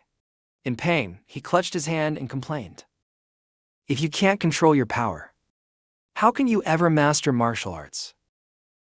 You're like someone who breaks a spoon just eating rice." "Have you learned anything from Master Xu Wang about this mission?" "There is no mission left." At this point, Nam Gongqian finally spoke coldly. "Actually, I was about to ask you about that." He smirked. "The Beggars Sect's intelligence network is famous throughout the martial world. Some even say the Beggars Sect truly rules the martial world." Hearing this, Jiang Sam smiled, crossing his arms and sighing, Nonsense. Maybe Shaolin or Wudang could, but us? Certainly not." But Nam Gongqian disagreed. "One cannot conquer the world with strength alone. New information is the most important key." He kept looking at Jiang Sam. "Moreover, aren't you one of the top masters? One of the 6 elders of the Beggars Sect?" Hearing what he said, Jiang Sam couldn't help but feel curious. "How do you know that?" This made him silently speculate in his heart. "It seems his information network is even better than mine." He paused for a moment. Jiang Sam's expression became serious. "All right, I'll reveal a bit of heavenly secrets, just because of Master Tae Rang's proud disciple." Hearing this, Nam Gongqian exclaimed a name. "Jiang Sukin." Suddenly Jiang Sam widened his eyes. A thought flashed through his mind. "Let's get straight to the point." Sam hesitated, pondering. He didn't know where to start explaining. After thinking for a bit, he began to recount the ignorant genius of the Sichuan Tong family. Of course, Jiang Sukin participated in the Great Battle. At that time, besides the heavenly demon, who put the forces of the martial alliance in trouble? No one else but the poison demon of that time. The one who saved the alliance was none other than the for heavenly poisons Jiang Sukin. He had extensive knowledge of poison techniques. This made him extremely skilled in detoxification. Many believe that the Sichuan forces ultimately determine the outcome of the Great Battle. Hearing this, Nam Gong couldn't help but feel curious. If he's that skilled, seemingly understanding his thoughts, Jiang Sam interrupted. "It's not surprising that he's one of the top 10 masters of the martial world. However, geniuses who focus too much on one thing usually Before he could finish speaking, Nam Gongqian shouted passionately. They will fall into madness, seeing his sudden outburst. Jiang Sam asked in confusion, huh? What did you just say, though? Sorry, I just remembered my old master. Jiang Sam didn't pay much attention and continued. Anyway, people say that he caused many strange things because of his eccentric personality.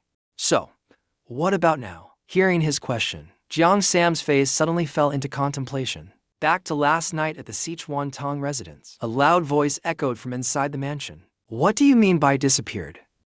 Inside the room, a man spoke up to answer. It's a long story.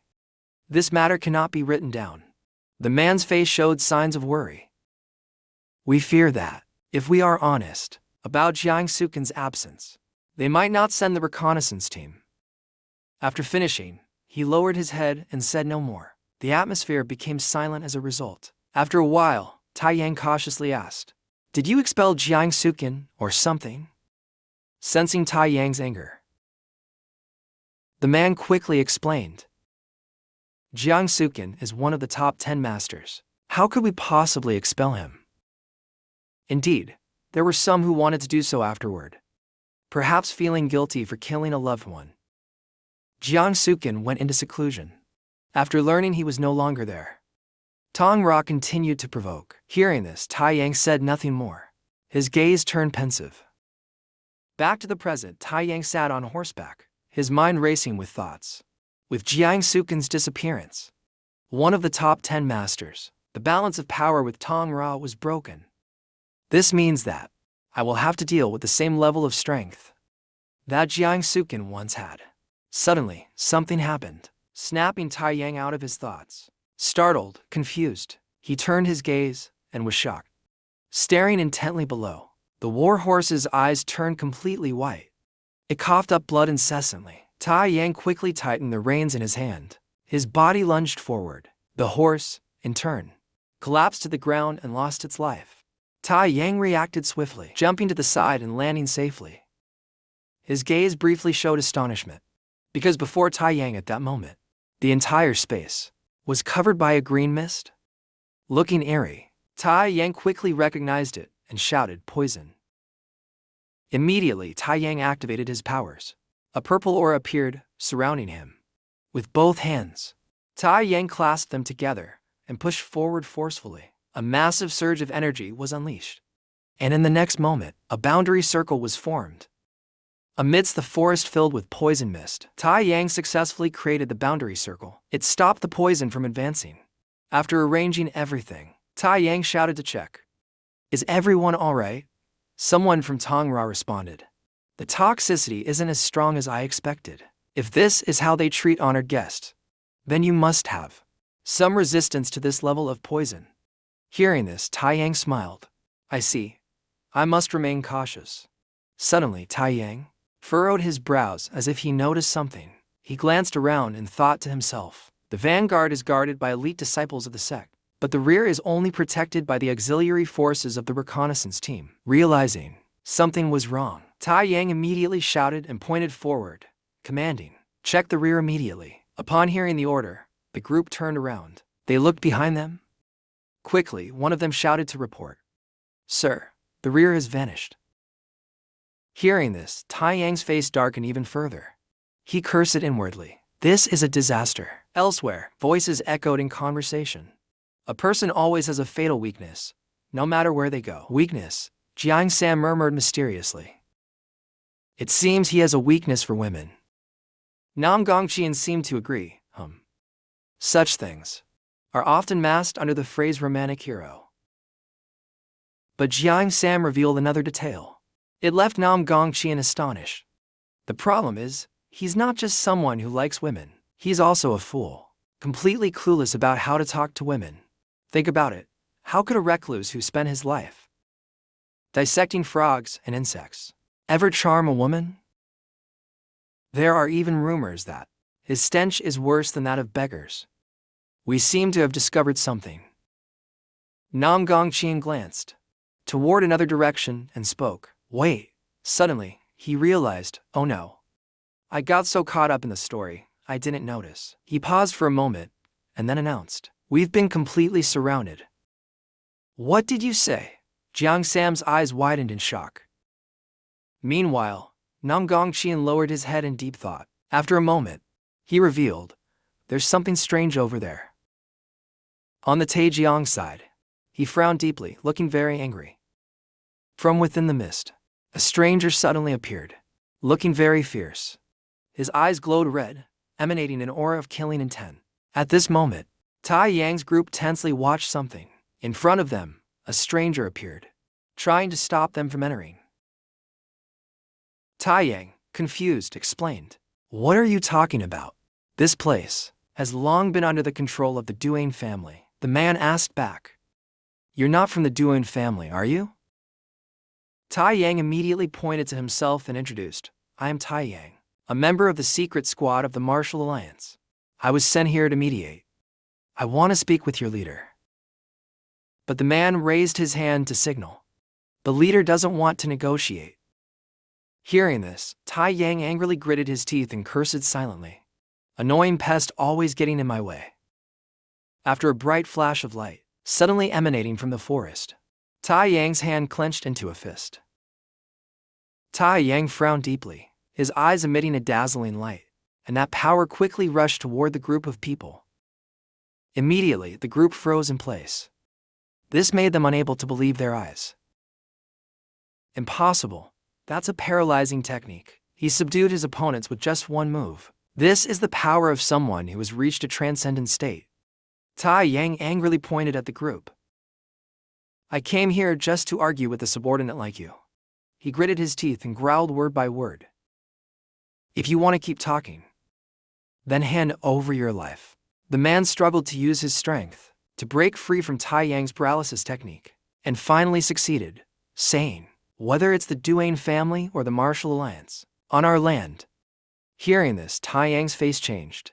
His face began to show bulging green veins, looking extremely intimidating.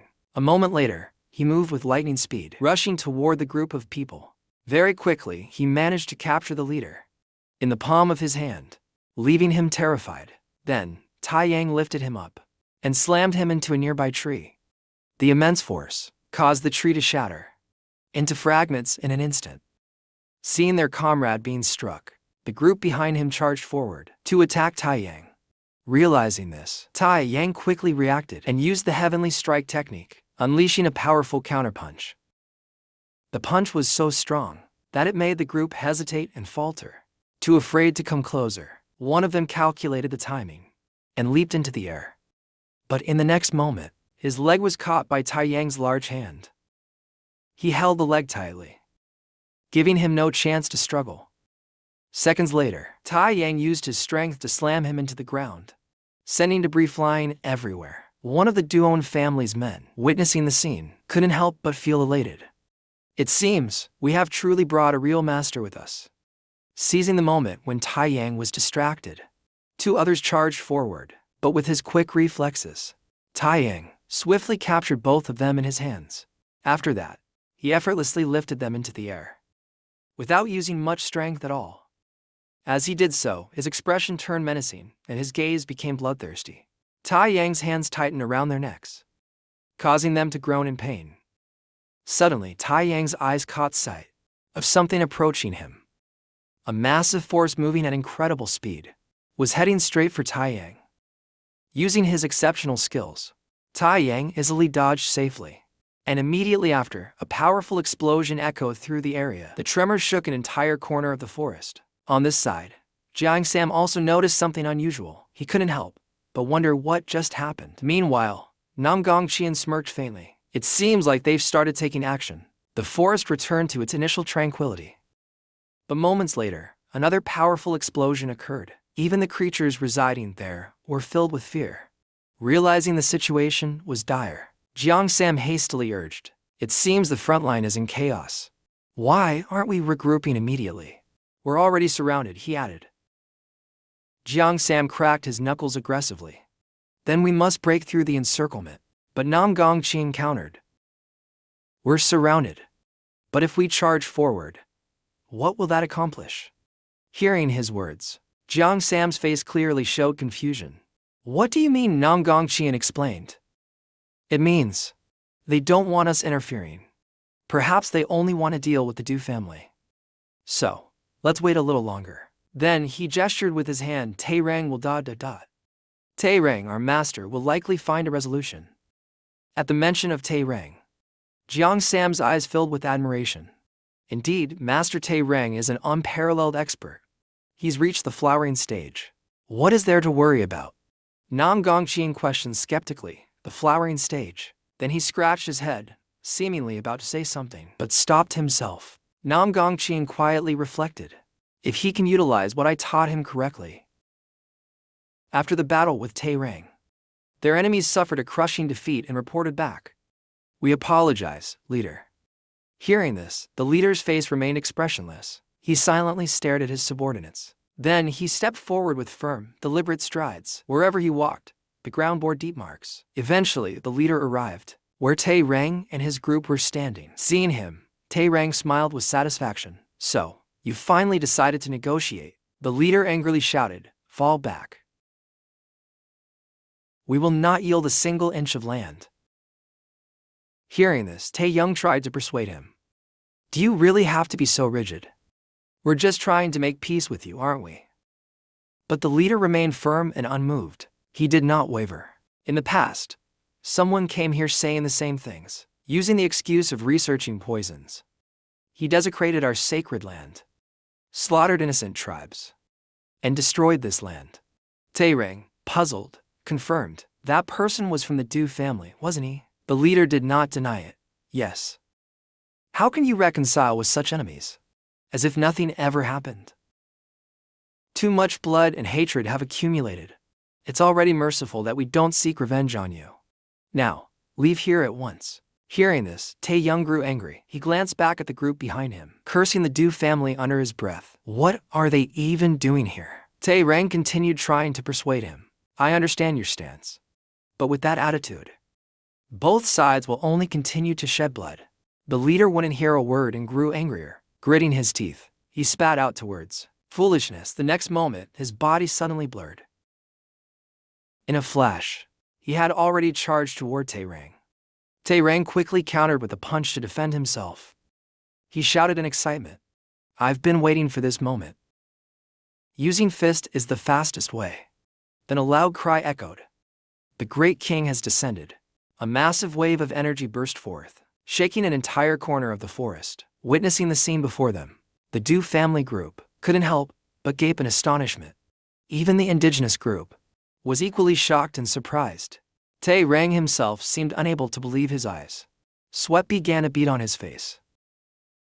At this moment, the leader's large hand tightly gripped Tairang's fist, leaving him with no chance to retaliate.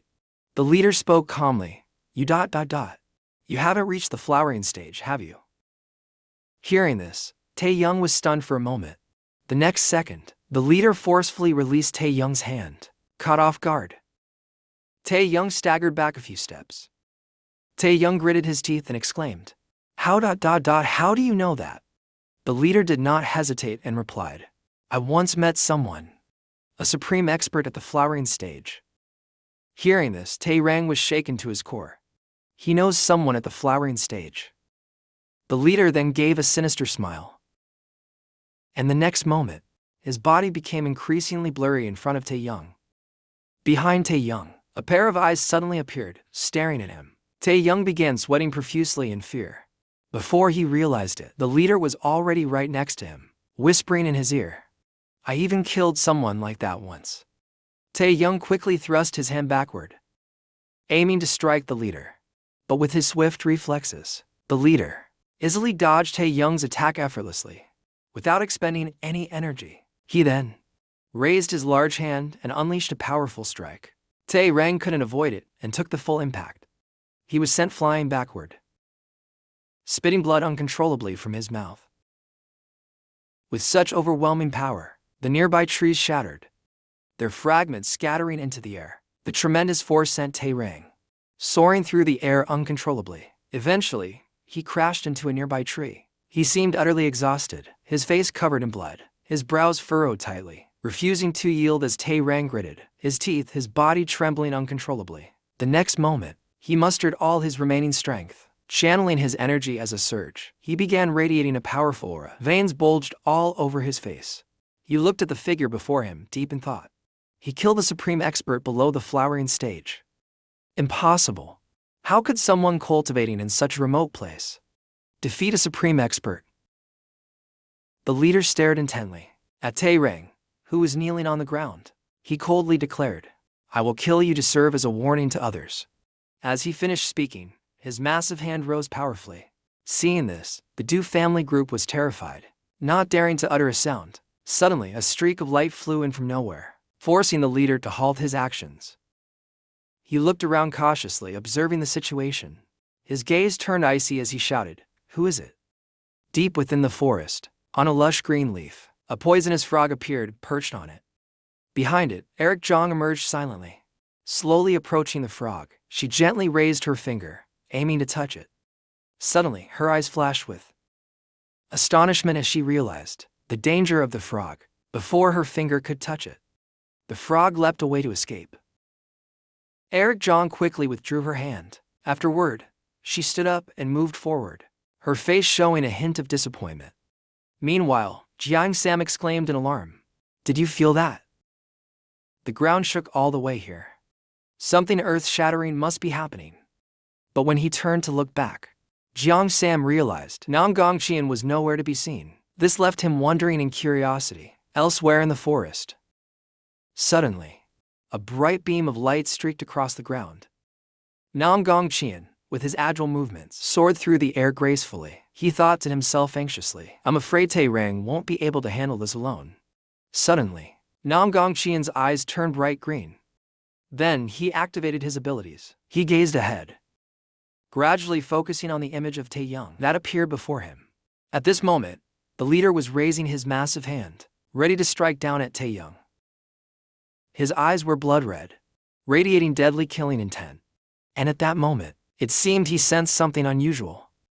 The leader immediately paused and became alert, looking around, and just as expected, he realized it. There was a powerful master hiding nearby. Thinking this, he turned to his subordinates and ordered, "We retreat." Then he turned back to Tae-rang. "Today, I spare your life, but remember this." He emphasized every word, his face devoid of mercy. "Today, I did not use the 100 venoms." The words he spoke reached the ears of Nam Gongqian clearly. Hearing this, he couldn't help but feel curious. The 100 venoms acted swiftly. It was already night, but the lights in the room were still on. Tae-young was gravely injured, continuously coughing up blood. A hand on his back revealed, "Your internal organs are completely destroyed," Nam Gongqian said solemnly. "Luckily, members of the Sichuan Tong family are skilled in poisons. I have an antidote ready." Hearing this, Tae-young wiped the blood from his mouth and scoffed coldly. "What's the point of self-treatment? If I fight him again, I'll still be defeated." Nam Gongqian stepped forward curiously, looking at Tae-young's face. "Are you angry?" Tae-young gritted his teeth furiously. "If it weren't for you sabotaging me." Before he could finish speaking, Nam Gongqian interrupted with a mocking laugh. "You'd still lose." Recalling what the leader said earlier, Tae-young speculated. Perhaps he was referring to killing a master of the Huajing level. That master might be Tansik-gun. It's very possible. If he's not bluffing. Then additionally, he mentioned the 100 venoms. The 100 venoms among the 4 deadly venoms. Did he defeat Tansik-gun and obtain the 100 venoms? Nam Gongqian looked worried. If that's true, then this is a serious problem. Hearing this, Tae-young cursed angrily. That Tong family bastard. What else are they hiding? Then he roared with all his might. "We must deal with this immediately." But the next moment, Tae-young's face turned pale, sweat pouring down. He screamed in pain. Seeing him trembling, Nam Gongqian teased with amusement. "With a body like that, you won't even make it 10 steps before meeting the king of hell." Suddenly, he shouted. "Wait." Tae-young was confused about what was happening. Nam Gongqian's hand swiftly pressed against Tae-young's back, sensing something. It made Tae-young even more curious. "What are you trying to do?" Sensing something was wrong, Nam Gongqian's face suddenly became serious. "We need to treat this immediately." Seeing Nam Gongqian's actions, Tae-young couldn't help but wonder. What will you do next? A loud shout echoed in the Sichuan Tong family estate. Impossible. Tansik-gun cannot be dead. The man yelled in shock. How could one of the 10 grandmasters lose to a tribal leader from the borderlands? That's absurd. He must be bluffing. Tae-young, sitting across with half-closed eyes, cursed internally. Too loud, he then coldly said. And what about the 100 venoms? He spoke as if he already possesses the 100 venoms. Hearing the mention of the 100 venoms, the man seemed uneasy. His eyes immediately avoided contact. That must be an exaggeration, he muttered. Noticing his odd reaction, Tae-young lost patience and slammed the table, shouting. Then where is the 100 venoms? Under questioning, the two old men hesitated, avoiding the question entirely. Tae-young grew even angrier. He clearly mentioned that it exists. If he doesn't have it, then it must still be within the Tong family, right? Seeing the old man's face drenched in sweat, Tae-young pressed further. Are you trying to hide that too? After a long silence, one of the old men finally spoke with difficulty. The 100 venoms. What do you plan to do with it? Tae-young immediately replied. Unfortunately, it's the only way to deal with him. Hearing this, the two members of the Tong family exchanged dark glances. The room fell silent once again. No one spoke a word, but the entire scene was fully captured by someone's eyes.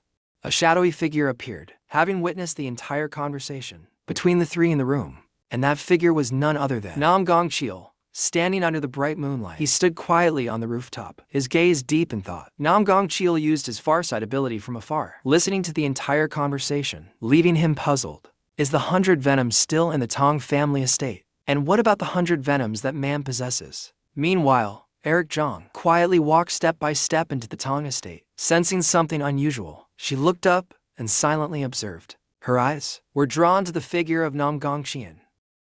Under the moonlight, he appeared like a majestic statue, his eyes glowing faintly. Eric Zhang's face showed admiration. Suddenly, Nam Gongcheol jumped into the air, leaving her stunned.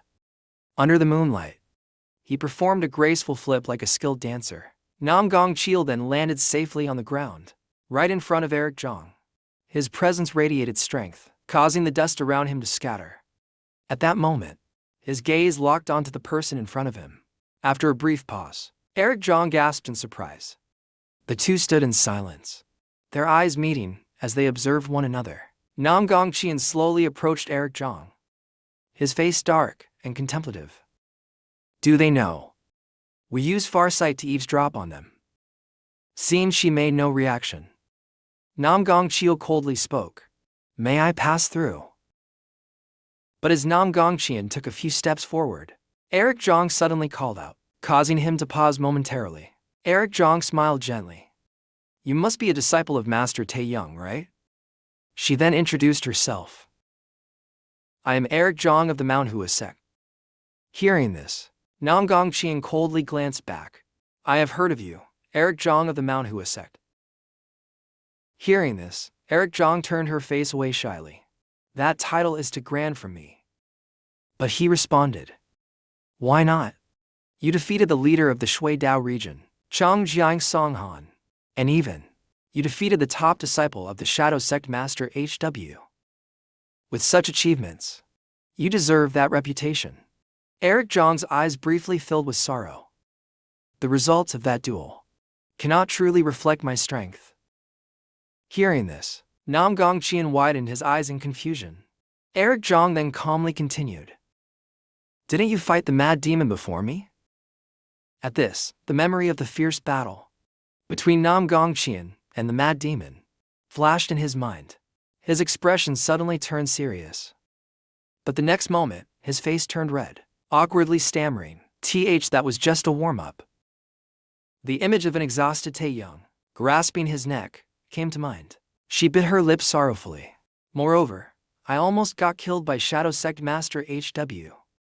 I only survived thanks to someone's help. Even if they call me the future of Manhwa sect, I am still inadequate. After finishing her words, Eric Zhang lowered her head, ashamed of herself. Unable to see her like this, Nam Gong spoke up. Perhaps it's a bit forward of me. But after pausing, he adopted a mysterious tone. May I share a few words with you? His words left Eric Zhang puzzled. She asked, "What is it?" Nam Gongqian, with a contemplative look, didn't keep her waiting. "Your plum blossom swordsmanship has surely reached a considerable level. It seems you have built a fortress, strong but too rigid, making it hard to move freely. Perhaps it's because you followed your master's teachings too strictly." Hearing this, Eric Zhang recalled an old memory. At that time, she had asked her master earnestly, "Master, please teach me once more. I still don't fully understand."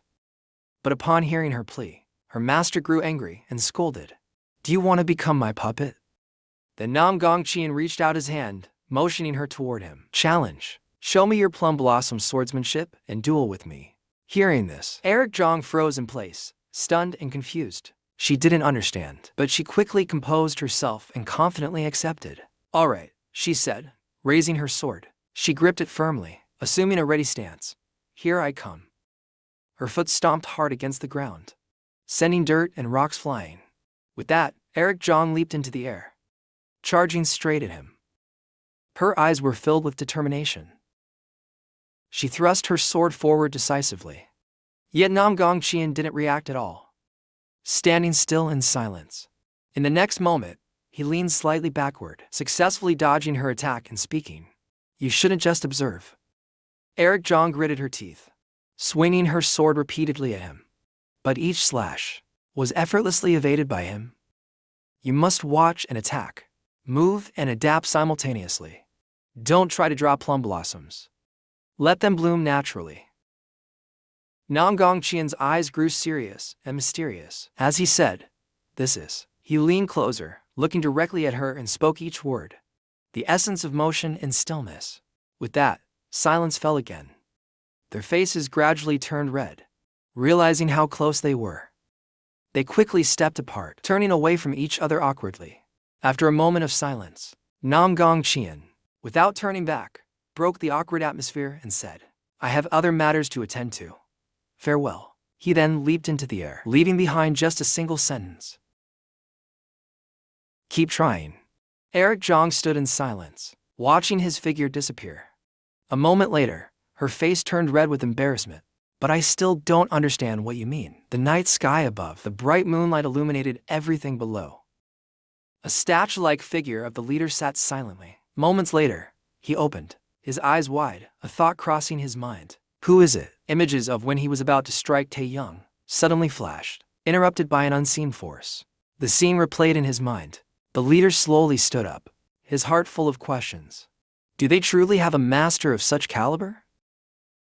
Even if they do, I want to face him.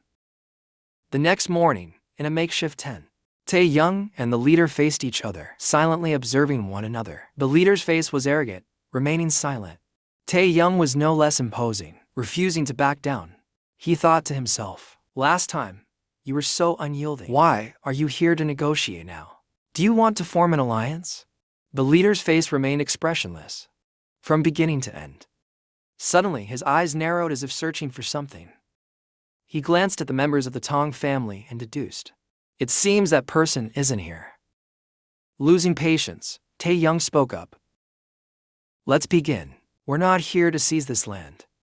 If the Tong family and Minghong sect can share the resources of this forest fairly."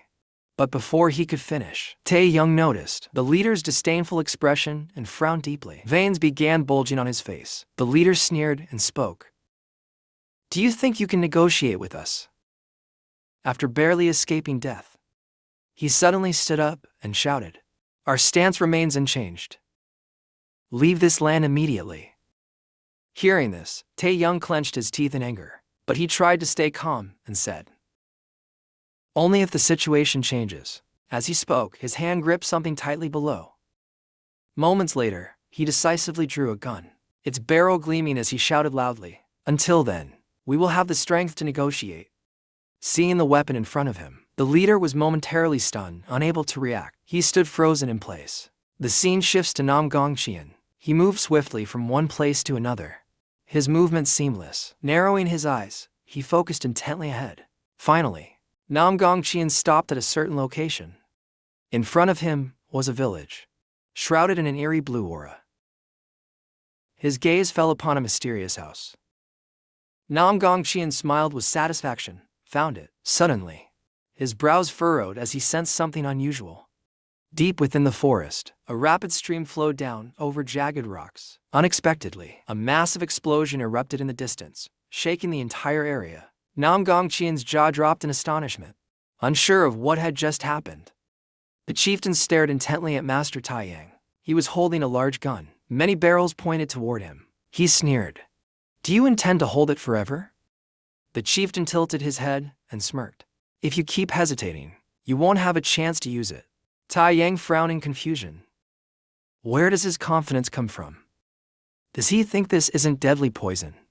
After a moment of thought, Tai Yang finally decided to act at that moment. This is the time. He pulled the gun's lever hard. Determination filled his heart. If I've thrown the spear, I must follow through. The gun fired rapidly without stopping. Sharp spikes shot out from the barrel. They flew straight toward the chieftain, but his expression showed no fear. The spikes pierced his flesh. A large dose of poison entered his body.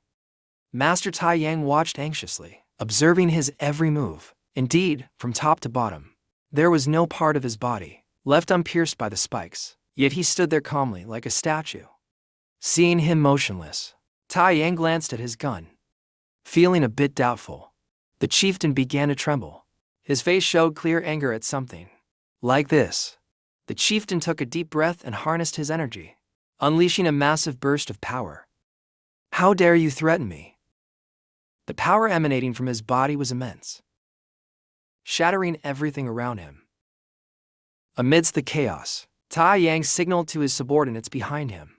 They understood immediately, firing a signal flare deep into the forest. The flare shot high into the sky. From the other side, Jiang Nan noticed the signal from afar. His expression immediately turned serious.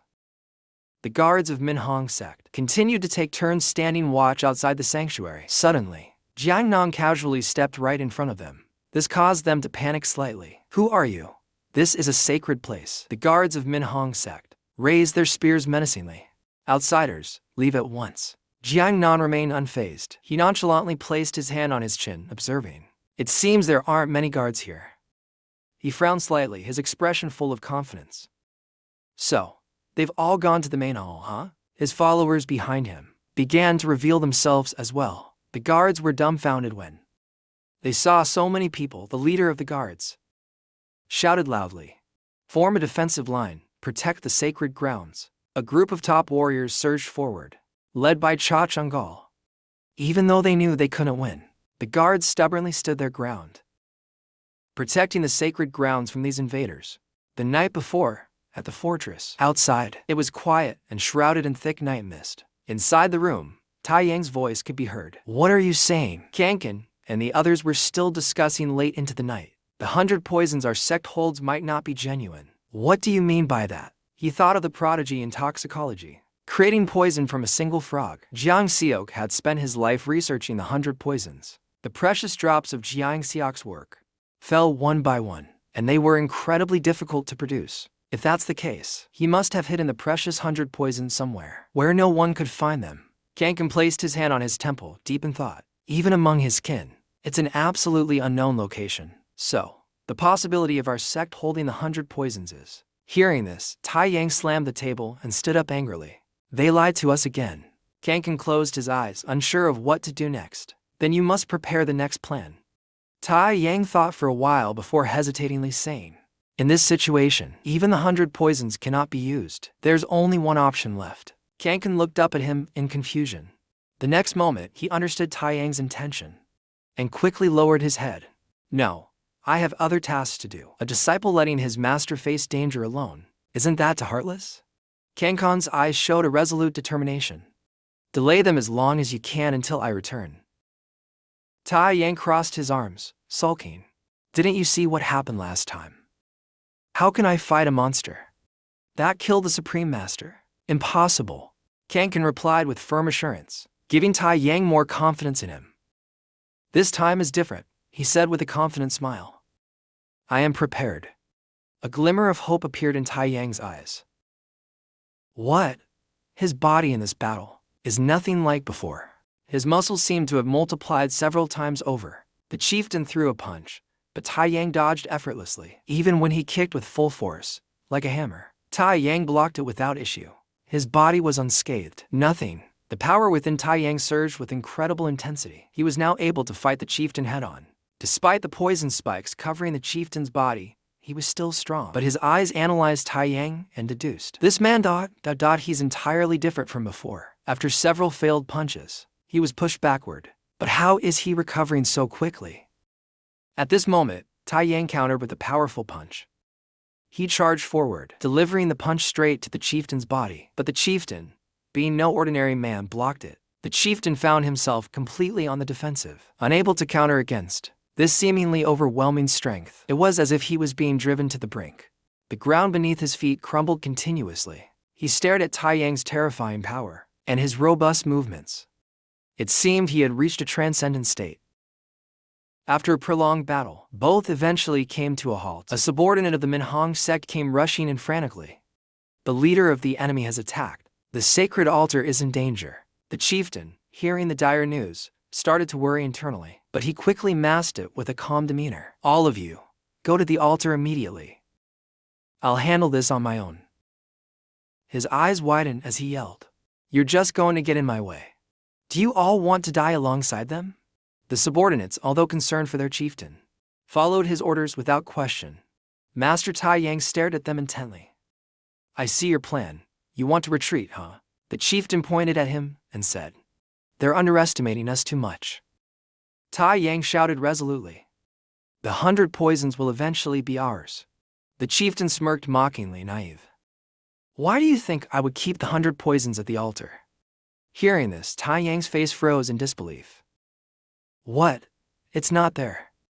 Elsewhere in the storage for various poisons, the guards were lying unconscious on the floor. Inside, Kankan was examining different poisonous substances. He sniffed each one to discern its scent. Suddenly, a stack of books behind him caught his attention. Kankan approached and picked one up to read. He was stunned as he flipped through the pages. This I can't believe my eyes. Is this Jiang Xiao's journal? Meanwhile, intense fighting erupted in front of the altar. Neither side was backing down. The Minhang sect forces were now arriving in waves. Nam Gongqiu was fighting 3 enemies by himself. One of them, taking advantage of a moment of distraction, attempted to strike him from behind. Suddenly, a loud shout erupted from behind Nam Gongqiu. It turned out, Jiang Nan had noticed just in time and rushed to knock out the assailant. "Be careful now, saving others." Jiang Nan soon found himself in danger when a spear was hurled towards him, leaving Nam Gongqiu unable to react in time. Protecting each other was truly a blessing. Izix jumped in and slashed through the spear of a Minhang sect soldier. She delivered a powerful kick to his face, causing him immense pain. After handling him, she stepped in front of the 2 men and warned, "Stay alert, the situation has changed." At that moment, Jiang Nan and Nam Gongqiu looked around. They saw many enemies charging at them. What is happening? The Minhang sect soldiers were everywhere, like hungry wolves. Troops poured in endlessly. Izix's expression grew concerned. "If this continues, we'll be surrounded." Nam Gongqiu's face was equally grim. However, Jiang Nan remained calm. "Don't worry," he said, glancing toward Cha Changgun, who was fighting 10 soldiers on his own. "If we bring that Shaolin warrior to our side, Cha Changgun unleashed a powerful double palm strike, causing a massive impact. The soldiers surrounding him were thrown to the ground. The soldiers hit by Cha Changgun's attacks lay sprawled on the ground, groaning in pain. Once again, another wave of soldiers charged at the monk. He assumed a defensive stance, but deep in Cha Changgun's eyes, there was a growing fatigue. Just dealing with these is already difficult. His face showed deep concern. "Protecting the relics is beyond my strength." Inside the altar, a statue containing relics began to glow continuously. Gradually, other statues also started emitting a strange light. A soldier standing near the altar sensed something was wrong. His eyes widened. A mysterious sound echoed in his ears. He instinctively looked behind him. Then, overcome by unease, he climbed into the altar. As he reached the entrance, he was completely stunned. The gatekeeper had already been knocked unconscious. This can't be, he exclaimed and rushed in. He stepped inside and looked around quickly. Immediately, he panicked and raised the alarm. Intruder alert. At that moment, Kanken rushed in at lightning speed. His face was filled with anxiety. Unexpectedly, he thought of the image of the chieftain, standing boldly. If the leader is this powerful, he wondered. Indeed, the chieftain's strength seemed to multiply significantly. Then enhancing Tai Yang's internal energy might be futile. As Tai Yang said, there was only one way left. The chieftain's body started trembling, his veins bulging, and poisonous spikes began detaching from his body. In the next instant, the spikes launched outward from his body. The spikes that had pierced him were now flying off, targeting everyone around him. He roared, channeling his energy. The uncontrolled spikes shot straight toward everyone nearby. Tai Yang and his soldiers were caught off guard, unable to react in time. Then he quickly knelt down, slamming his hands on the ground. A protective shield formed, a defensive barrier of immense power. His shield managed to block some of the poisonous spikes. He couldn't protect everyone. Many were still hit by the poisonous spikes. Tai Yang, concerned, ordered his men. Get the antidotes. One of the poisoned soldiers hurriedly took out a deep red pill. Sweat poured down his body, but he managed to swallow the pill in time. From behind, someone told Tai Yang, if that's the 100 poisons, the antidote won't work. After a while, the chieftain stepped forward, facing Tai Yang directly. The merchants handed me what they call the 100 poisons, but it's just a mixture of ordinary toxins. His bloodshot eyes burned with visible fury. The name 100 poisons isn't meant for such mediocrity. Tai Yang frowned and questioned him back. You speak as if you know how to create the 100 poisons. Pointing directly at him, Tai Yang firmly declared, the secret to crafting the 100 poisons was only known to Tong Suk-kun. If you kill Tong Suk-kun, then that secret has been lost forever. The chieftain smirked mockingly. Oh, really? He didn't say another word. Instead, he reached up and removed his helmet. He let the helmet drop to the ground, and a surge of power began to emanate. Tai Yang's eyes widened, unable to believe what was unfolding before him. The entire forest around them was engulfed by the chieftain's toxic aura. The toxins descended, creeping through every branch and leaf. Trees, flowers, and plants withered and lost their vitality. The poison also invaded Tai Yang's body, causing him immense pain. He clutched his chest, his trembling hands struggling to lift a deep red antidote pill. To slow to defend. His entire body was trembling, and sweat was pouring like a stream. Yet, he still tried to put the pill into his mouth. He looked extremely miserable. Seeing him in such a state, the chieftain smiled with immense satisfaction. Finally, he could no longer muster any strength. The pill slipped from his hand. Blood poured uncontrollably from his mouth and nose. Deep down, he had already admitted defeat. The poison had spread throughout his body.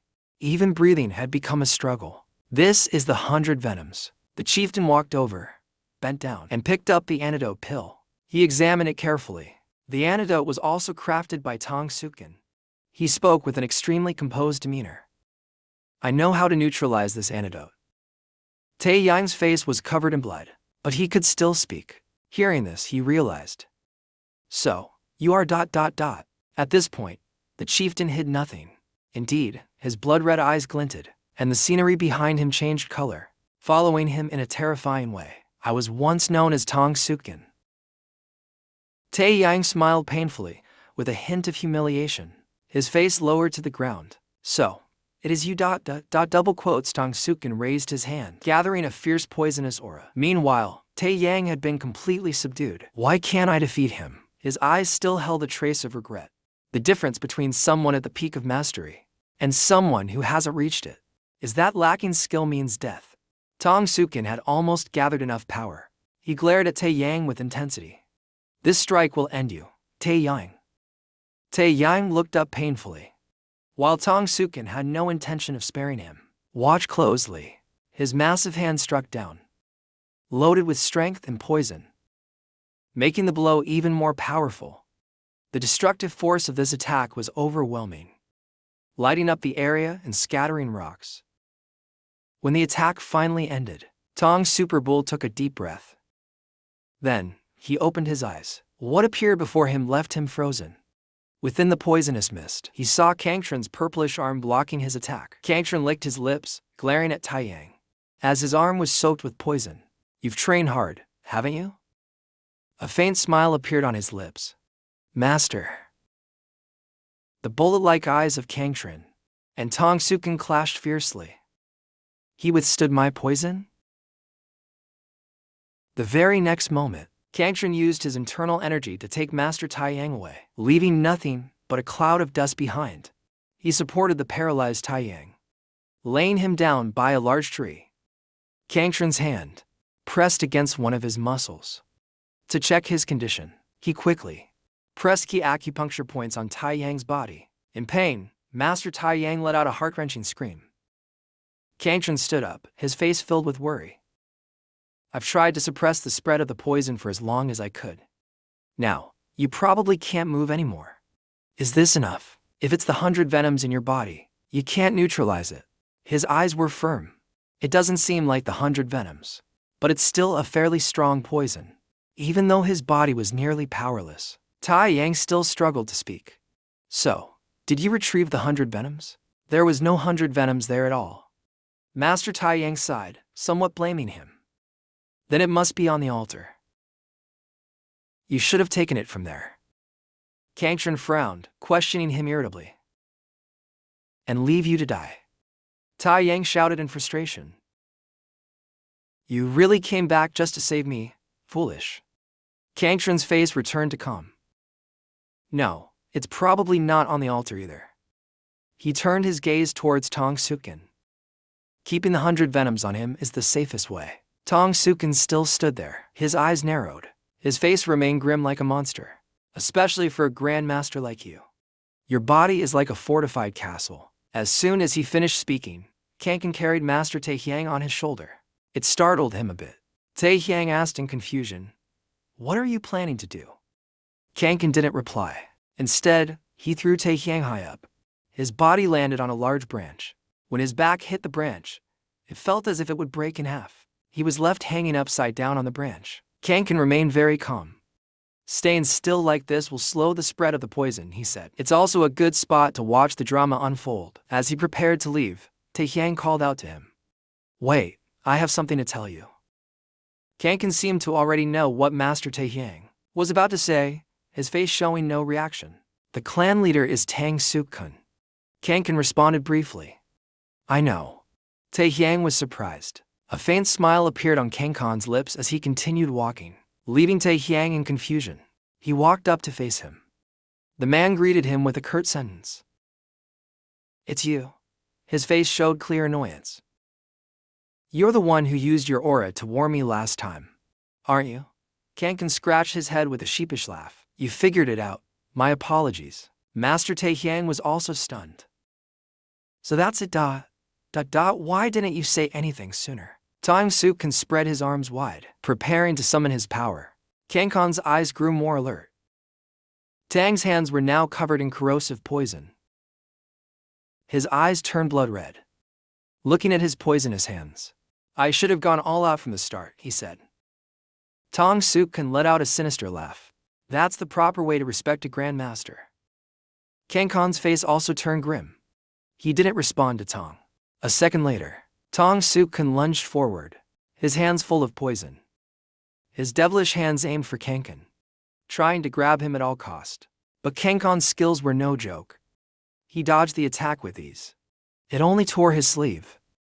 No matter how hard Tang Suk-kun tried, the poison only stopped at his robe. Tang grew more furious and intensified the poison in his hands. You can't escape, no matter how many slashes. Kangtran skillfully dodged them all. Not landing a single hit only made Tang Suk-kun's frustration worse. You wretched thing. He lunged at Kangtran, closing the distance, but still couldn't catch him. As they brushed past each other, Kangtran whispered in his ear, Why did you betray the Tang clan? His words struck a nerve. Tang's eyes filled with despair. You even faked your death. Driven mad, he tried to crush Kangtran's face. But once again, Kangtran evaded swiftly. After exchanging blows for a while, they retreated to opposite sides. Tang's face darkened as he tried to justify himself. The 10 Grand Masters of the Sichuan Tang clan, Tang Suk-kun, really did die. Inside, He harbored deep pain. I no longer want to live under the tarnished name of the Tong clan.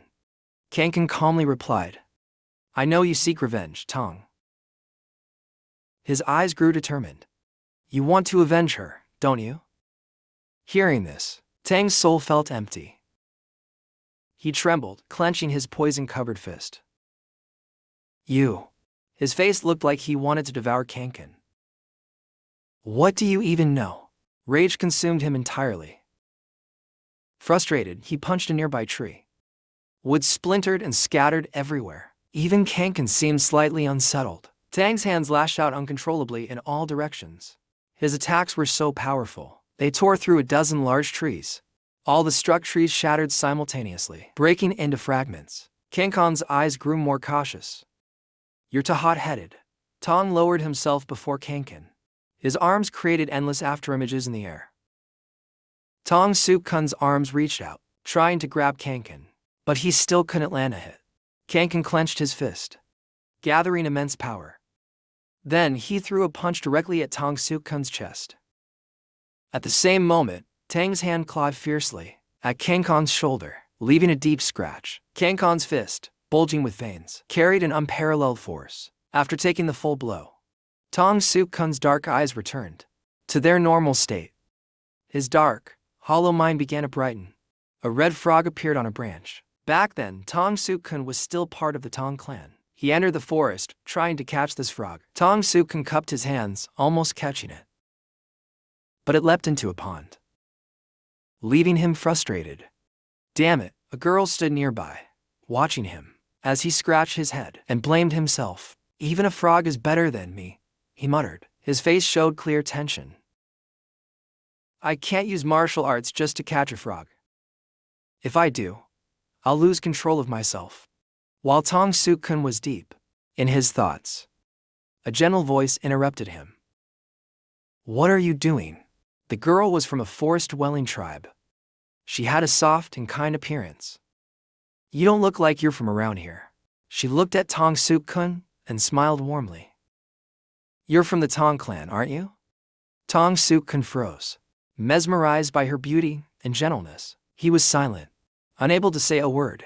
She was Wuxi. She gently walked closer to the stunned Tong Suk-kun.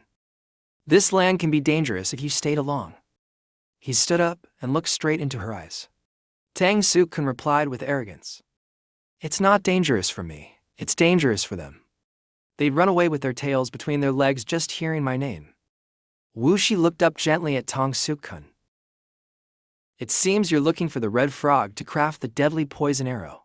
He put on a face of indifference. Deadly poison arrow, it's just a trivial matter.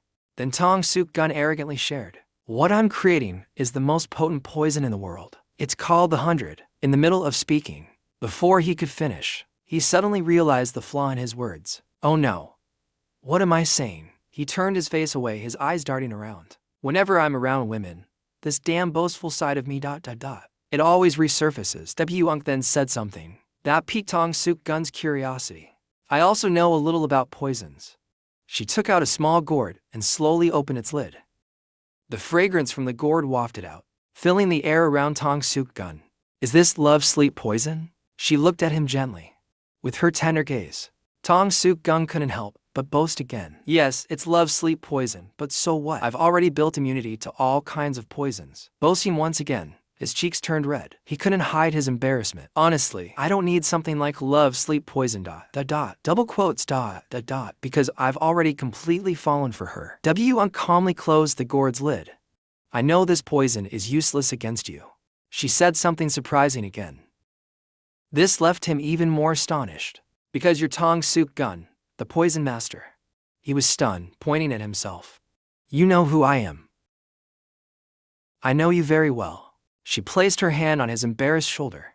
And I also know ... Unk leaned close to Tong Suk-kun's ear and whispered.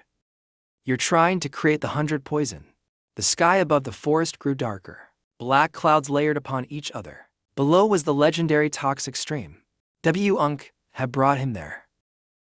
Yet her face was filled with joy. Here it is. Tang Suk-kun looked around in astonishment. He saw the endless emerald green stream.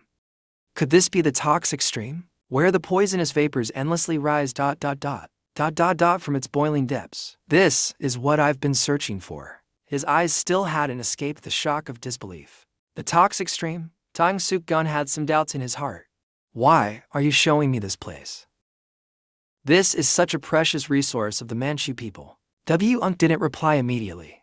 Instead, she turned back and smiled gently at him. Her gaze was once again drawn to the stream. That's right, the Manchurians. We've been fighting the Sichuan Tong family for a long time. For us, the toxic stream is the only way to deal with the Tong family. Her eyes always gazed far away, and the heavy mood made him even more confused. If a master like you perfected the ultimate poison using this toxic stream, the Manchurians would stand no chance against it. But why? Oink turned back to look at Tang Suk-gun. After a seemingly kind glance, she questioned him in return. Do you even care what happens to the Sichuan Tong family? Shock after shock left Tang Suk-gun frozen stiff. Wusc silently stared at him, while he hesitated, lowering his head. After a while, Oink thought of the image that his younger brother feared, and continued, Your younger brother struck first because he feared you would threaten his power. Or perhaps it was the bloody vision of internal strife within the Tong family. Of course, not even a master of poison could stop it. The rebellion was quickly suppressed. After a while, he stopped brooding and spoke candidly. I never cared about being the head of the Tong family. She quietly listened to Tang Suk-gun's confession. I planned to retreat and live in peace, but I didn't expect my own blood to do such a thing. Despite being filled with hope, he waved his hand with a bitter smile. He has no talent but is full of ambition. Oink, with her clear eyes, moved closer to his gaze. So, you left your family, then went into hiding. Tang Suk-gun, looking uneasy, turned away. I'm so sick of the Tong family name. All I ever wanted was to study the most powerful poison. Tang Suk-gun's eyes widened in shock once more when she said, Then complete the ultimate poison. She directly stated her condition. But you must share its secret with me. The stream continued to flow in its cycle, while the two exchanged words. If both the Tong family and the Manchurians possessed this poison, neither could threaten the other. Are you aiming for political peace? Tang Suk-gun frowned in doubt.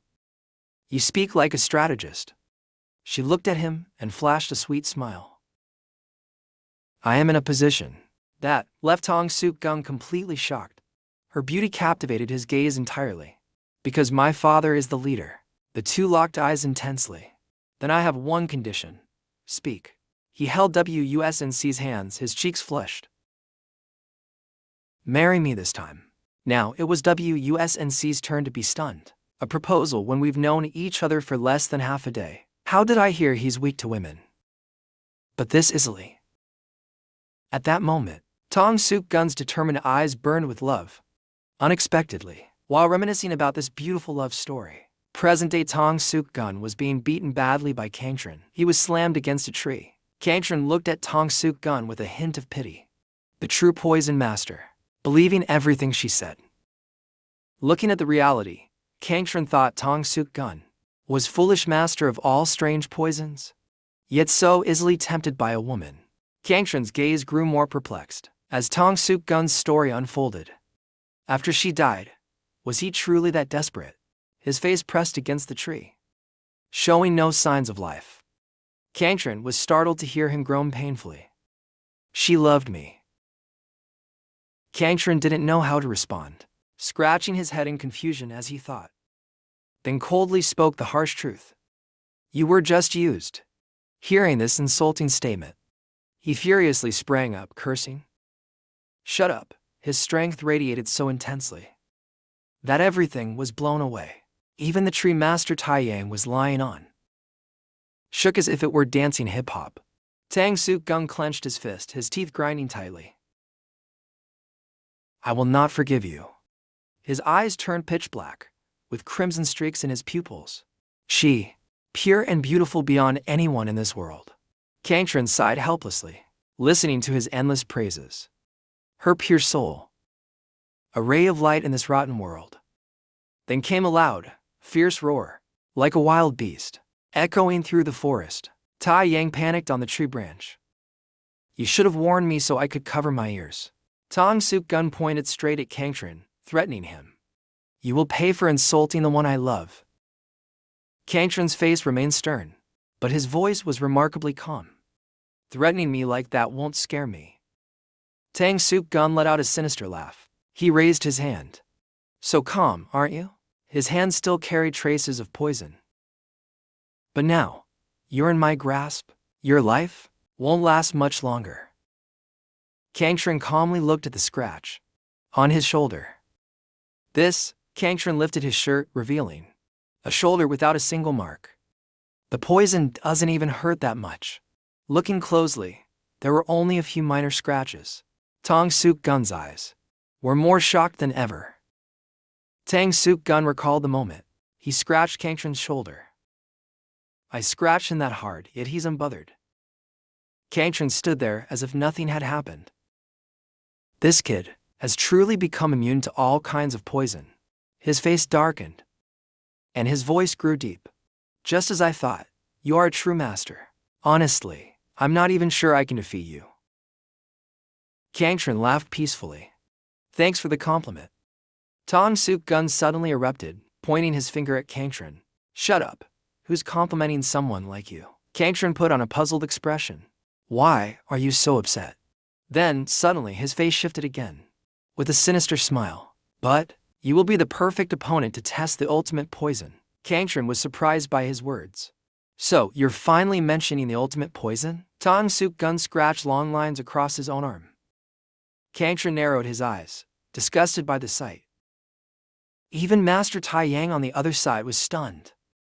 Kangtran chuckled softly, because this was beyond his expectations. Unbelievable.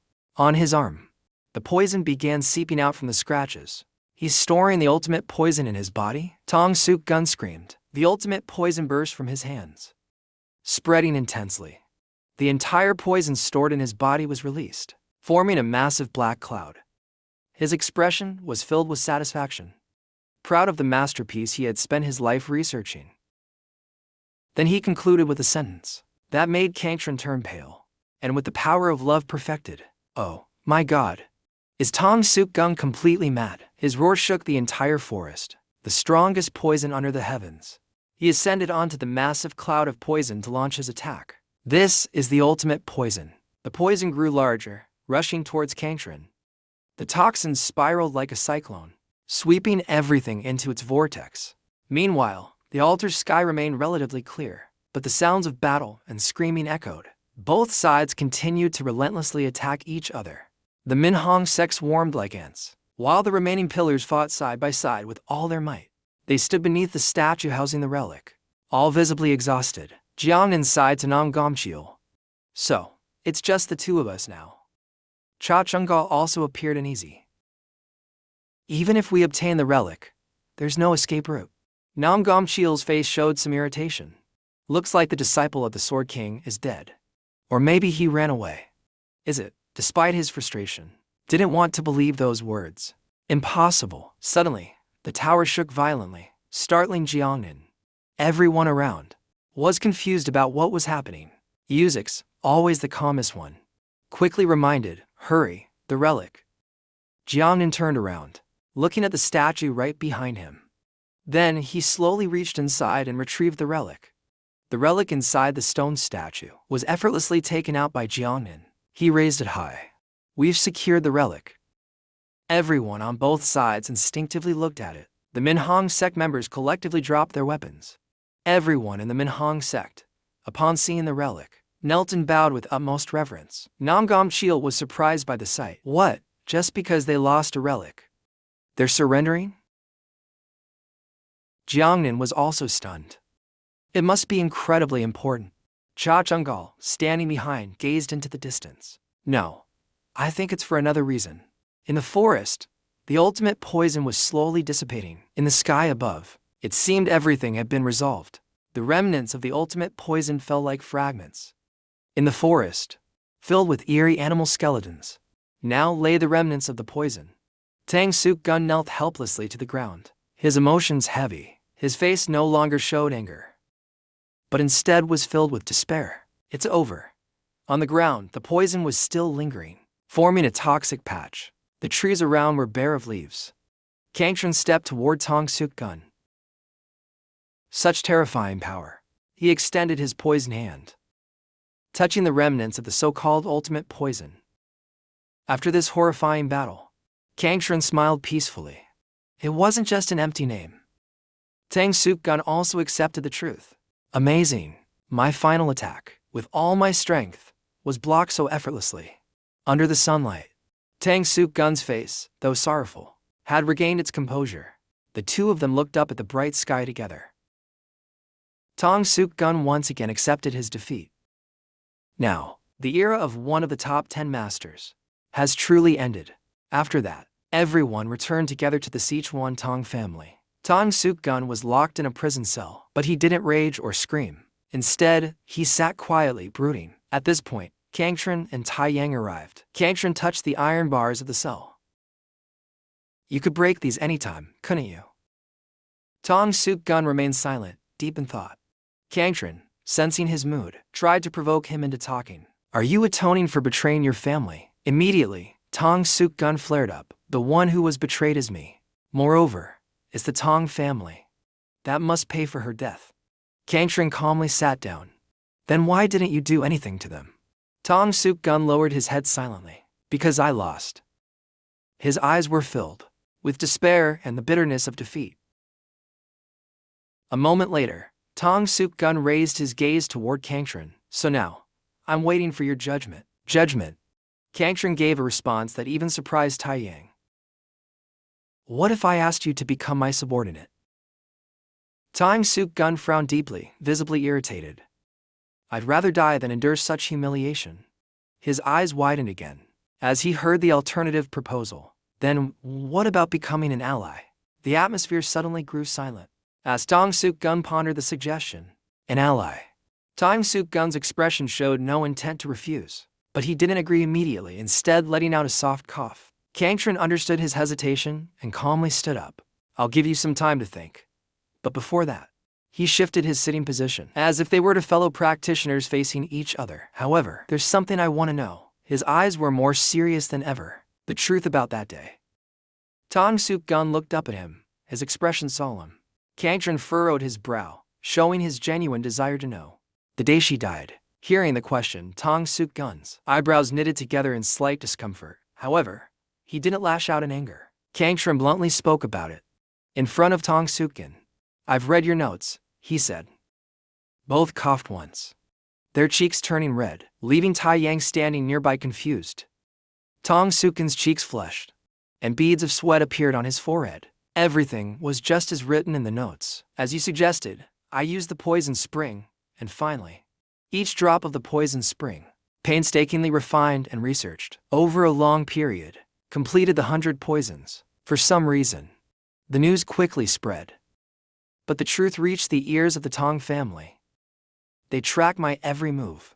From the moment I entered the forest, the Tong family's soldiers marched into the forest tribe en masse. Right after the 100 poisons was completed, they immediately dispatched troops to his research chamber. Wuxi had already sneaked in somehow, but Tong Suk-gun still trusted her implicitly. At that time, she happened to be there alone. His gaze was heavy, staring at the ground.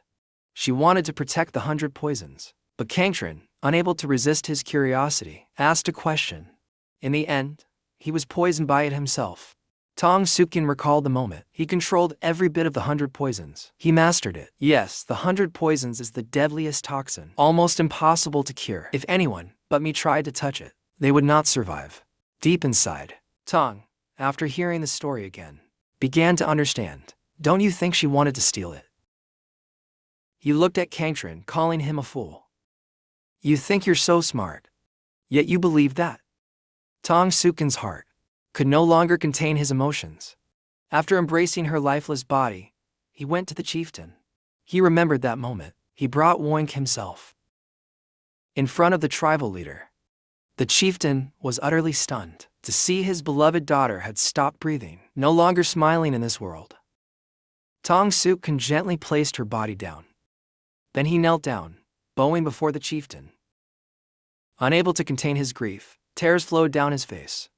"Please allow me to avenge her," he pleaded.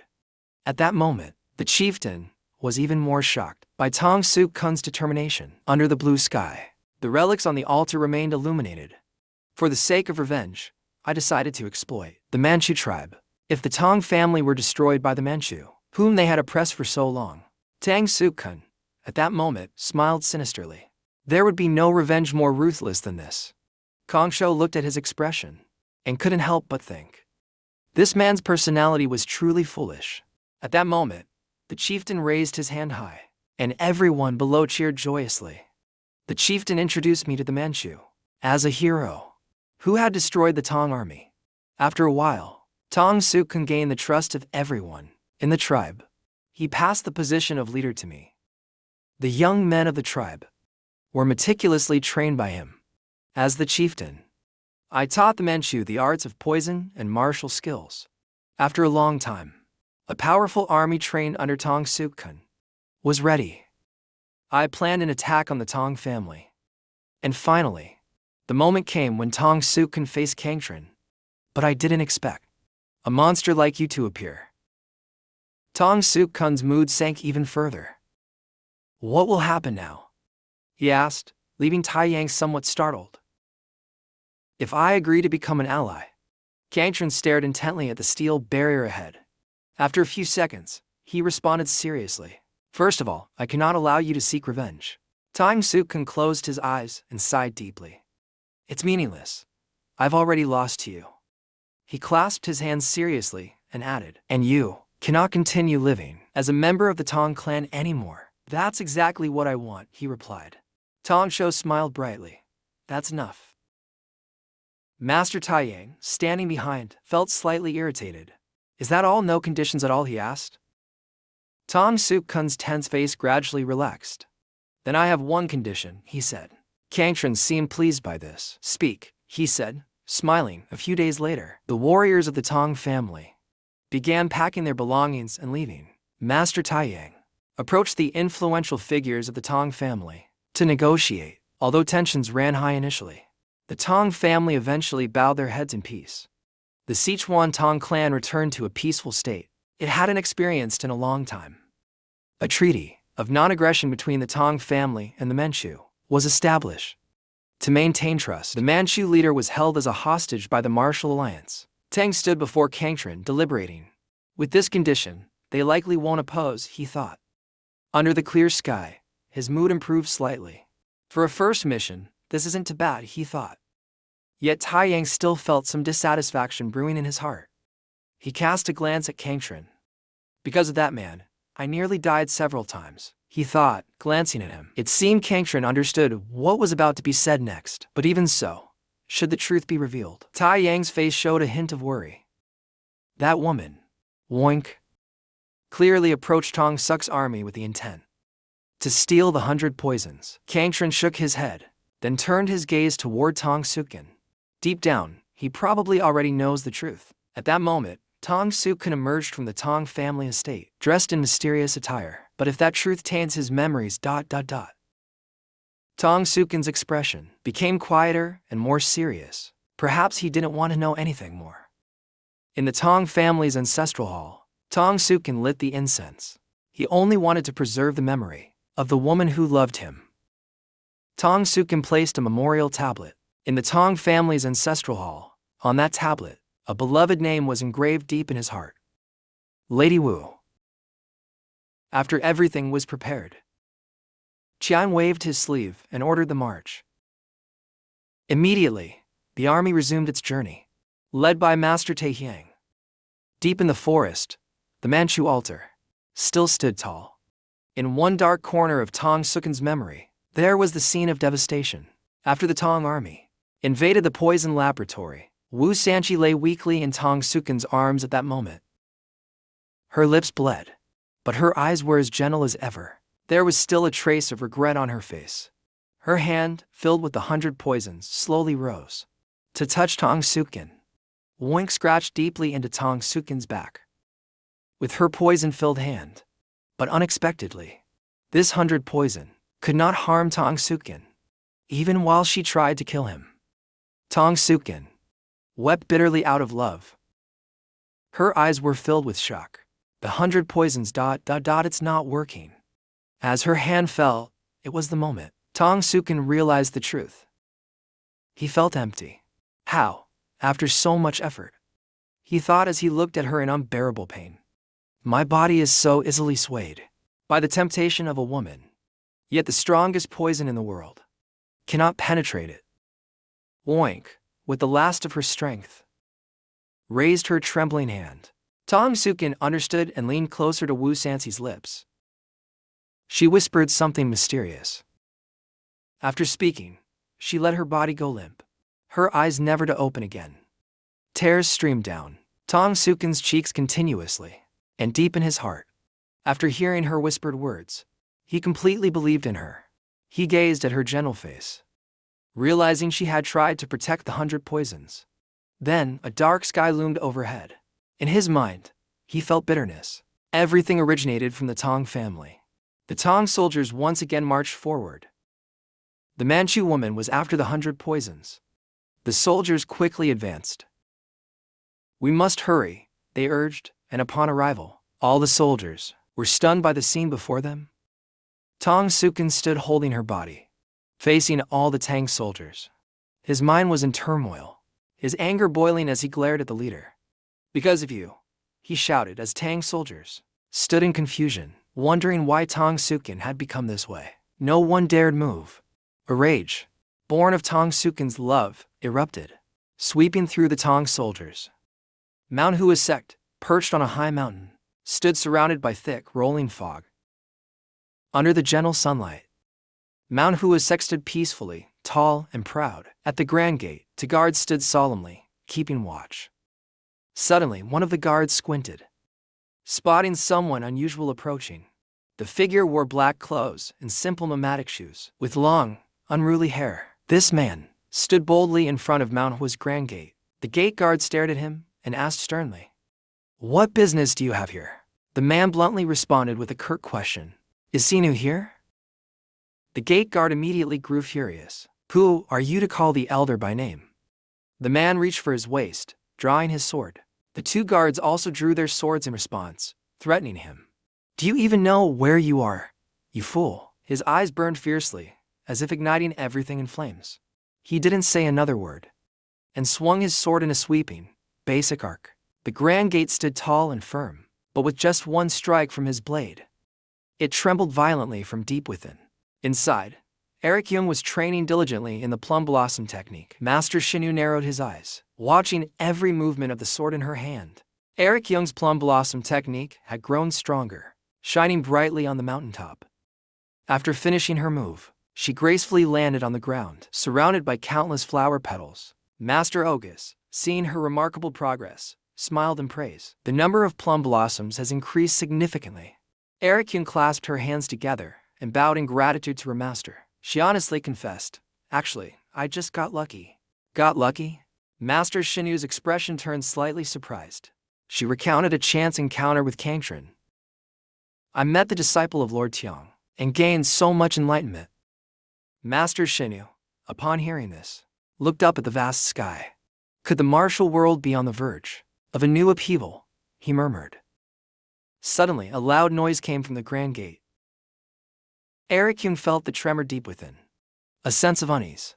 All the disciples of Mount Hua outside were being beaten mercilessly by the mysterious figure. Lying scattered across the courtyard, the mysterious figure, wielding a demonic sword, seemed to disdain everyone. Master Xin Wu finally descended from above, his face etched with immense displeasure as he stared at the intruder. "Who are you?" he demanded. The man said nothing, his eyes burning as he stared at Master Xin Wu. Meanwhile, at the Martial Alliance headquarters in Beijing, everything was still and peaceful. The Martial Alliance leader, Li Yongxiok, sat in the large chamber, reviewing documents with an air of authority. His friend arrived, visibly shocked. As he shared the news, a duel between Xinu, the #1 swordsman of Mount Hua, and the demonic swordsman. The friend, enraged, slammed the table in anger. "Why are we accepting this?" Martial Alliance leader Li Yongxiok, on the other hand, calmly tended to his bonsai. "I never sent a letter seeking permission," he replied. Mount Hua's leader accepted the challenge. "So this is merely a notification." His friend lowered his voice, his face showing signs of sorrow. There are only rumors of the demonic swordsman's death, but no one has ever found his body. Even Li Yongxiok's gaze showed a hint of concern. Of course, anyone who has faced the demonic swordsman would never believe those rumors. His friend raised his eyes to him. Do you think Shin Wu can win? Time has certainly passed, hasn't it? The helpless companion placed his hand on his forehead. The great spelling battle ended long ago. Yet he is still trapped in the grudges of the past. The eyes of leader Li Yongxiok became even more worried. After a while, the leader spoke. Shin Wu has requested an official witness from the martial arts world. He plucked a leaf from the bonsai tree. Moreover, we can intervene. Hearing this, the companion suddenly realized something. He bowed to the leader. Your cunning nature truly makes you the strongest in the martial arts world. Cunning. You really have no limits to your insults, do you? Then the companion seriously asked, are you planning to send AI? I heard someone is doing quite well recently. Once again, the companion was surprised, stunned to the point of bewilderment. On the road stretching across the mountains, the three from Taiyang's side were walking together. The Huashan sect. Tang Suk Gun walked behind Taiyang, constantly grumbling. This time, you are going as the witness for Huashan's #1 sword faction. The martial arts world really trusts you. Tang Suk Gun added a teasing comment. That left Taiyang frustrated. I see you've managed to hide the fact that you almost died twice. Kangtran smiled. But in truth, his martial arts have improved since then. Tang Suk Gun also offered his praise. Yes, I admit that. His growth speed is truly astonishing. Taiyang was extremely annoyed at this point. Choose one. Praise or criticize. Elder 5 Venoms. Tang Suk Gun sighed. 5 Venoms? Taiyang sarcastically gestured towards him. That's the Elder's new title. You can't go around with the title for Venoms while staying incognito. After thinking for a while, Tang Suk Gun stroked his chin and agreed. 5 Venoms. I like it. Though officially, you're still beneath me. So, be careful with your behavior while acting as a witness. Elder. With his inflated ego, Tang Suk Gun smirked. Are you saying I've become a watchdog of the martial arts world? Taiyang's eyes turned serious. It was no longer a joking matter after hearing him speak. It's understandable. That peculiar temperament of Tang Suk Gun surfaced again. If you want to establish a faction under the name of Merchant King's Fist, having strong martial arts backing is not a bad idea. Unable to hold back his anger any longer, Taiyang slammed his fist against the nearby tree. His expression suddenly became tense and filled with resentment. The 10 great martial arts masters, the 9 great sects. I've hated them all since I was a child. Tang Suk Gun's insolent mouth stopped in the face of Taiyang's anger. Wasn't it you who fought in the great righteous demonic war to eliminate the common enemy of the demon sect? Despite striking the tree, Taiyang withdrew his fist. But his face still brimmed with fury. Our enemy now is the sword demon. Of all people, you should know better than anyone who he is. Tang Suk Gun fell silent, unsure of how to respond. A moment later, the 3 of them arrived at the Huashan sect. Erikong came out to greet them. She bowed gracefully and invited them inside. Not seeing any elders come to greet them, Kankin and Taiyang were puzzled. Sensing their concern, Erikong bowed again. The elders and senior brothers are busy, so I came to greet you. I apologize. Taiyang waved his hand. It's okay. I understand the situation. Please take me to meet the elders. Certainly. The scenery inside the Huashan sect had been wrecked by the sword demon. A large shattered area was left in the courtyard, and the main gate was destroyed. Kankin and Tang Suk Gun were shocked at the sight before them, unable to believe their eyes. Seeing such devastation in a great sect, Taiyang wondered how the Huashan sect had come to this. It's truly shameful. I can't believe we were defeated by just one person. It's disgraceful. I never thought we would be defeated by a single foe. Taiyang's face showed growing concern. Can you tell me what happened? What happened on that day? Erikong sorrowfully recalled that day. I was performing a sword dance for the elder. Then suddenly, the urgent sound of alarm drums echoed furiously. All the disciples of the sect rushed out to face the intruder.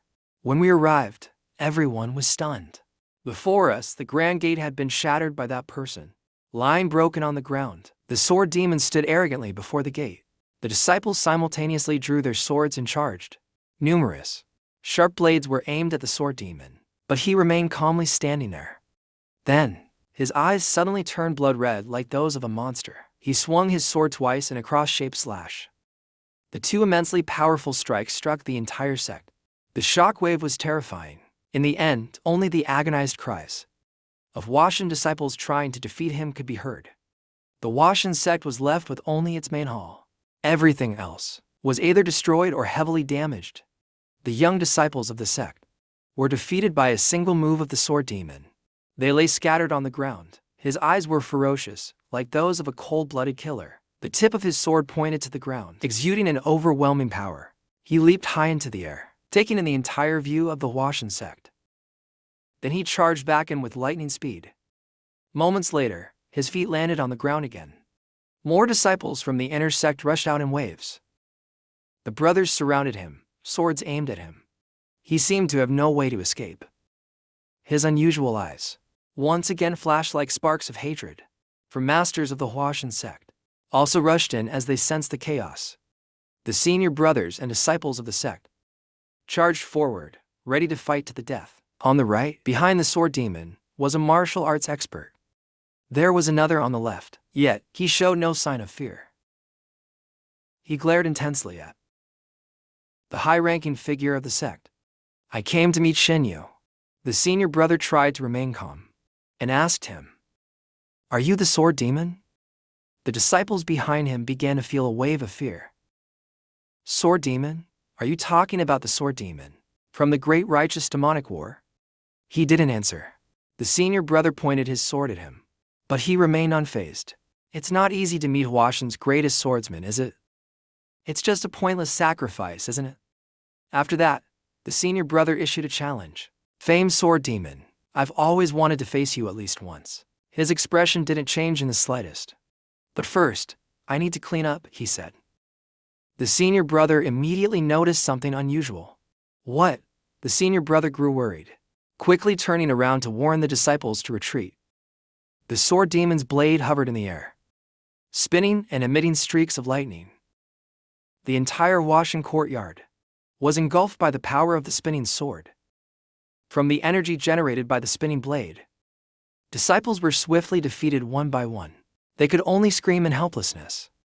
Other senior brothers strained every muscle to withstand the storm's onslaught.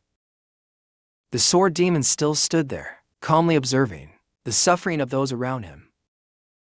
"You're holding out quite well," he remarked. His face momentarily relaxed. "But if I take all of you down?" The senior brother frowned in frustration. "You arrogant fool." Immediately, all the elders charged forward with ferocity. "Do not underestimate us." Ericon looked toward the endless mountain ranges, her mood somber. Troops were mobilized. Even the elders took action. But it wasn't enough. She bowed her head, unable to hide her emotions. "When I followed the elder to the training ground, everything had already." Ericon continued her story. The moment when Master Shinyu confronted the sword demon, the two stood face to face for a long time. No one spoke. His eyes shifted from red to white. He looked at Ericon behind and asked, "Is she your disciple?"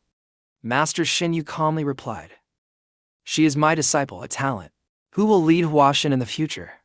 The sword demon smirked disdainfully. "It seems Huashan's tradition will carry on."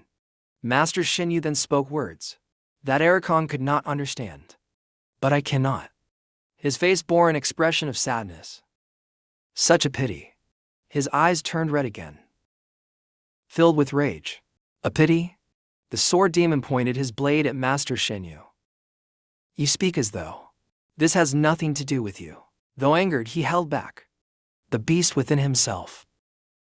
"I will return in 1 month to settle this," he declared to Ericon's shock.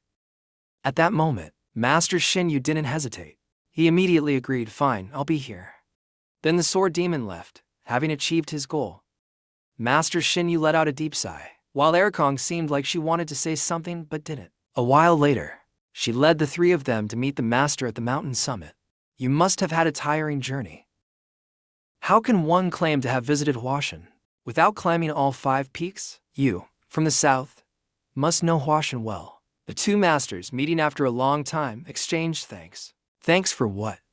Master Shinyu glanced at Ericon and explained, "I heard my disciple has achieved enlightenment." Master Tai Yang was bewildered, not understanding. He looked to his right at Erikong, then to his left, and caught Kang Shun's evasive expression. Master Xinyu smiled warmly, but Master Tai Yang hesitated. So ... You truly have reached the stage of enlightenment, haven't you? Tong Suk-kun lightly nudged him, signaling something. Suddenly, Master Xinyu said something unexpected. But at this rate, you will just become a pawn of the alliance. Tai Yang couldn't hold back and immediately frowned in anger. What do you mean by that? Even as Tai Yang grew furious, Xinyu remained calm. I mean, look at the person standing before you. Tai Yang's eyes widened in shock, as if he were seeing Xinyu from 15 years ago. Back then, Xinyu was young, and his swordsmanship was extraordinary. And now, it's still unyielding.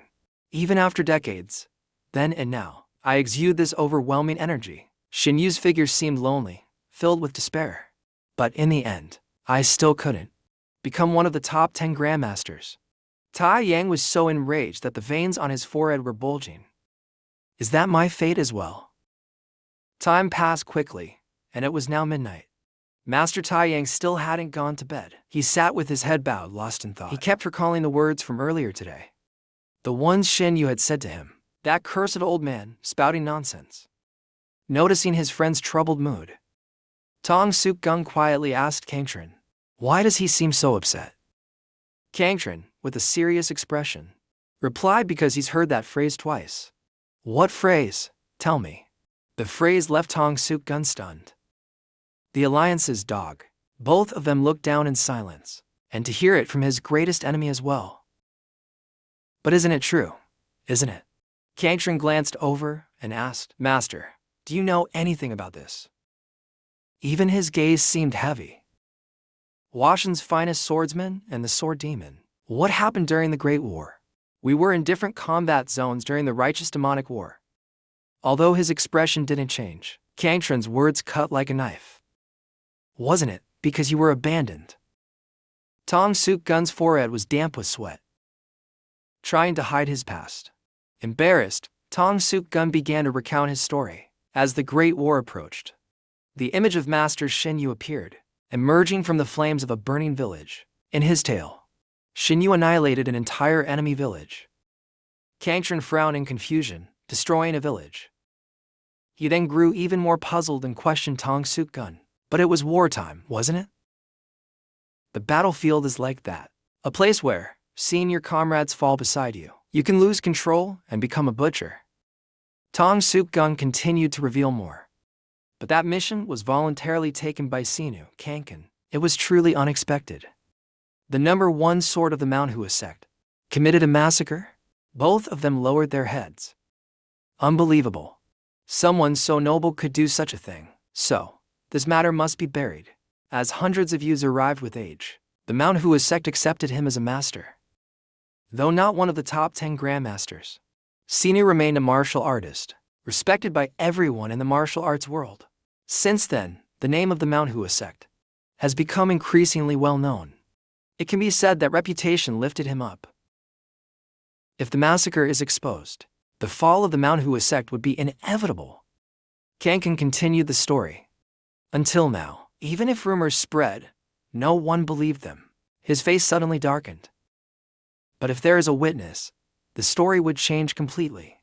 The two talked for a while, without noticing Master Tai Yang. His face turned red and grimaced in anger. Then, Tai Yang took out a letter.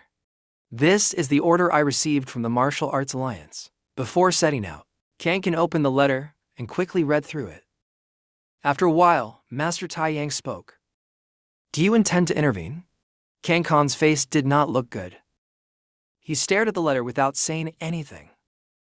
Deep in the mountains, there was a cave, under a mysterious cliff. Inside, the sword demon was meditating with full focus. The surroundings were eerily silent.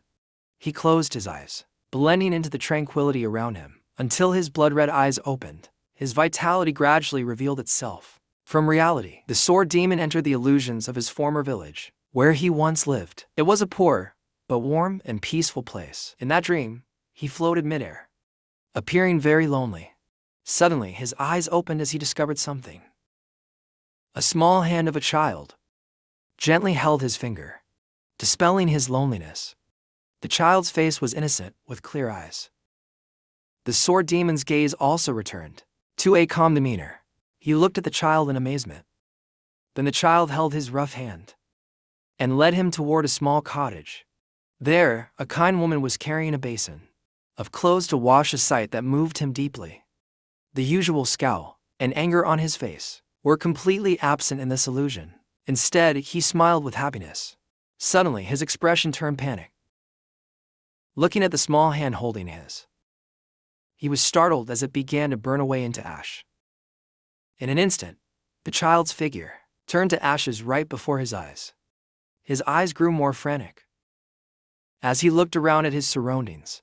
The village he cherished so deeply, including his family, was engulfed in flames.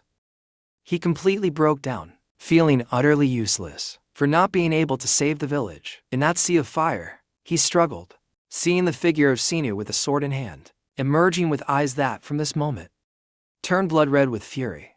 Sinu's appearance in his eyes was truly that of a monster. The sword demon stared at that figure, engraving it in his heart, vowing never to forgive him for taking everything away. His eyes opened, returning to the present after hearing a strange noise.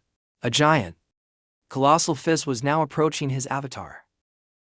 But the sword demon was no ordinary fighter, and he immediately dodged it, letting Tai Yang's fist crash into a rock. His fist was so powerful that it shattered the stone.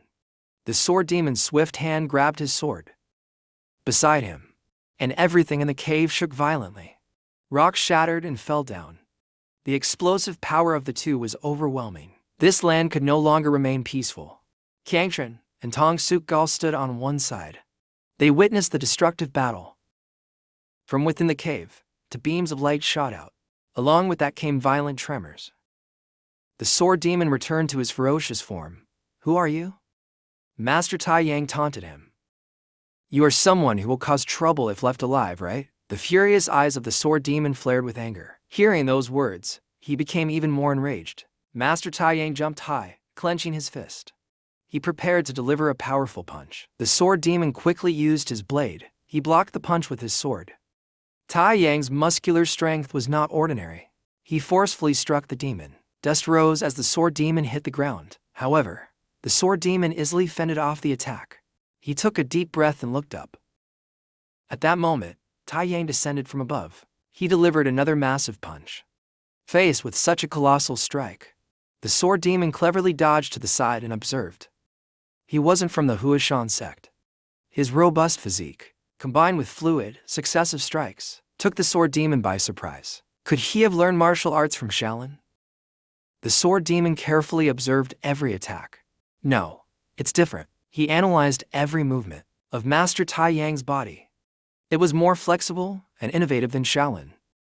After a long defensive stance, the sword demon regained his offensive posture. He raised his sword in front of him. Then they both retreated a step. The sword demon, still astonished by Tai Yang's martial skills, thought such martial arts truly exist in the world. Meanwhile, Kangtran and Tong Suk Gal watched from afar. They observed the battle. "What do you think about this?" Kangtran smiled faintly. "Do you think he's reached the pinnacle of martial arts?" Tong Suk Gal's expression turned serious. "He's definitely stronger than before.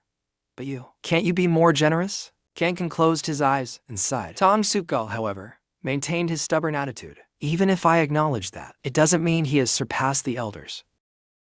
I reached the pinnacle of martial arts 25 years before him." Kangtran silently glared at Tong Suk Gal. "What kind of attitude is that?" Then Tong Suk Gal issued another warning. But the sword demon's expression grew more serious.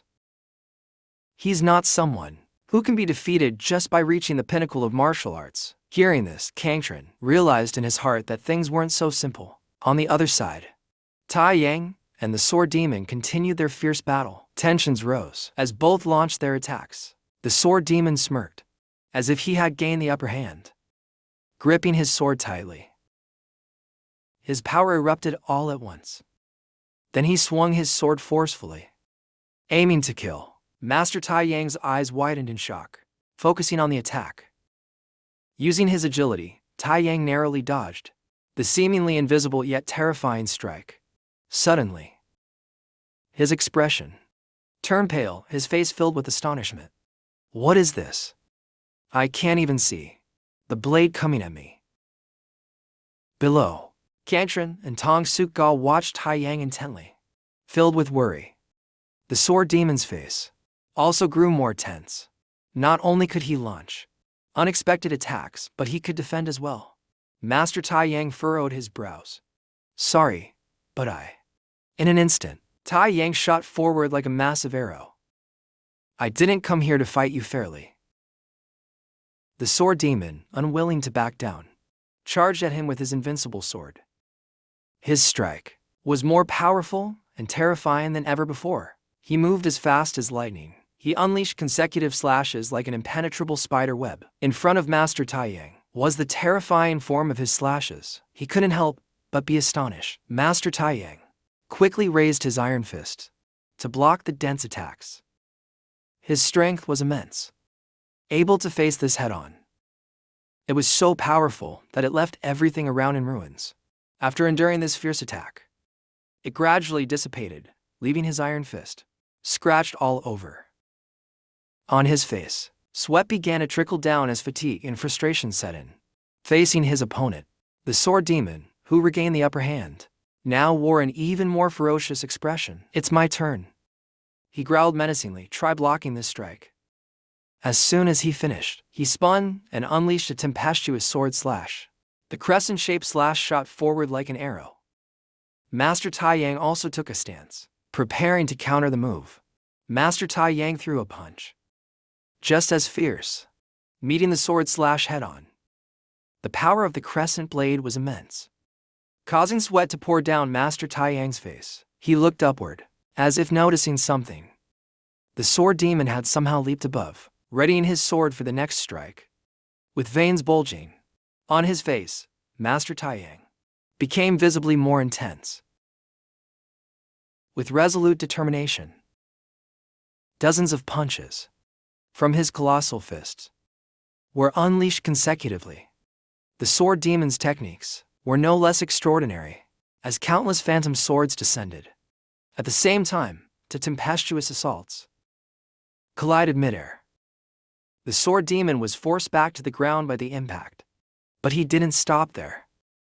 He raised his sword once more and swung a horizontal slash. At that moment, Master Tai Yang couldn't go on the offensive. He could only stand and defend. He stood firmly, crossing his arms in an X shape in front of him, ready to face the incoming slash. The horizontal slash passed by his ironclad body, leaving him unharmed. But the massive trees behind him were cut in half. One by one, the trees collapsed under the force of the slash. A vast area of the forest trembled with the ferocity of their fight. Ancient trees fell like dominoes. Kangchen and Tong Suk Kul stood watching, unable to hold back their admiration. He's pretty strong. Of course. In the midst of the thick dust, Tong Suk Kul grew serious. The sword demon is the strongest sword wielder of the demon sect. Then he revealed. Even the sword god Taekuk, one of the 10 great masters, couldn't defeat the sword demon in battle. With conviction, Tong Suk Kul turned his gaze toward the sword demon. Even with one arm lost, he remained a formidable opponent. Master Tai Yang, now drenched in blood and covered in slash marks, faced him head-on. Even as Kangchen teased, his expression was calm. Master Tai Yang's martial arts only improved when fighting strong opponents. It's always been that way. Tong Suk Kul glanced at him with a grimace. The vicious look on Master Tai Yang's face was soaked with sweat and blood. He panted heavily. His iron fists, once unyielding, were now bruised, scratched all over. The sword demon stood opposite him, sneering. Your skills are enough to touch me. He mocked with a scornful smirk. But it's a pity. He finished with a line that struck Master Tai Yang like a dagger to the chest. That's still not enough. He pointed his blade at Tai Yang with a serious expression. I have no interest in you, so if you want to live, surrender now. Suddenly, Master Tai Yang let out a burst of laughter, leaving him surprised. Master Tai Yang clenched his teeth tightly. Do you know something? Tai Yang raised his face and stared straight into his eyes. If I don't surpass him today, then my life would have no meaning. Blood streamed down but it couldn't hide the determination in his heart that my life has no purpose at all. With those words, Tai Yang charged forward furiously, using every ounce of strength left in his robust body. The sword demon, seeing his resolve, was shocked to the point of disbelief. He couldn't keep his mouth closed in surprise. Suddenly, someone, as swift as lightning, intervened, redirecting Tai Yang's trajectory. The corners of Tai Yang's mouth curled into a smile as his path shifted toward Kangtran. Seeing Tai Yang's battered body, Kangtran smirked and quipped, "Looking pretty worn out, aren't you?" Tai Yang heard this and laughed even harder. He lowered his head, gazing at the wounds on his body. "So, it takes me getting into this state for you to help me." As he finished speaking, he collapsed unconscious. Kangtran's face darkened with confusion. Why would the Alliance entrust this task to Tai Yang? The sword demon remained unfazed, standing tall and imposing. Facing him now was Tang Suk Cool, with a ripped six-pack body and a face that matched the sword demon's intensity, 1-to-1. After Tai Yang's defeat, Tang Suk Gun took off his shirt, revealing rippling muscles as he stepped forward to fight. The sword demon, expressionless, stared at his opponent with blazing red eyes and a furrowed brow. The sword demon remembered when he was about to deliver a decisive blow to Tai Yang. Tang Suk Gun intervened just in time. In that brief moment, Tang Suk Gun pushed Tai Yang aside. He shoved him away, allowing Tai Yang to avoid the sword of the sword demon's fatal strike. "He escaped from my sword aura," thought the sword demon, eyes blazing red.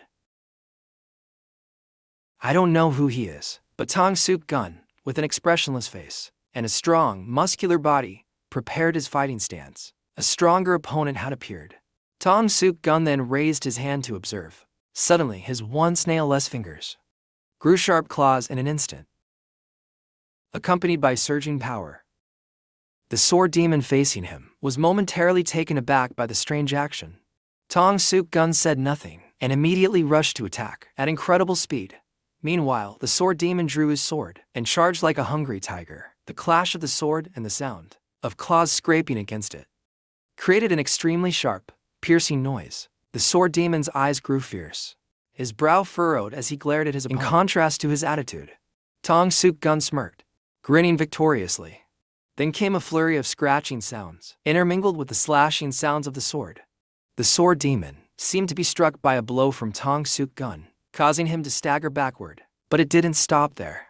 Tang Suk Gun continued with his hand, aiming to strike directly at the sword demon. The sound of his palm strikes resounded, directly smashing into the sword demon's head below. Tang Suk Gun smiled, and the demon used his elbow to end the fight. The speed and power of his muscular arms made Tang Suk Gun incredibly fast and strong. The gems embedded in the arm bracelet of Tang Suk Gun fell off. A crack appeared on the sword demon's face, bleeding. His eyes turned pale white, looking calmer than before. The sword demon, however, quickly realized and dodged backward with his sword to avoid the attack. The blood on his right cheek healed quickly.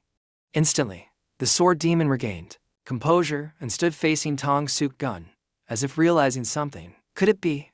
The expressionless sword demon closely observed the man in front of him, the poison master. Tang Suk Gun, hearing this, grew angry, frowning and shouting, "The poison master is dead." Tang Suk Gun's face darkened, pointing his toxin-filled arm at himself. "This body is the king of poisons, the king of the 5 poisons." Kangtran, standing in the corner watching Tang Suk Gun ramble on, looked frustrated and helpless. "Oh, it seems you're quite proud of yourself," he remarked sarcastically. Tang Suk Gun grew even angrier, his eyes blazing red as he charged like lightning, carrying toxin-filled gems. The sword demon wielded his sword, dodging gem after gem to avoid being poisoned. Tang Suk Gun, sensing trouble, adjusted his attack strategy. The sword demon, quick on his feet, used his sword to block Tang Suk Gun's sturdy hand. This time, the sword managed to cut into Tang Suk Gun's hand. His eyes widened, frowning in surprise.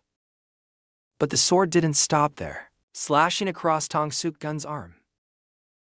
Kangtran, observing their every move, also furrowed his brow in surprise. Tang Suk Gun's arm, sliced by the sharp sword, had a chunk of flesh torn away, bleeding profusely. But Tang Suk Gun was unfazed. That slash didn't bother him much.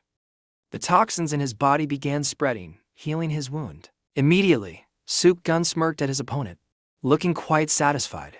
Kangtran continued observing every move, feeling somewhat puzzled. Impossible, he muttered as Tong Suk Gun, brimming with confidence, raised his toxin-covered arms surrounded by black mist. If my opponent is truly the sword demon The sword demon, with pale eyes and an expressionless face, stood silently, listening to his foe. I must greet you properly, right? Tong Suk Gun's clawed hand, emitting waves of toxins, formed a massive orb containing a more potent poison. Suddenly, something caught Tong Suk Gun's eye. He looked at a strange sword, falling from the sky, plunging straight downward, but Tong Suk Gun quickly dodged it. Kangtran also furrowed his brow, looking surprised by the sudden attack. Tong Suk Gun, too, narrowed his eyes, glaring at the attacker. Old Master Shin Wu, with long white hair, descended from above, beside his sword. The dark sword demon saw the third party interrupting the battle, and though expressionless, he seemed displeased. Old Master Shin Wu lifted the sword embedded in the ground. I thought you were a guest, so I treated you as such. But how dare you act so disrespectfully in my house? Tang Suk Gun, now calmer, raised his hand and replied, not all of Mount Hua belongs to the Hua sect. I'm simply doing what I must. Old Master Shin Wu, pointing his sword at Tang Suk Gun, shouted angrily, in this case, you are no longer a guest. Tang Suk Gun, unfazed, scowled, raising his toxin-laden, green-glowing arm to prepare an attack. Behind Tong Suk Gun, Kangtran was helping the heavily injured Tae Young, and urgently shouted, Master, we need to treat Tae Young immediately, right away. Old Master Shin Wu suddenly shifted his footwork, moving with his sword. Tong Suk Gun also stopped and sternly spoke. Your stubbornness and holding to principles, he said with anger mixed with frustration. With wide open eyes, he deliberately reminded, this could be a disaster for Mount Hua. Old Master Shin Wu, with his long white hair, showed a trace of fatigue, as he replied, that burden is mine to bear. Tong Suk Gun said nothing more, simply standing and observing his opponent's demeanor. Suddenly, an inaudible sound emerged, a silent transmission from Master Shin Wu. Tong Suk Gun, too, began silently communicating with Shin Wu. You had a plan all along. Master Shin Wu's expression suddenly shifted, his mouth agape in surprise at the revelation. You intend to lose this battle on purpose. At this point, Tong Suk Gun decided to end the fight.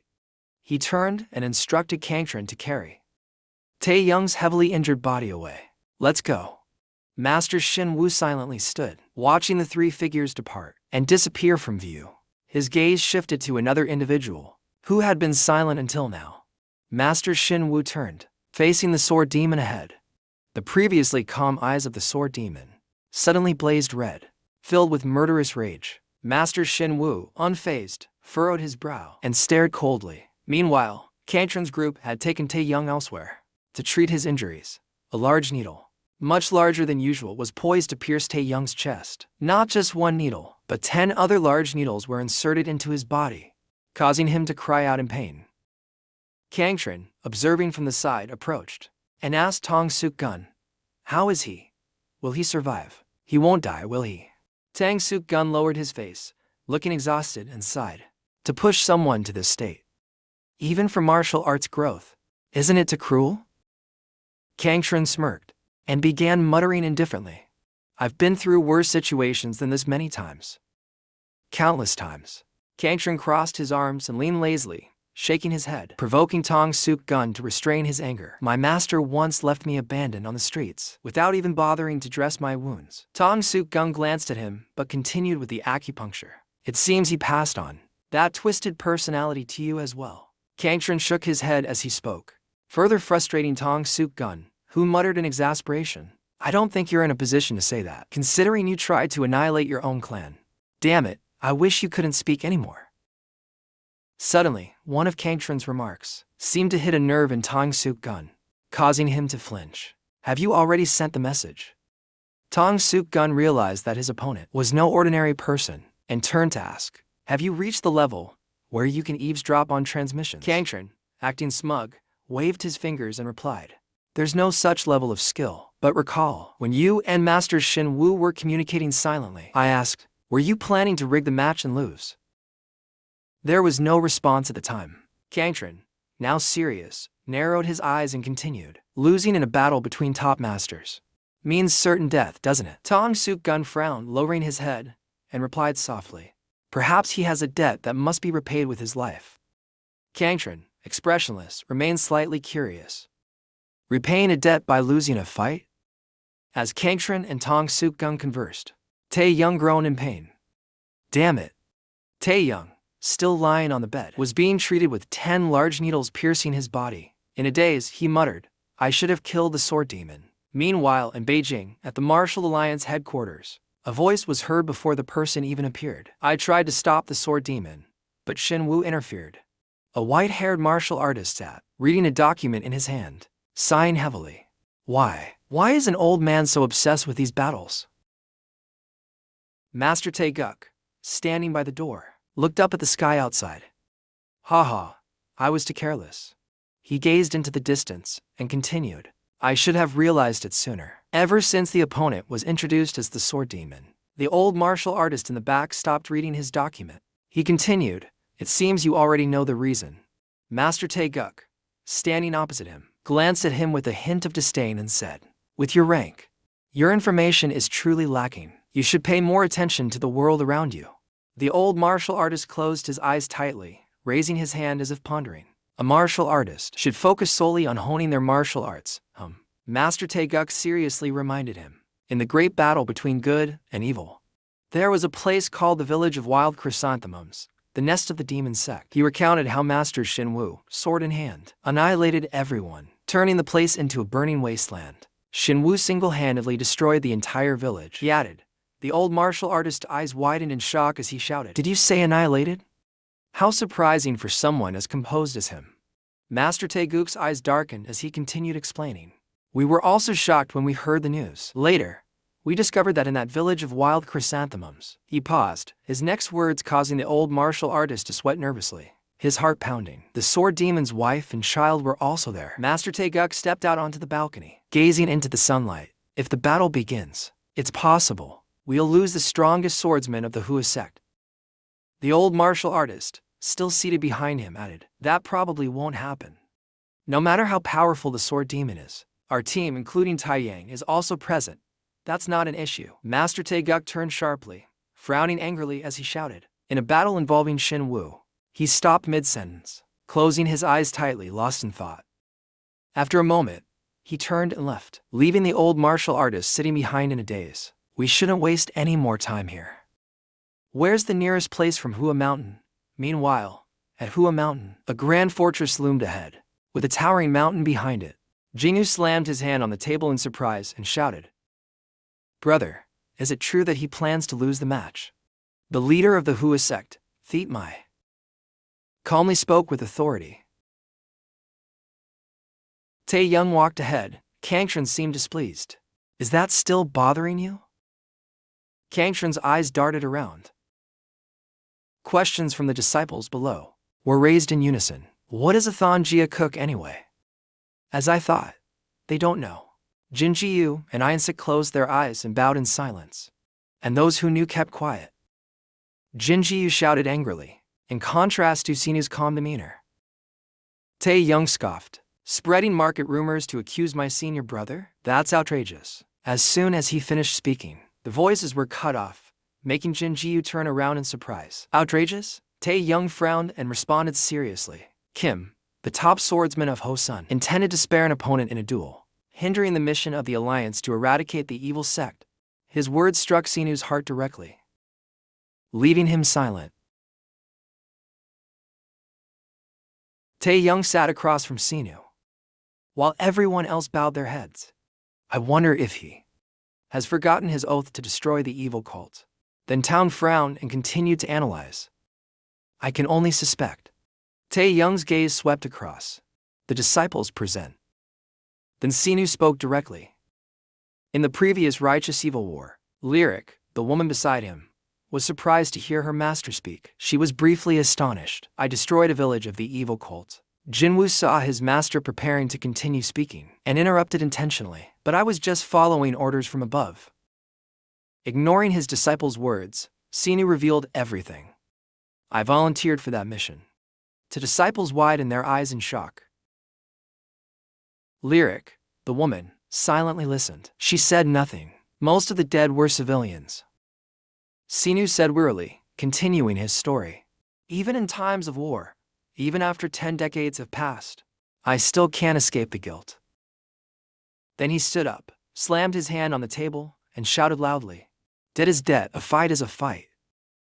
Elder Sinu shouted powerfully with great authority, "I am a martial artist of the Hosun sect. I have never learned how to surrender." The disciples below all looked up, listening attentively. Elder Sinu clasped his hands before everyone and spoke solemnly, "I beg you all." He then closed his eyes and bowed his head. "Do not stop my duel." Suddenly, a series of actions took place, leading both Tae Yang and Kangchun surprised, watching. Dozens of disciples present all stood up simultaneously, clasped their hands and bowed. The grand gates of the Hosun sect stood majestically amidst the serene surroundings. Behind the gates was a vast martial arts arena, gathering hundreds of exceptional martial artists. The martial artists sat neatly in rows, observing below. On this side, Kangchun's team, Tong Sukin and Tae Young, sat properly at the table. Tong Sukin spoke coldly, leaving Kangchun slightly puzzled. "So, you really are a ruthless person. What did you just say?" Tang Sukin, with a sorrowful face, looked down and continued, "Now everyone knows about the Thongjia cook, right?" Kangchun sharply glanced at Tong Sukin beside him. "But it was Tae Young who brought up Thongjia cook first. What do you think? Who knows you were the one who gave the order?" Kangchun looked ahead seriously and continued, "If those involved don't speak up themselves, baseless rumors will spread everywhere." Tong Sukin glanced at Kangchun's weary expression. "Are you predicting Sinu's defeat?" "I'm just preparing for the worst-case scenario." The martial artist below suddenly looked up, shouting loudly, "Ha! Finally, the time has come." Tae Yang saw the crowd stirring but said nothing. Also looking up, from the sky above, a dark figure holding a long sword flew with the wind. Soon after, he gripped the sword tightly, preparing to land on the ground. It turned out to be the demon sword with hair flowing past his waist, with emotionless white eyes. At this moment, Sinu also stepped onto the stage, standing opposite the demon sword. Immediately, the white eyes changed to a fiery red upon seeing Sinu. "You've endured this long," the CEO muttered with a wrinkled face, sighing. "I must survive. I must live to face this moment."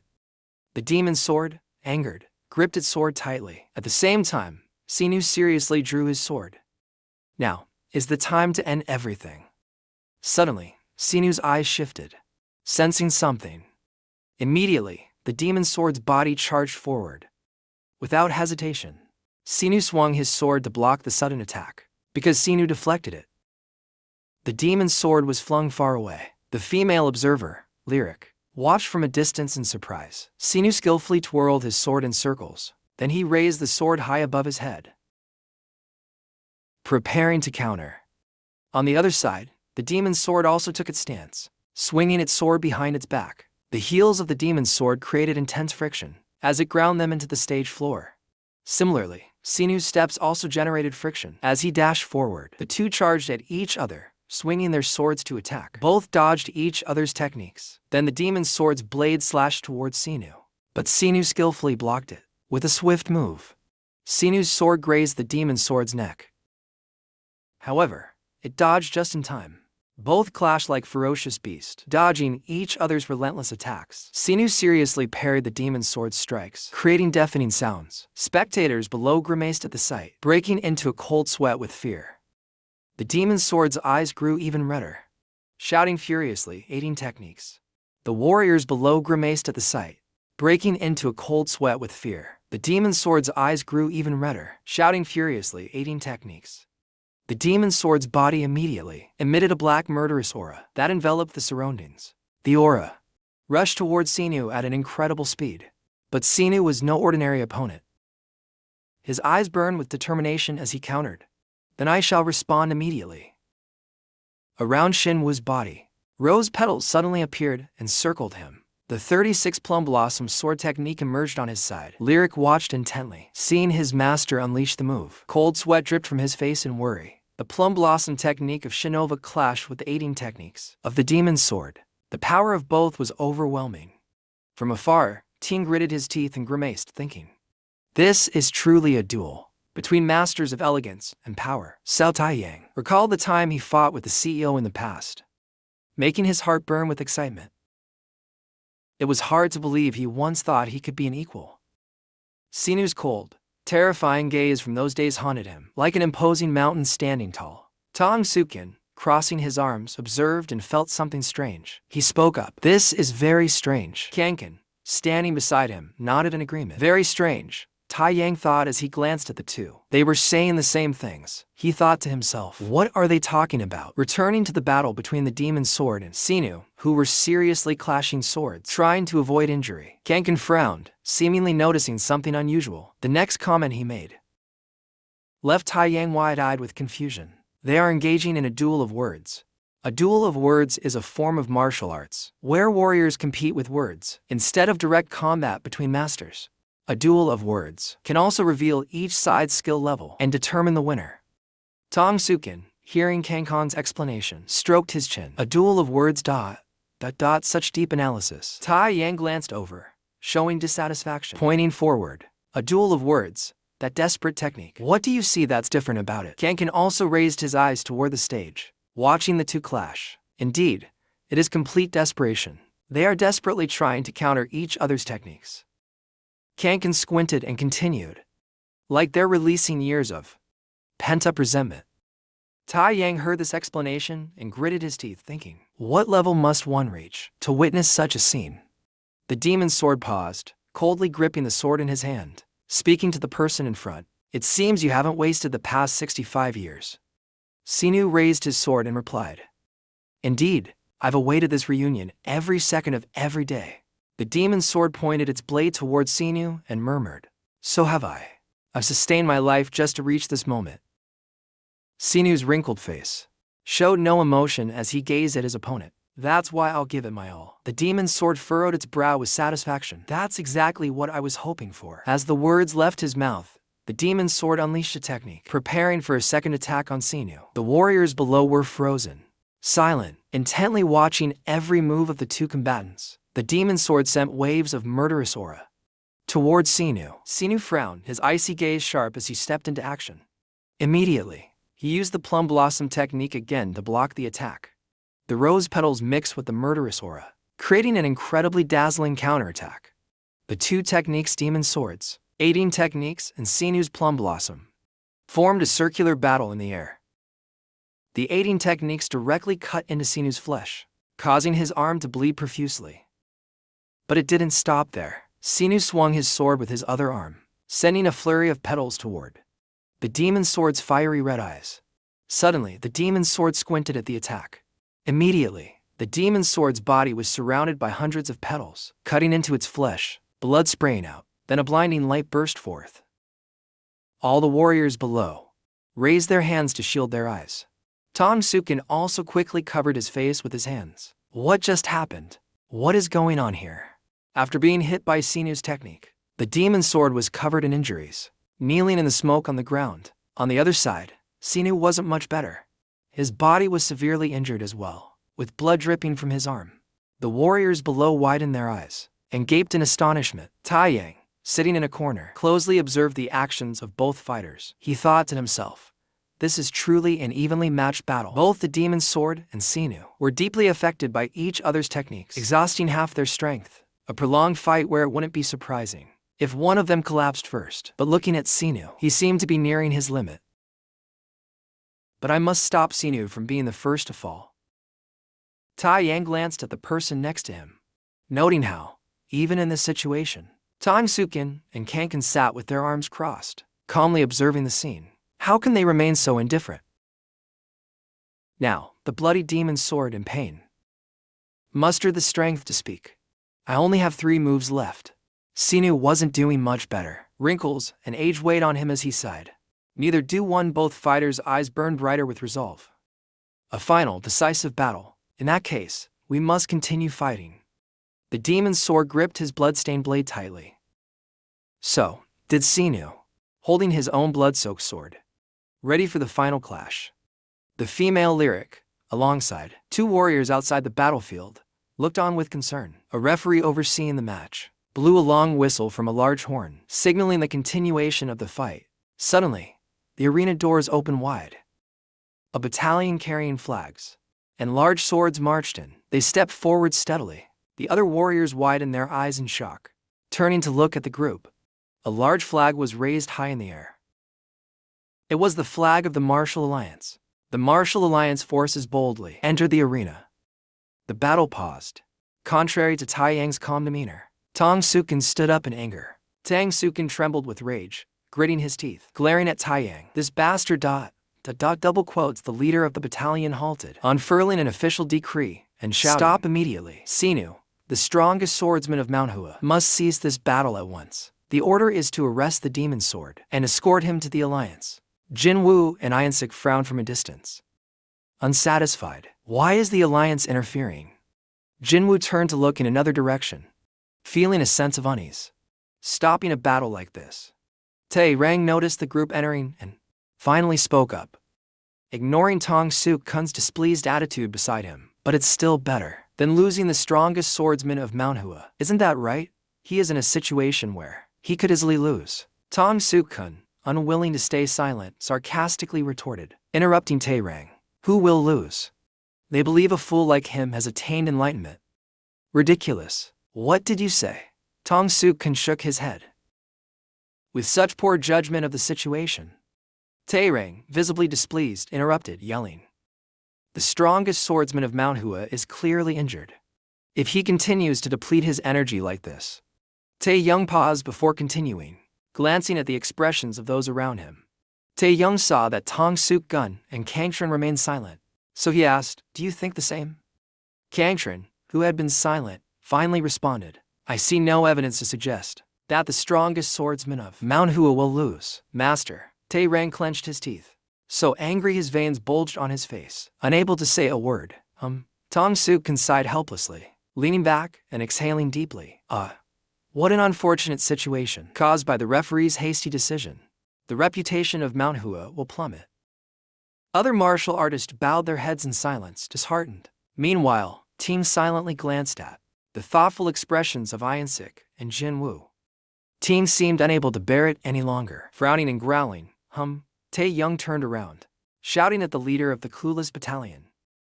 Who gave you the authority to stop this battle? Ting then pointed a large finger at his own face, introducing himself. I Ting, and the overseer of this match. The leader of the battalion remained defiant. Holding the command scroll tightly, he raised it angrily and shouted, "What are you saying, Ting? I have the alliance's order right here." Tai Young, standing tall alone, faced the battalion and pointed directly at them. Silence. Regardless of what the alliance's order says, it cannot override my authority. As the designated referee for this match, the leader of the battalion was equally defiant, refusing to back down. What kind of reasoning is this? A representative of the alliance refusing to comply with the alliance's own orders? Ting, reaching the limits of his anger, his face veined and tense with fury. In one swift motion, Tai Young raised his powerful fist, preparing to punish those who disobeyed. Without hesitation, Tai Young slammed his fist into the ground, instantly shattering the arena floor. The battalion, caught off guard, was too shocked to react in time. Ting, raising his intimidating fist, threatened the group, calling them weak as insects. If you wish to strip me of my authority, go ahead and try. The battalion leader, now trembling with fear, broke into a cold sweat, unable to speak. Tai Young, towering over them, stood and commanded, "The match shall continue." The crowd of martial artists in the arena burst into cheers, filling the venue with roaring excitement. The demon swordsman, his face bloodied and injured, finally let out a smile. It seems the Martial Alliance isn't entirely a bunch of garbage. On the other side, Elder Sinu, no better off, chimed in. We still have some pride as warriors here. Tang Sukgao glanced at Ting and spoke bluntly. Are you certain this might block your path to advancement? Tai Young, silent until now, finally said something, leaving Tang Sukgun a bit puzzled. You must take responsibility for your words. Tang Sukgun turned to look at Tai Young, who was still staring forward. You must take responsibility for what you just said. Tang Sukgun turned to look at Tai Young, who was still staring straight ahead. If Sinu loses, it could lead to a catastrophic situation. Tai Yang's eyes suddenly narrowed, as if noticing something unusual. On this side, Iansik and Jin Wu were also surprised by the phenomenon. Old Sinu was suddenly stabbed in the stomach by the demon sword's faster blade. Old Sinu, in pain, struggled to widen his eyes to look at his opponent. The demon sword, emotionless, rushed forward to attack like a hungry tiger. From Sinu's mouth, a large amount of blood poured out right after. Old Sinu, after being stabbed in the chest by the demon's sword, spat out a large amount of blood. All the martial artists below were shocked, opening their eyes wide, not missing a second. The woman lyric couldn't hold back her emotions either. Quickly covering her mouth, the demon's sword was not done yet. It slashed left with the sword, then slashed right. Shin Yu's eyes grew redder and more blurred, narrowing. The demon's sword soared high, readying to end the battle. Old Sinu, severely injured, struggled in pain, using his sword to block the opponent's attack. The two martial artists' swords clashed with great power. The demon's sword gritted its teeth, putting all its strength into pushing the blade down. On the other side, Sinu endured the pain, using his last strength to fend off the attack. A bright light and strong wind were created, forcing everyone present to cover their faces and shield their heads. The two swords clashed, producing a screeching sound like rust. The two swords scraped against each other without a winner. Moments later, the demon's sword's eyes burned redder, deciding to unleash a new technique. The technique pierced through Kangchen's group, who were calmly watching from a corner of the stands. Old Sinu's body was torn and bloodied, seemingly drained of all strength. The martial artists below gaped in astonishment, witnessing such a rare sight. Old Shinyu, his body full of blood, fell from the sky to the ground. The woman lyric Trong watched anxiously, unable to hide her worry. Elder Jinwoo also couldn't conceal his surprise at witnessing everything. The strongest swordsman of Manhwa, Ian-sik, remained silent, not uttering a word. Ting gritted his teeth, his face starting to sweat as he looked at Sinu. His blood-covered hands dropped the sword motionless on the arena floor. He had fallen. The leader of the regiment was shocked, unable to believe his eyes, unable to speak. He glared angrily at Ting, blaming him for not listening from the start. Ting's face became drenched in sweat. He glanced at the person beside him, noticing Tong Suk's expression, cool, and Kangchen, still emotionless, puzzled him. Suddenly, a sword was raised upright. The action caught Tae Yang's attention, forcing him to look. It turned out that Sinu was still alive. His blood-soaked body managed to stand, leaning on his sword. Through the pain, he slowly rose, facing the cold, distant demon's sword. The demon's sword's face, smeared with blood, was expressionless. He asked Sinu, "Why didn't you dodge?" Sinu struggled to speak word by word. "Because if I did, I wouldn't know the true strength of your body." Their bloodied bodies stood facing each other, but the pain they felt differed greatly. Ting, standing outside, seeing Sinu unharmed, placed a hand on his chest and sighed in relief. Tae Young glanced at Tong Suk-gun, who had been silently observing all this time, and asked, "Isn't this too risky? Pushing yourself to the limit, just to understand your opponent's strength?" Tong Suk-gun, silent until now, finally spoke, leaving Tae Young confused. "It's not that simple." "What?" Tong Suk-gun described the scene where the two fighters, one endured to defend, the other tried to evade. One defending to block the opponent's attack will bear greater impact compared to the one evading. The force of a punch from the attacker generates a different kind of power. However, it also forces the attacker to expend more energy. Tae Young's eyes widened in surprise as he listened to Tong Suk-gun's explanation. Simply put, when a face is hurt by a punch, the fist of the attacker hurts just as much. Tong Suk-gun glanced at Tae Young with a sly smile and sarcastically asked, "This is your specialty, isn't it?" Tae Yang immediately raised his fist, crackling with electricity, showing off, "I understand this better than anyone else." Tong Suk-gun then told Tae Yang, "Focus on what's ahead. Look over there." The demon's sword's body was also covered in blood. If Sinu had dodged, the internal injuries he suffered would not have occurred. The demon's sword then bared its teeth, clearly in pain from the recent attack. However, the demon's sword would not have been hurt either. In the demon's sword's trembling hand holding the blade, it suddenly shook. The demon's sword looked at old Sinu, struggling to rise, and called out his name, "Sinu." The demon's sword coldly faced old Shin Woo, remarking, "Among all the righteous martial artists I've faced, you wield the sword the best." The demon's sword added, "A warrior with the greatest power I've ever encountered.